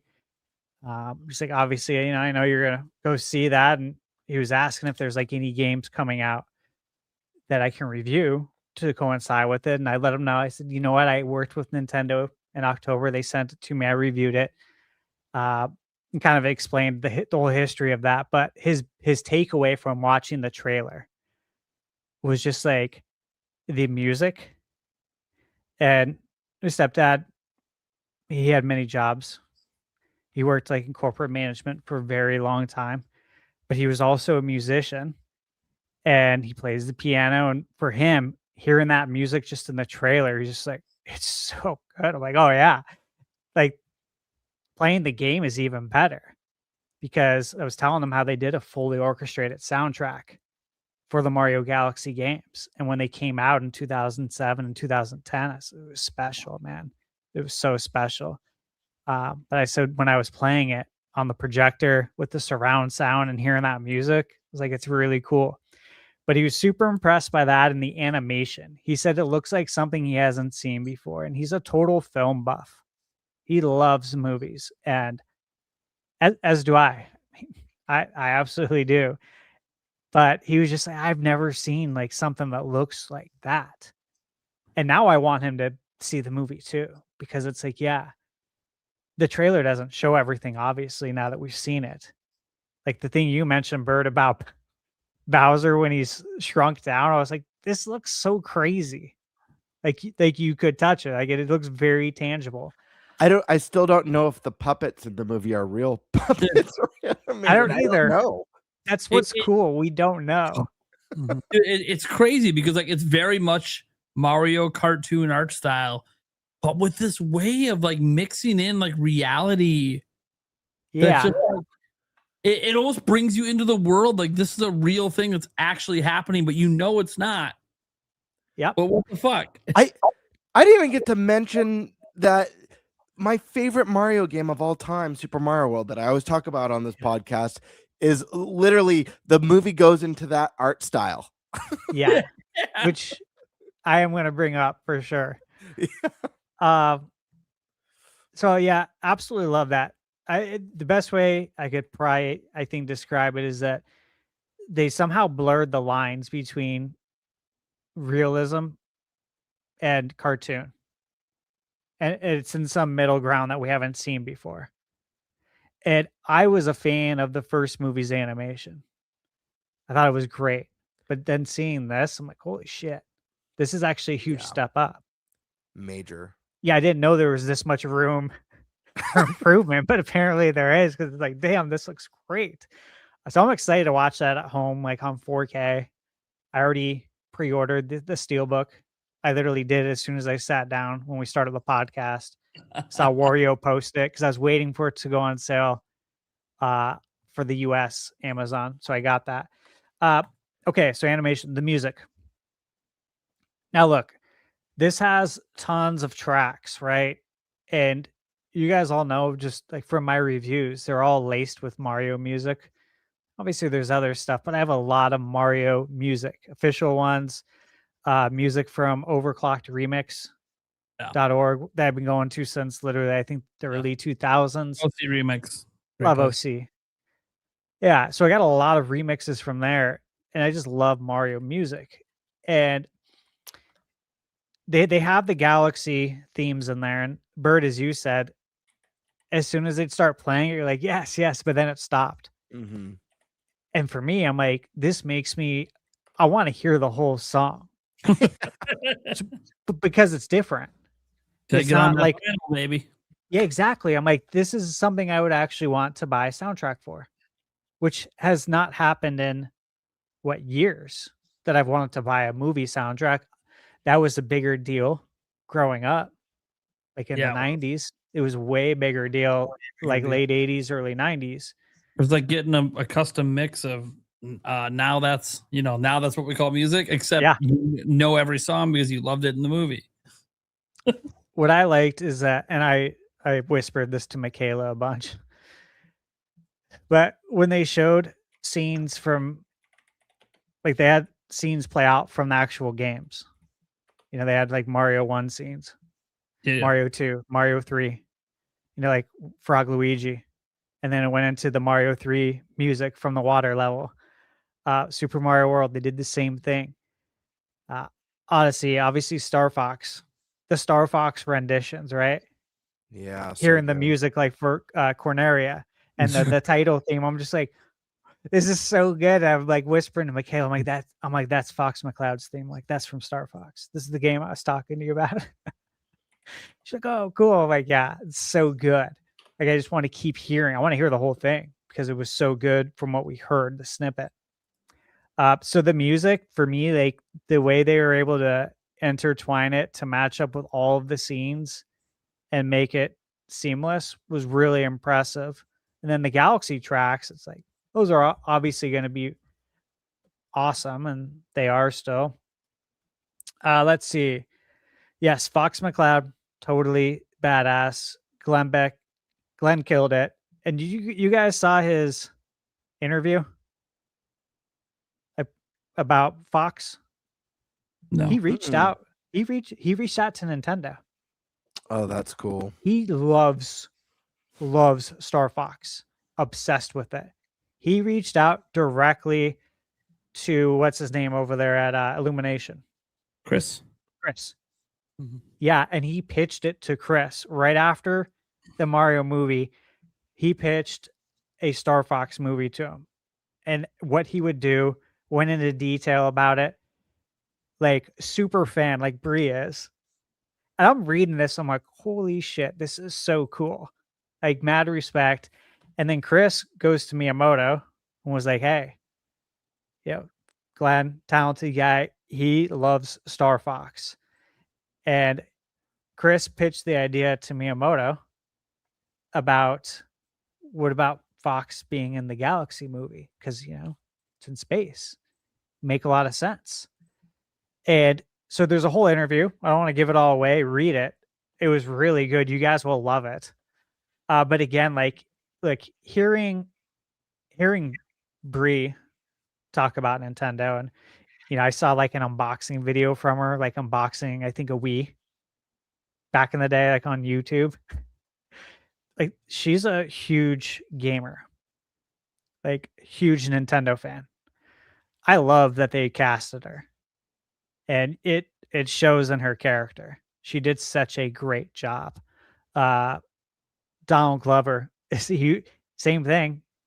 He's like, we need to reach out to Nintendo. There's a story about him too, about how they chose Glenn and Donald. Donald pitched Yoshi to them because he loves Nintendo. I'm like, this is great. Like, this is what you want, right? For your movie. You don't want to have to cast it. You want the right people to come to you, and that's when you know it's right. So yeah, they both killed it. Brie, excellent. Princess Peach was once again great. Mario and Luigi, Chris Pratt and what's his name were great. Charlie Day. Charlie Day, so funny. Guzman was awesome. Look, I love Mario too. I always have. Absolutely love the game. I always choose Princess. She's the best character for sure. But I love the bosses in the game. I always loved Wart. I always loved Mouser. Yeah, Which Mouser's in the movie. I'm like, oh, dude, it's the bad guys from Mario 2. It's Birdo, Wart, Mouser, and then you got the ninjas. The guys who look like the stars. I went, what is going on here? What kind of fever dream is this? And they're all just chilling at a casino. Wart's over there getting drunk. Like, this is hilarious. Like, who thought of this? The Baby Mario stuff. First off, the Super Scope. Yeah, like Super Scope. Again, whispering to Michaela, I'm like, that's the gun from Super Nintendo. Said it was used with like Yoshi, Mike whispering this to her. I'm like, it's really cool that it's in the movie. But the fact that it turned them into Baby Mario and Luigi with Yoshi, I'm like, Yoshi's Island's playing out in front of us right now. This is great. The T-Rex. I was like, this is from Odyssey. Yep. And she's like, really? I'm like, yeah. It's not just like a dinosaur. I'm like, no, this is the dinosaur from Odyssey. Well, we'll have to show you, but this is literally from the game. Like, everything here is intentional, which I love. Like, nothing was random. One thing that I really liked, and I don't think anyone probably caught, is when Princess is underground and she goes through the wall into another dimension. That 1-to-1 mirrors the 1993 Mario Brothers movie when they go through the dimension. Yeah, right. I said that to Michaela. I'm like, that's freaking awesome. I was thinking that, but I was like, I'm not 100% sure. Yeah, dude. 100% sure. So I didn't say anything, but I was like, that flashback here. Yeah, and it's underground. I like that is so cool because, Princess in the Mario movie was Daisy. But yeah, she goes through the wall and then Mario and Luigi follow her. I'm like, oh, this is so cool, dude. Like, that is definitely an homage. But probably my biggest takeaway, all said and done, I had perma smile, as you would call it, the whole time. Like, I had a smile on my face, giddy smile the whole time. It was just like looking at everything on the screen, hearing the music. I was just like, oh, dude, this is so good. So for me, I absolutely loved it. And look, I think it helps that I've spent 40 years. Like, I mean, I'm turning 41, right? But I've been with Nintendo since childhood. We all have. We grew up on this. We've never left it.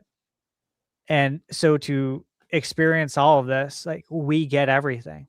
We know every song. We know every scene. We know every Easter egg until we, of course, get it at home and we spot tons more. But everything we're taking in, we know and we love. And so, of course, we're going to love this movie. And so if you haven't played these games, you may not enjoy it as much because you don't get it. But for people like us who really understand it, what's not to love? So again, that's why I came home and I bought the Steelbook, and I really might pick up the album because it's the music's just so good and I want to hear everything. So yeah, dude, 100% love it. I'd recommend it to anyone who loves Nintendo, the Mario games, real gamers. Like real gamers, right? Like I've seen a lot of video game movies. I enjoyed Street Fighter in '94. I enjoyed the Mortal Kombat movie. Dude, the Mortal Kombat movie, to be still, the 95 Mortal Kombat movie is still one of the best video game live action films. Same. Like, I enjoyed, obviously, the 93 Mario movie. Hell yeah. Yeah, that, like, I enjoy this stuff because I'm the demographic for it. Because I get it, because I played all the games and I love the games, and that's why I'm here to see it. That's why I'll be in the theater to see the Mortal Kombat movie this year and the Street Fighter movie this year. Ironic. I'm going to opening day of Mortal Kombat as well. I'm going to both. Michaela knows. I said, I work with Capcom now too. Who knows, we might get free tickets, but either way, I'm going to be there to watch it and support it. And I mean, I love Street Fighter. We've grown up with it. I know the cast. We know so many of the cast. Like I've grown up on wrestling. Cody Rhodes is I'm like, this is gonna be cool, man. This looks like a lot of fun. What is it? 50 cents Balrog? Yeah. Like, this is great, dude. What's not to like? It's super over the top, just like it was in 94. So, dude, one of my favorite things. I was a huge Jean-Claude Van Damme. I know you are. Me too. Huge. Obsessed. I have a bunch of like Jean-Claude Van Damme 4K steel books. Yeah. I grew up on Time Cop and Bloodsport. You got Sudden Death, Lionheart, and Sudden Death, and The Quest. That's so good. I just love The Quest. So many good movies. But one of my favorite things about him being Guile in Street Fighter was, he plays an American soldier, but Jean-Claude has like the thick accent, and there's just no explanation for why he has such a thick accent. Yeah. He's just American Guile. Raul Julia, rest in peace, obviously, but I don't know if you've ever heard the story on why he agreed to do the movie. No. So he was dying. He had at the time. Oh, wow. He was getting treatments on set. He lived on set because he had his doctors there getting the treatment, and he was in a shitload of pain while doing the movie, and he did it because his kids absolutely love Street Fighter, and they begged him to do it, and he did it sort of as granting a dying wish to his kids. I'm like, holy shit, that's heavy. Yeah. But what I wanted to say about that is that I thought he killed it as Bison. Like, he was so good. Like, he really helped make the movie as good as it was. And I read that story maybe in the last year. I'm like, oh my God, that's so sad. But also, you killed it in that role. So good on you. Okay. Eric, thoughts on the Mario movie? Freaking loved it. Yeah, I was perma smile the whole damn time, just bopping along with the music and just taking in all of the references I could find. Man, the only part that sucked of it, and it wasn't the movie, was the person next to me, not him, but the person on the other side of me. It'd be even funnier if it was Prime. Yeah, it would have been really funny, but I would have hit him. For some odd reason, was taking fucking pictures of the movie and then recorded just a tiny bit of it. And then I'm like, what the fuck are we doing here? Put your phone down and watch the fucking movie. It's like, whatever. And finally she did. And I'm like, okay, thank you.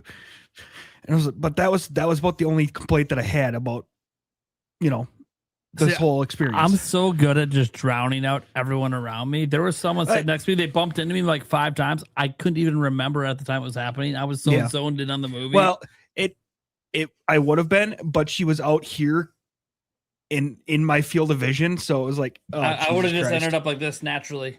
Okay, I'm leaning forward so you're out of my vision. Right, Hell yeah. This movie rocks. Yeah, right. But no, it freaking A. I mean, you guys covered it.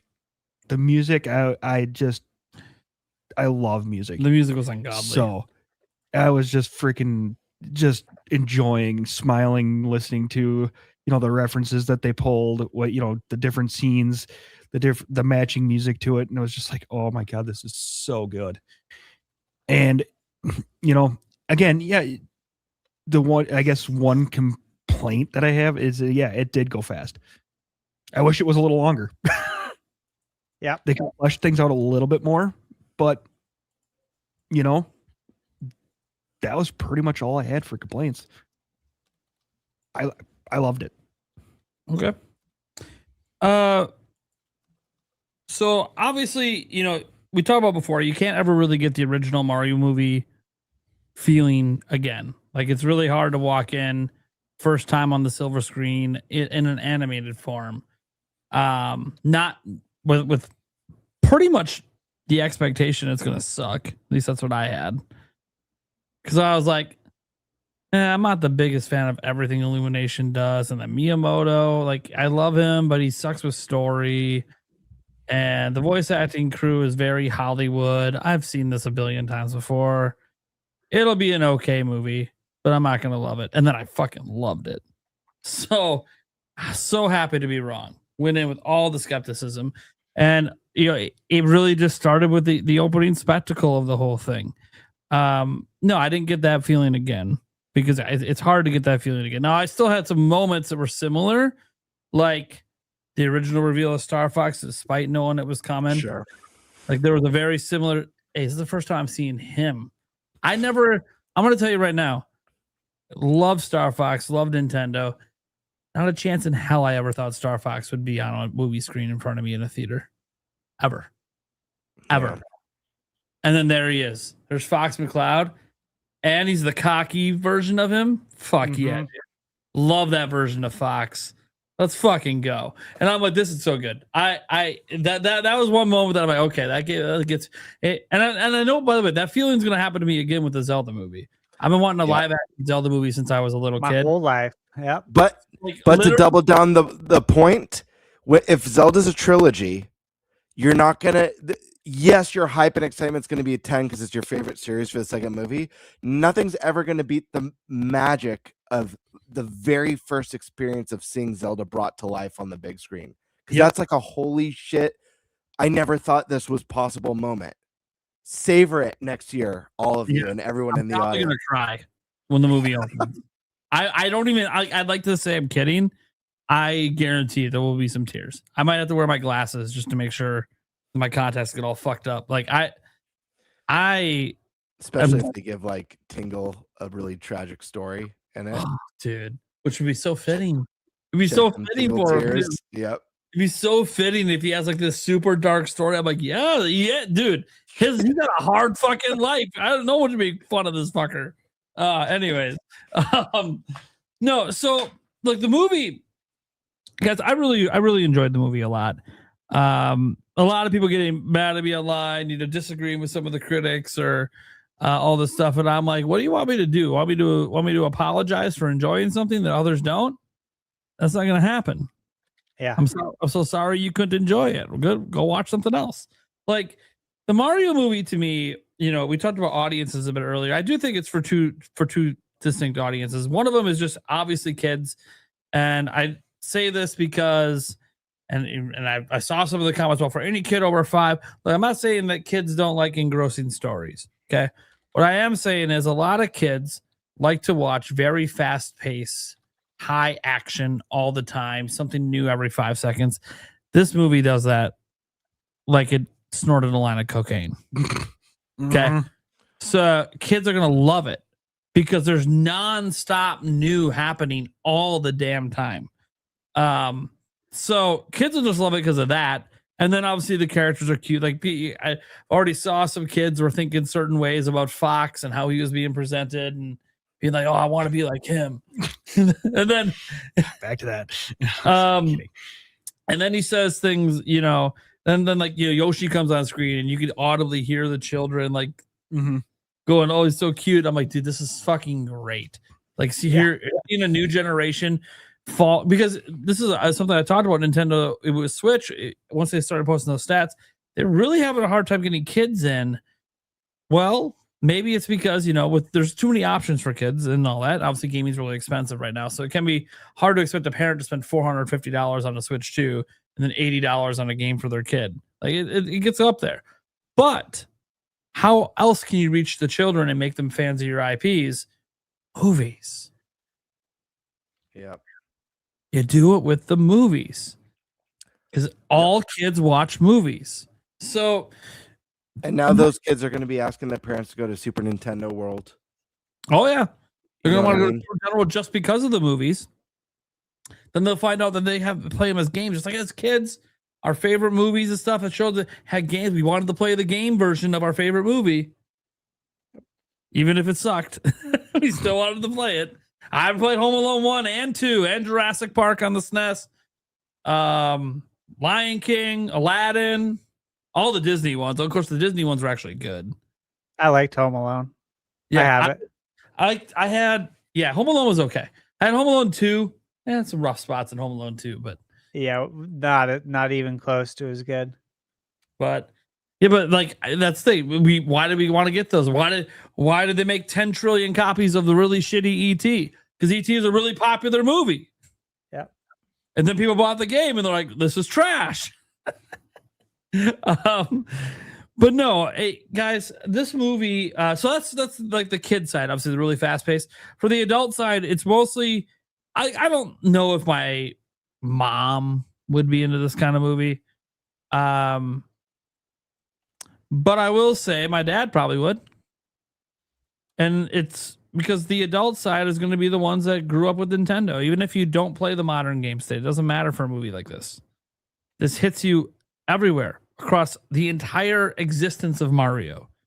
There will be something in here that gets you, whether it's the actual scenes and the characters or even just the music, the nostalgic ride it takes you on.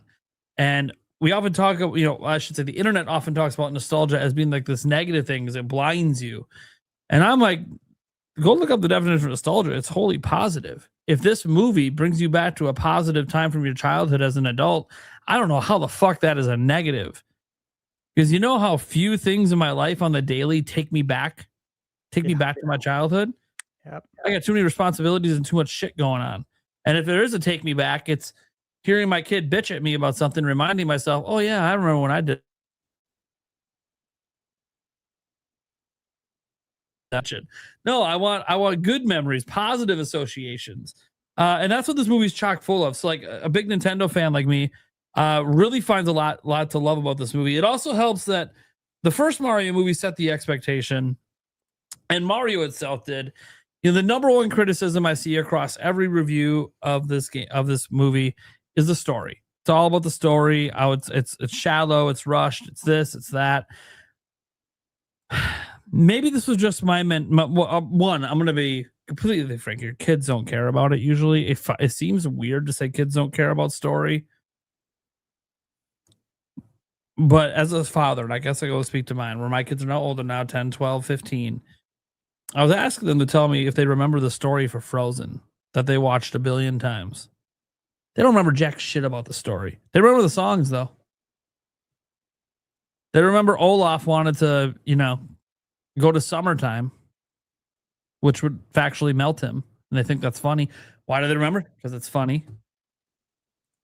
Because that's what kids are associating growing up. They usually like funny stuff. So they remember funny things. They don't really care so much about the overarching larger story being told.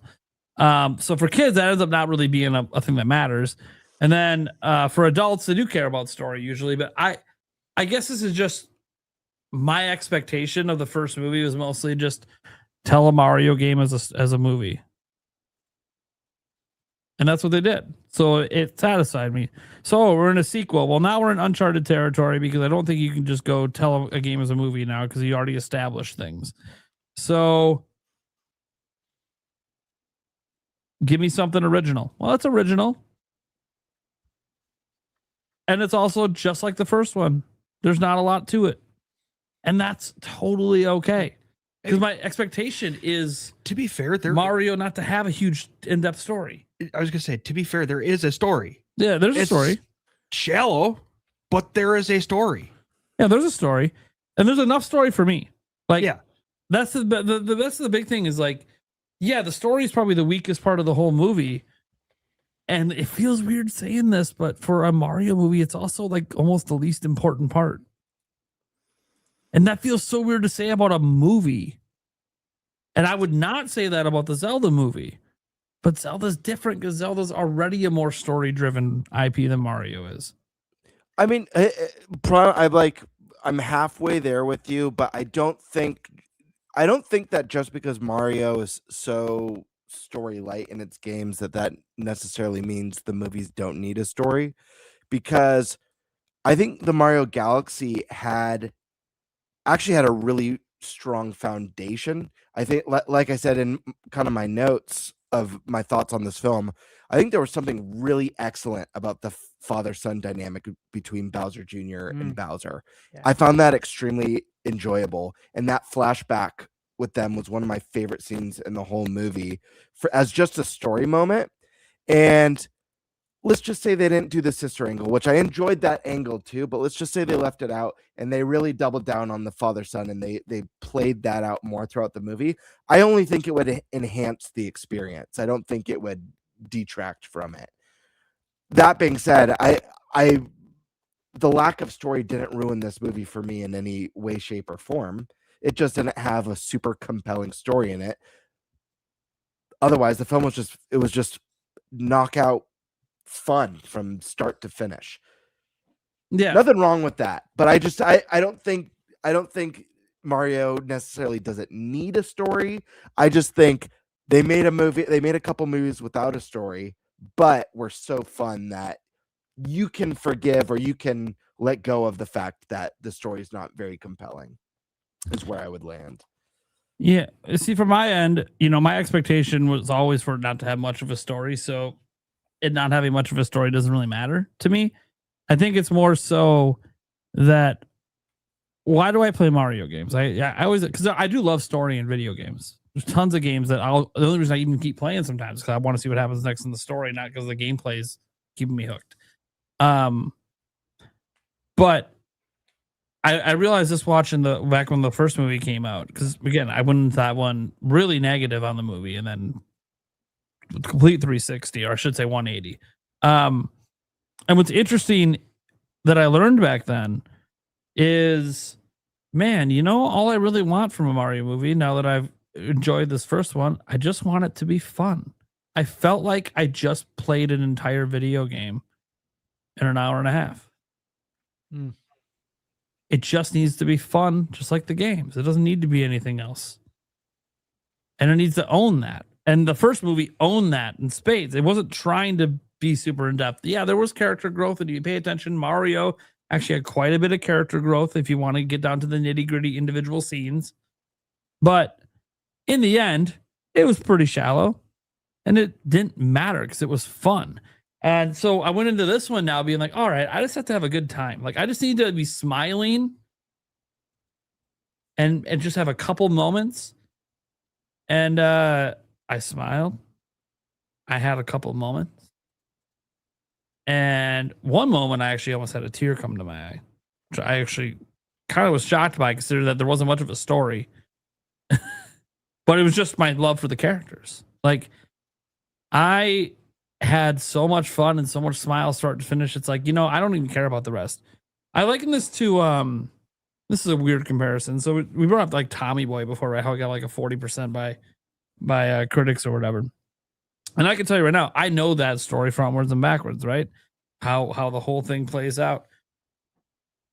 But I probably didn't even have that memorized as of like 10 years ago, because I didn't watch the movie to tell this, because the story is about, a guy who's overtaking his father's business, selling like brake part shit and getting bought up by the mega corporation and having to go plead our case to keep our factory open. Like, okay, that sounds like a solid premise. I didn't understand any of that for most of my life. It was for the adventure in between. It was the journey, all the laughs along the way that I remembered Tommy Boy for, not the actual story.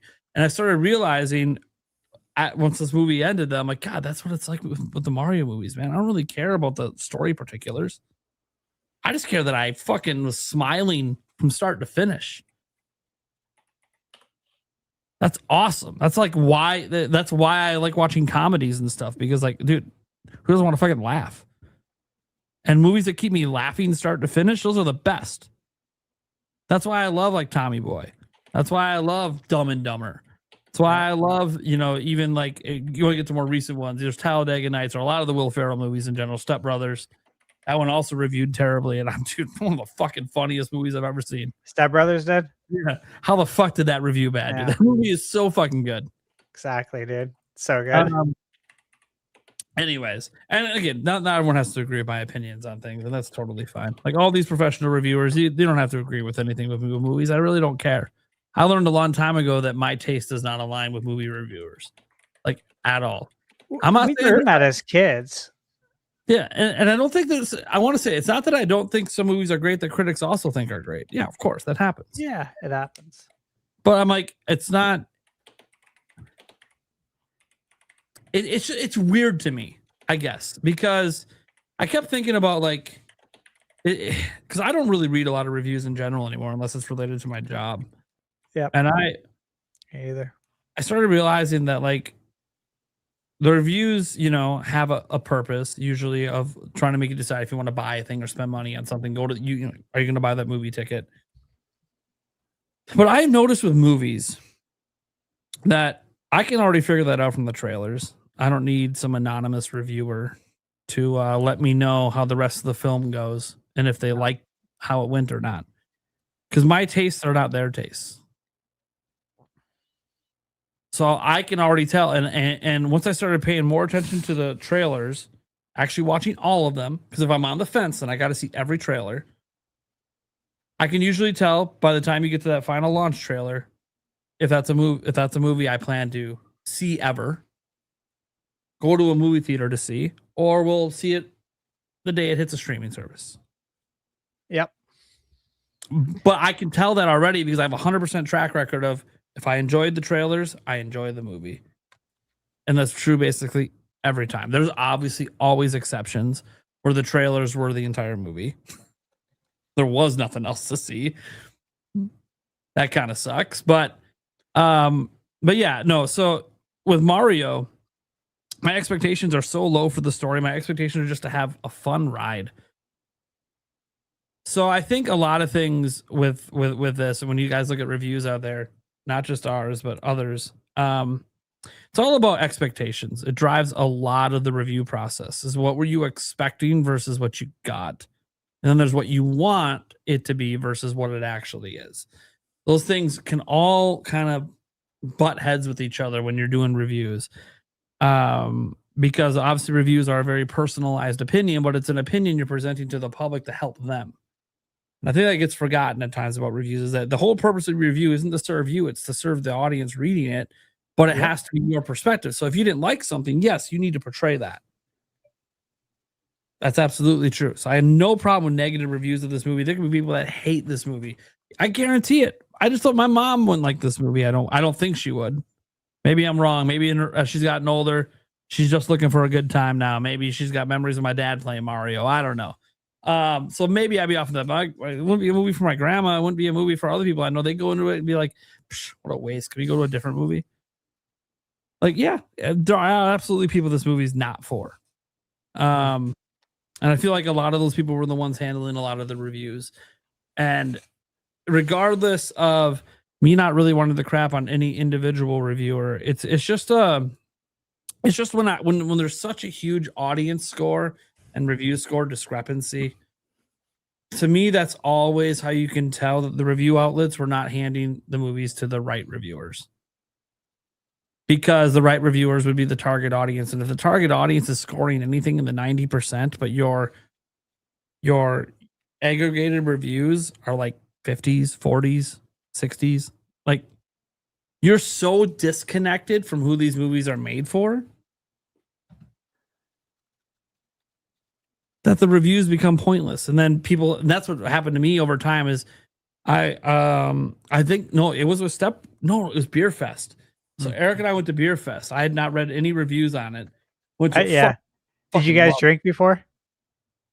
I don't drink, but I did. Yeah. I was saying with him. Yeah, I did. We all did. We snuck beers into the theater back when they didn't serve in theaters. Yeah. Great movie. Dude, that movie was fucking awesome. It's still awesome to this day. Of course it is. It's the fucking Super Troopers. Yeah. Of course it's Lizard, Of course it's gonna be good. Anyways, then I saw the reviews after it. I'm like, what the fuck? You're saying this is like the worst trash to ever hit the silver screen? Get the fuck out of here. What the fuck you talking? You are this is what is it? They called it like, garbage drinking fodder for frat bros. It was in one of the reviews. And I'm like, okay, and who are you? Okay, you're a suburban mom with 10, did I read that right? 10 kids. Damn. Good luck. And you're trying to tell me what a drinking movie is for. Yeah, I think the kind of people that should be reviewing this should be college people that want to party, because that's what this movie's about. It's for that. That's the crowd. Like, if you're reviewing it now, so it's just something I realized a long time ago that most movie reviewers, they're doing it for a living. You're not going to have a reviewer that for every single genre and every single type of movie. It's just not going to happen. So you end up having reviewers reviewing a ton of shit. Like even that reviewer we were talking about from New York Times earlier, those are they reviewed Sonic and they reviewed Mario, but they reviewed a bunch of other stuff in between. Some things that they were much nicer about, including some animated films. So it's very much it's different depending on the person and what they like. It's a lot they of don't like computer games. Yeah, they definitely don't like computer games. That's for sure. But it is a little funny. So for me, look, guys, I think the Mario movie is great, but it's great for those two audiences that I said. Outside of that, I don't know that it's going to be great for much else. But I also don't think it needs to be. The last one was like 1.3 billion box office. This one's already trending ahead of the last one. Yep. I don't know if it's going to hold that trend worldwide, but the audience score is barely worse than the last one was 95. This one's at 92. So still very, very, very high audience satisfaction. So that means word of mouth from people leaving the theater is going to be very positive for this one. Obviously, Nintendo put a lot of marketing behind this. McDonald's Happy Meals and everything else in between. We've seen the Mr. Beast candy promotions. So yeah, I think the Mario movie is really good for those two audiences, and I think it's going to perform very well in the box office, and obviously on it's going to be exclusive now, right? With what? Was it Sony? Someone got Universal had a contract for permanent live streaming of on demand, anything they make. Netflix. Yeah, with Netflix. Yeah, I think it was with Netflix. Wait, for who? What? Yeah, with Universal. All their stuff goes to Netflix after nowhere else. Fuck. Just use my Netflix account. What are you worrying about? Wait, sorry. Whoops. Yeah, Time out. Can't do that. Yeah, actually, look, see, we're in the same house. Yeah, see? We're in the same house. Yeah. He can use it. Yeah. He lives here. Yeah. Every Wednesday. Yeah. Anyway. Yeah. But no, I'm really like, let me just talk about the movie itself for just a second and just say it is one of the best animated movies I've seen in my life in terms of animation. I don't know how they did any of it. I thought the first movie was super impressive and people said, oh, this is the best illumination animation ever. This movie is way beyond that. This is the kind of thing that I think other places will be studying this movie to help them enhance their ability to animate, because it is. And when you slow down the scenes and you're like just trying to pay attention on like the background, there's so much going on in the background at the same fucking time. It is absolutely insane. This is top tier animation work. Obviously, the music is great. My favorite moment in the movie, just throw this out there. It's always going to be Rob. Dude, So good. Then they interrupt him, so he comes back, and he comes back way quicker than he went there. Just he's got to do it all over again. Like I didn't think Rob was even going to say anything, and then I'm like, oh, this is actually a really cool look, because if you ever played any of the games of Rob, it would feel like he's moving so fucking slow and gyromite. That Dude, he's so slow. I was like, that's why he's moving so slow. This is hilarious that they intentional. Yeah, that's how he was. I'm like, oh, that's so great. Yeah. What do you guys think? What did you guys think of Dry Bowser? Do you think we go back to normal Bowser, or is it just Dry Bowser going forward? He'll probably go back. No, I think his skin will regrow. Yeah, because he's he'll a have some explanation. He might start out as Dry Bowser, then something happens, and he touches a mushroom and gets himself back or some shit. Yeah. Man, I still really love that Game and Watch cameo. I think that was just that was such a great moment. I love how the pan comes down and then like nothing happens for like 10 seconds, and then it's just like an atomic bomb. So what do you guys think of that ending scene, the very, very end, the surprise reveal? Oh god, yeah. Looks good. Looks good. It's freaking strong, dude. That's all I have to say. That was like Hulk. Yeah, right. It was like Hulk level strength. Yeah. So like there was this hit me at the end. That monkey's dead. Like no small creature gets hit with that much power. That monkey's fucking done. Yeah, right. That monkey died. That like legit is dead. If there's one that looks like him in the next movie, guys, I'm telling you right now, that's a clone. That's a brother. Not gonna lie, the original. That was one of my favorite cameos too. The freaking monkey from Mario 64 that stole a hat. It's fucking that was so freaking great. Yep. Oh man, no, there's just so much to love about this movie, man. It really is. At least for people like us, nerding out about all the cameos and all like the cool little things. Like can't even get over the Game and Watch. The Game and Watch thing was sick. One, because I didn't see it coming. Right. I just did not. In that moment, that's not what I thought he was painting up, man. I'm like, wait, what? Neither did I. I was like, this is brilliant. I love everything you could have painted with that brush to fight right now. Fucking Game and Watch. Yeah, it felt like a smash assist trophy coming through. Right. He's a character, but the way they presented it, I'm like, this is great. And then also the violent death too. The fact that he got sliced in half. Just super violent. Nothing else is like it in the whole movie. We chose it's the funny thing was that like that happened and like I was I laughed when just like the devastation from his attack followed by like his brutal death, but like the theater was like so quiet because I think the kids were just like, oh my god, yeah, dude, got cut in half. Yeah, there's this one moment that I was like, I'm sitting there giggling and I'm just literally looking around. I'm like, oh, the kids are quiet. I'm pretty sure they're scared shitless right now, and I think this is fucking hilarious.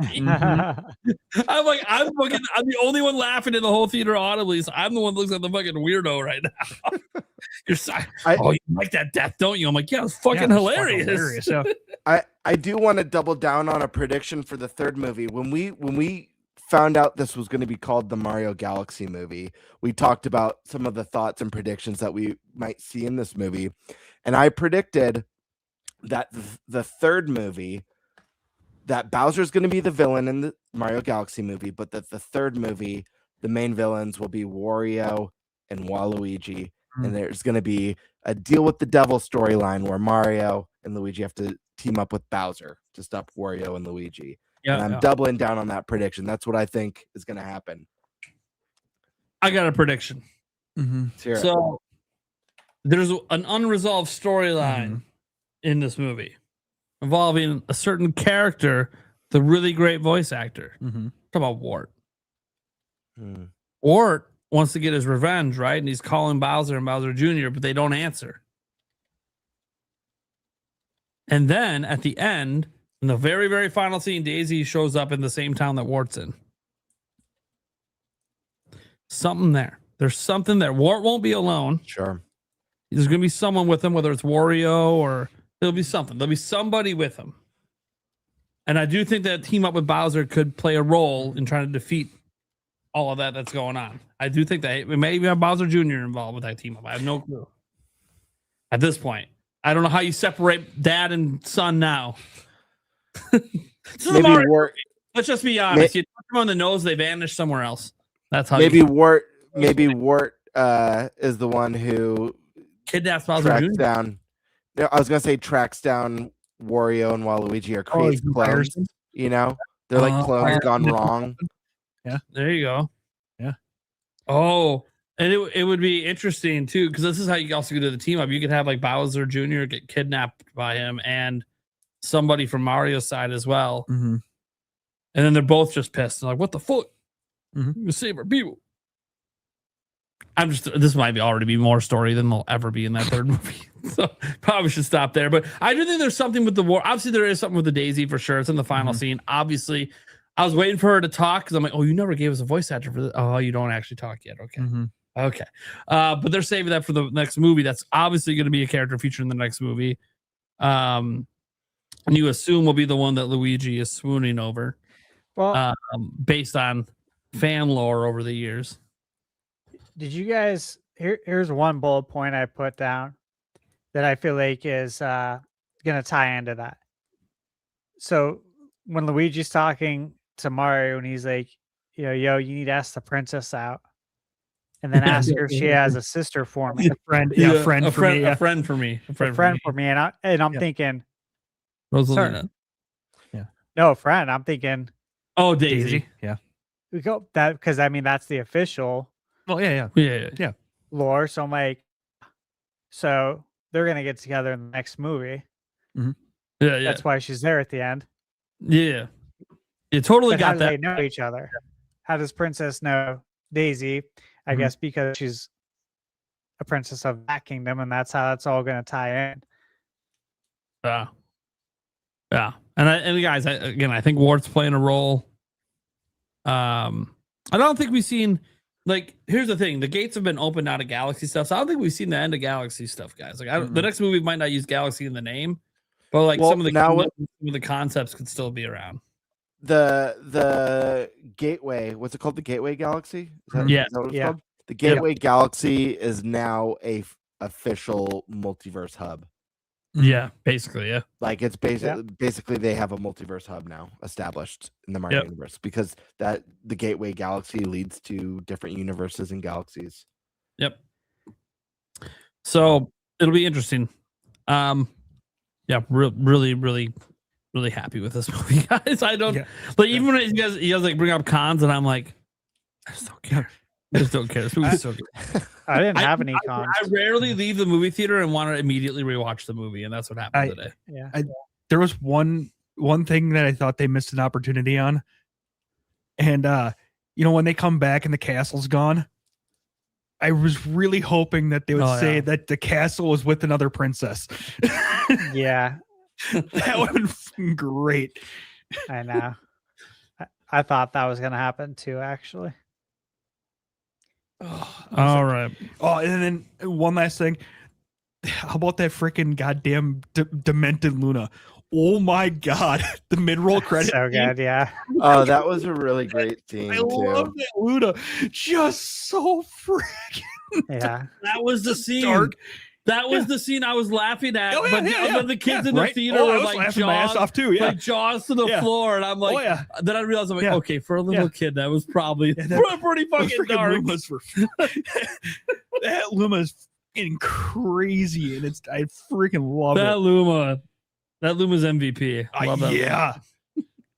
Yeah, she said so. I forget how she said it, but she was like, "Your flesh will be turned to dust, and you'll experience death." Very fucking Yeah, it was morbid. I liked it. the clanking of the whatchamacallit, the tonfas or whatever, the baton.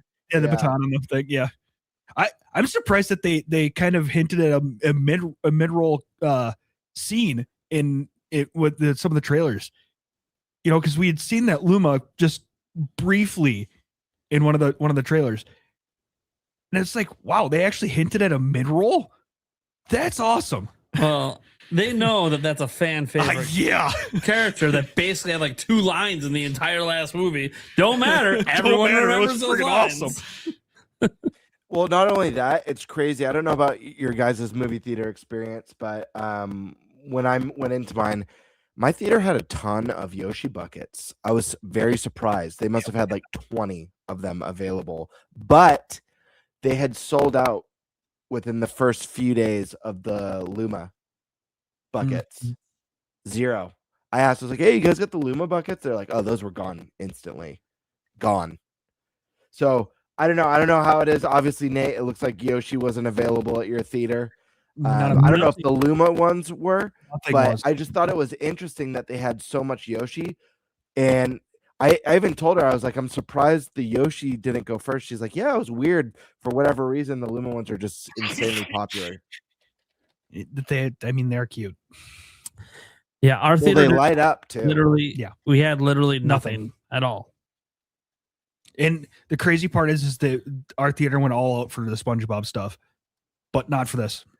Did they, like, when you say they didn't have any, do you mean they like barely got any in stock and they sold out instantly, or they just didn't even get it? They didn't even get it. They didn't get anything. Nothing.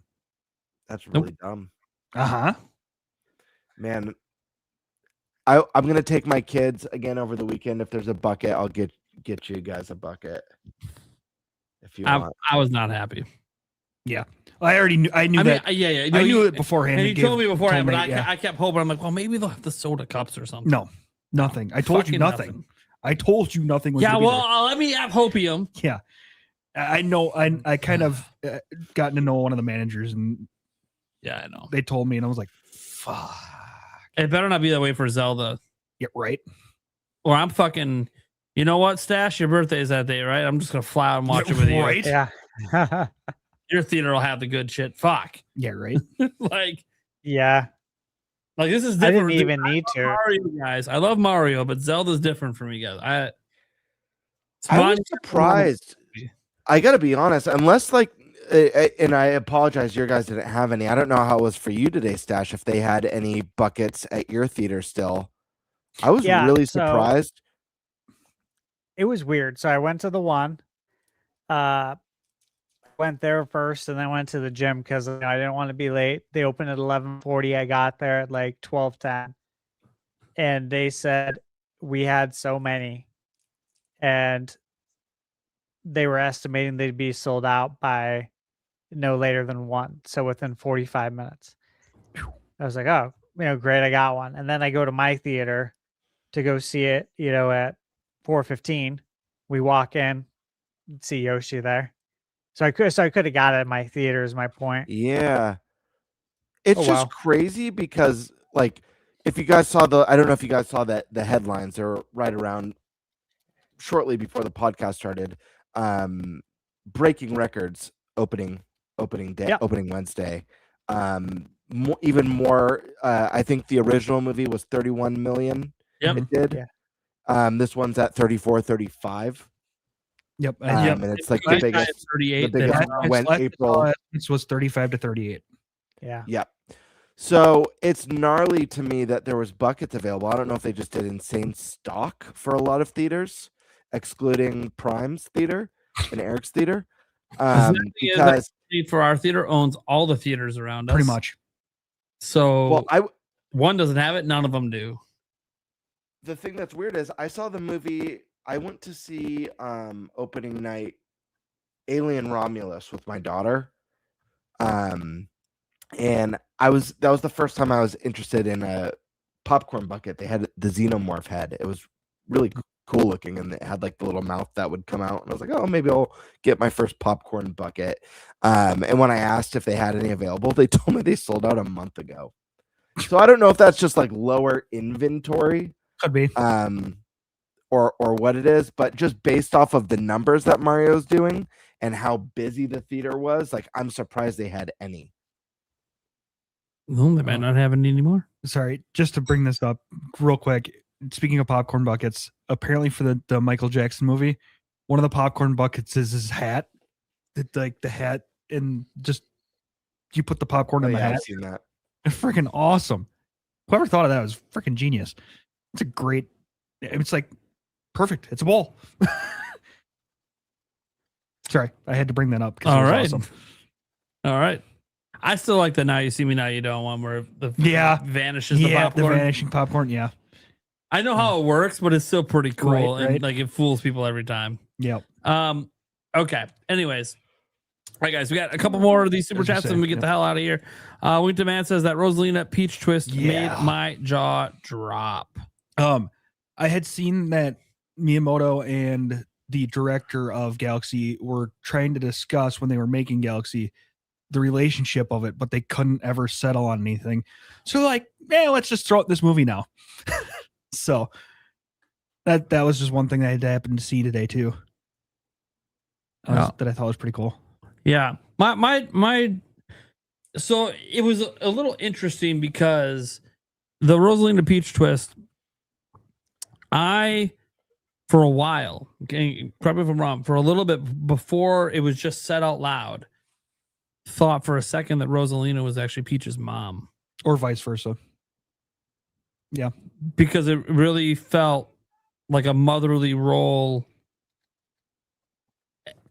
with the original, like when she started realizing that there's a relation with them that goes back before they just said out loud sister. Mm-hmm. Yeah, because there was the flashback when they both were kids, mm-hmm. and that's where the word sister came out. I was like, oh, okay, so you were sisters, not mom and daughter. But before that, I kept thinking, Rosalina's her mom, isn't it? Mm-hmm. I think it fits with the older sister. Mm-hmm. Yeah, I think it works. Obviously. I think it works too. Yeah. And there's been fan debates about Rosalina and Peach for forever. Yeah, forever, dude. I don't know about you guys, but like I didn't go into this movie expecting to get an answer to that. So for me, I'm like, this is so cool. What a revelation. Yeah. I mean, it solidifies that it's now lore, guys. So gotta love it. Yeah, that did it for me, like for the story aspect of the movie. Like, or we came away with something new. Like you completely ignore this lore in the next game, and now Rosalina is Peach's cousin's second baby. Yeah, right. Freaking A. Sorry, one more thing that I loved too was the freaking Mario Wonder power-ups. They're like, oh, that was interesting. That was so funny. It's like, wait, what the hell is it? What? Sorry, was it Yoshi? That was just the balloon. The balloon and just barely moving, doing fucking nothing. Anyways, the Polito Dojo says I actually enjoyed the Mario Galaxy movie more than the first one. Well, there you go. Yeah, I think for me the first one had a slightly better story, and I'll just say obviously the spectacle. It's hard to beat the first time. But God, there's so much good shit in Galaxy movie. Mm-hmm. There's so much good. Mm-hmm. I mean, Fox McCloud alone, even though I knew it was coming, because it was even better than I thought was gonna happen. Like Bird was talking about how he's like, he's in the movie more than I thought, and all I wanted him, it was even more. That's true. I did too. Like I should be thankful for what I got because it was more than I expected, but it wasn't enough because I enjoyed it so much. Mm-hmm. And that's what I was saying. It was so enjoyable that I'm like, oh man, I love this. I got to read this tweet to you guys. Devolver Digital. Oh God! Oh God! Let's go! This is good. I love these guys. Okay, they said first off, they posted a screenshot of the times of their review of Dark Souls, and they said, not sure how they got early Dark Souls review code, but this seems like a bit much. They said this, okay? Dark Souls is torturous to sit through, and for me, provoked periods of actual physical discomfort. I had to stab myself repeatedly in the hand with a pen to distract from the howling distress. It's that bad and that offensive. This is for Dark Souls. Devolver Digital posted this. They're like, why is anyone taking these people serious? To completely repeat. It just I think ATB. It might be AI. Is it written by AI? Is that what's happening? I think ATV posted because I think the Times is where he's at in the UK. Mhm. Attack the Backlog was like, dude, these people are total trash. They've always been trash from as many years back. They've always been a trash publication, and he said they're total donkeys. Total donkeys. Yeah, he has the word he used. A nice way of calling them jackasses. But I read that earlier. I'm like, that's funny. And they are from the UK. Oh God. Oh my God. So he was not interested in claiming them. By the way, the stab the I was looking before, dude.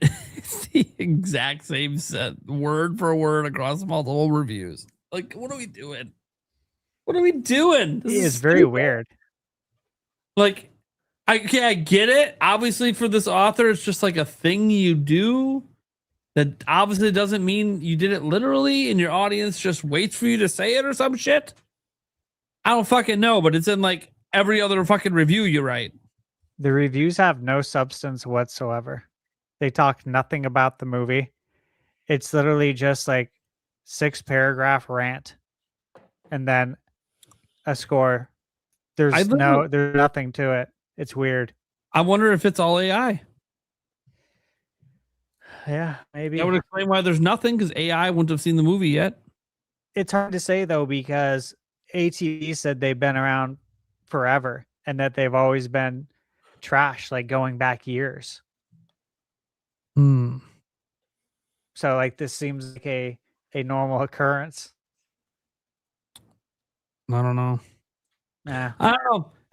Guys, in the audience brings this up. It would be neat sometime to try to get probably for our sake, like a professional video game reviewer from like an actual outlet to come on.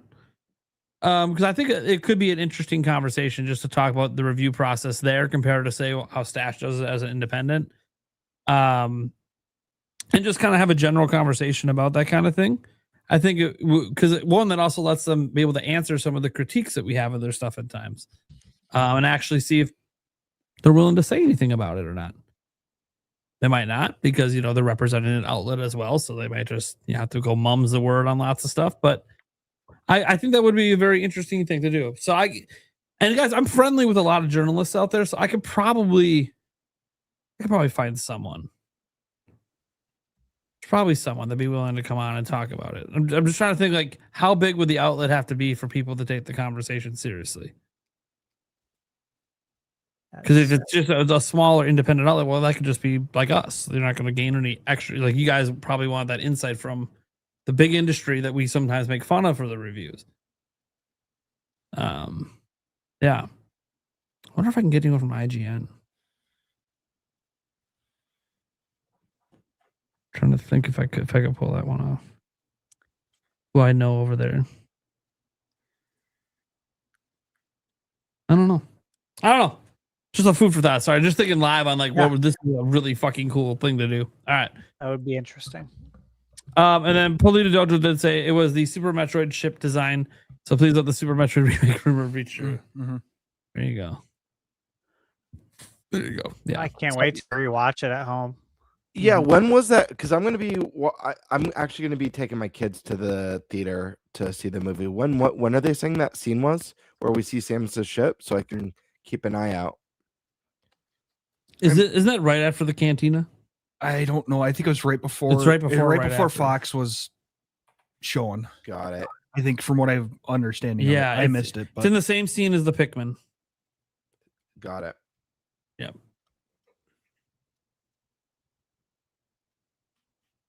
Yep. So that's because that's what I thought I saw, but I was like, I gotta get a second look, but I can't rewind. Rewind. Of course, I try to never do that the first time through a movie. I always gotta let it go. Okay. Well, that's gonna do it then for our topics. Let's go around the room, let people know what we got going on, and get the hell out of here. First off, shout out to Ticks and Leeches, who was here earlier. Thank you so much, man. It took you a while to get on the show, but hey, you got on. Look at that. Then I guess we'll just go to the Spice Lord. Yeah. you can find me here, or audio, and on the Clips channel. All right. Then we go over to the founder of the Nintenbyte Podcast, GameBird Classic. How we doing, people? You guys know where to find me. GameBird Classic here on YouTube at GameBird Classic or on Twitter at _Birdmaster. Stay tuned. Got a few special vids. Stay tuned. Stay tuned. I say it every week, but seriously, stay tuned. Jesus Christ. For the love of God, please stay tuned. Please stay tuned. All right, then we got to go over to ThunderStash Gaming, who I will note on this show at least is the only other person that wore Mario stuff for the Mario movie day. What are we doing? Hey, I wore a Nintenbyte. Say it. Official merch, baby, over here. Gotta love the Nintendo Power shout out though. I got my bucket in the background. That counts for something. Felt appropriate.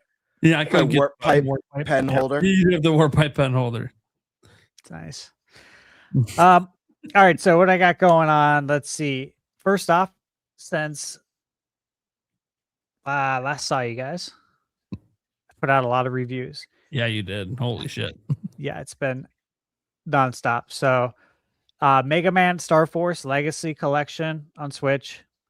I did put out my Mario Galaxy movie Happy Meal review. Yep. The Midnight Walk for Switch 2. Kena, Bridge of Spirits for Switch 2. Tomb Water for Steam. This game is so badass. It's like, it's literally how I titled it. Bloodborne meets the Old West. It's like Bloodborne, Zelda, and the Wild West. I've been looking forward to this game since I think it was 2020. How much came out. I think it's 19. It's 20% off for the launch. Okay. Awesome game though. Super Meat Boy 3D on Switch 2, and then Little Nemo. Dude, I had such a good time with that game. Obviously, I love the demo, but as the game, like when you play the full game, yep, I'm just like, holy shit! Like this game goes deep. Like has way more depth than I thought, and I had already enjoyed what I played in the demo when I previewed it a few months back, however long ago it was, but I just didn't expect it to go as deep and be that polished for an indie studio's first game ever. Also, I'm like, oh, this game's really good. This is one of those games where if it releases on, or not if, but when it releases on Switch, if they do a physical, I'll get it. And I would do the same for Tomb Water when that comes to Switch, because that's coming later this year. I confirmed with the developer. Those are two games I'd buy physically because they're just so awesome. Tomb Water is super unique. So yeah, lots of reviews. I think this is the most reviews I've put out in 1 month. And then what I got coming up, I have a review coming out tomorrow. I got to work on it tomorrow. Oh, geez. So many. It's got a review code for Grime 2. Metroidvania. Chain Staff, I have a review code for, which is coming out on the 8th. And then, the games that are coming up are Replaced. Like another game, GameBird, you've been waiting forever. We both have for like several years. But that, Mouse PI for Hire. Definitely reviewing Pragmata, getting an early review code for that. On Switch 2, Jay and Silent Bob, Chronic Blunt Punch, coming out on 420. Yep. Hell yeah. Totally reviewing that. And I did confirm yeah, no doubt. I confirmed with Lily Mo Games as well, which, it's Colin's place, Colin's company, Moriarty. We'll be reviewing Saint Slayer, which, it looks like Castlevania, obviously, but a modern one. Very excited for that. And then He-Man's coming out. I just got a code for Mullet Mad Jack. I don't know if you guys saw the preview for that. It's a first-person shooter that's like 80s and 90s inspired on Switch. That's coming out at the end of the month. There's a lot coming out, dude. And then what's going on with Control? Did you guys see the Control account posted today? No. Mm-mm. They posted something that just said like release date ... And there was like a little bowl on a table with like 4 things in it. Oh, weird. No, I'm gonna check. And that was it. And it, so it's like it's April Fool's Day. What can you take serious today? But at the same time, it's the official account. They're trying to give us a clue. Obviously, okay, there's 4 things in there. Is it the 4th month? Or are we counting the whole 2? Now there's 5 things. Is it coming out in May? What are we talking about here? So at any rate, my point is Control, it seems like, is coming soon. And it's like Mina. Again, like I said, I just named off a ton of games for April. Where's Mina falling into all this between April and May? You know what I'm saying? Like, how's this going to go down? I'm just trying to plan my life accordingly. It's going to get really hectic again. And the end of April, from 4:20 to 4:30, there's actually, let me say this, from 4:20 to May 1st, there's 12 games. And like this month, from March 20th to the 31st, I did 11 reviews. Now, obviously, some of these games I was playing earlier in the month because I got early codes, but it's just like, dude, the end of the month grind was real this month. Like, I didn't go to bed when I was playing Nemo. Michaela was getting up for work to get ready. I was still up. Damn, man. It was 5. I went to bed at like, I saw her out at 6 a.m. and I was like, all right, I'm going to bed. Like, I stayed true to it with little Nemo. I literally got no sleep. Yeah, so it was a rough month. Good, but rough. So that's what I'm up to, guys. No fucking way. All right, guys. I'm Nintendo Prime. I, do news videos, talk about rumors, leaks, news, all that great stuff. Have a couple stories sort of lined up for tomorrow's video, but still some more research to do on a couple of those. And yeah, you can find me right here at the podcast every single Wednesday at 8 p.m. Central on my channel, on Gamebird's channel, on ThunderStash's channel, on the Clips channel, where you can also go check out the Clips channel if you just want to see each individual topic as its own individual upload. No matter how long or short it was, you can get it right there, especially because sometimes it's hard to jump around on this show. A tip to people, by the way, who are watching right now that want to go back and watch bits earlier, you can still come to this episode. We have a certain person that goes down below in the comment section and drops timestamps every single week. So give it like a day and they'll be there. That's it. Shout out to them, by the way. I never asked them to do it. They just Raven just started doing it on their own a long time ago, and now they just do it every week. And I try to pin it whenever I see it. Setting all that aside, guys, you can go listen to our podcast everywhere our podcast can be listened to. We're on every single platform as far as I can tell. And that being said, review it. Yeah, review it. That'd be cool too. More reviews, please. All right. Charlie's the Bone King. Yes, he is. There you go. I don't know if he's trying to make a joke or what. It's kind of weird. Well, Charlie, that is how this show's ending. Congratulations, bud. Oh fuck.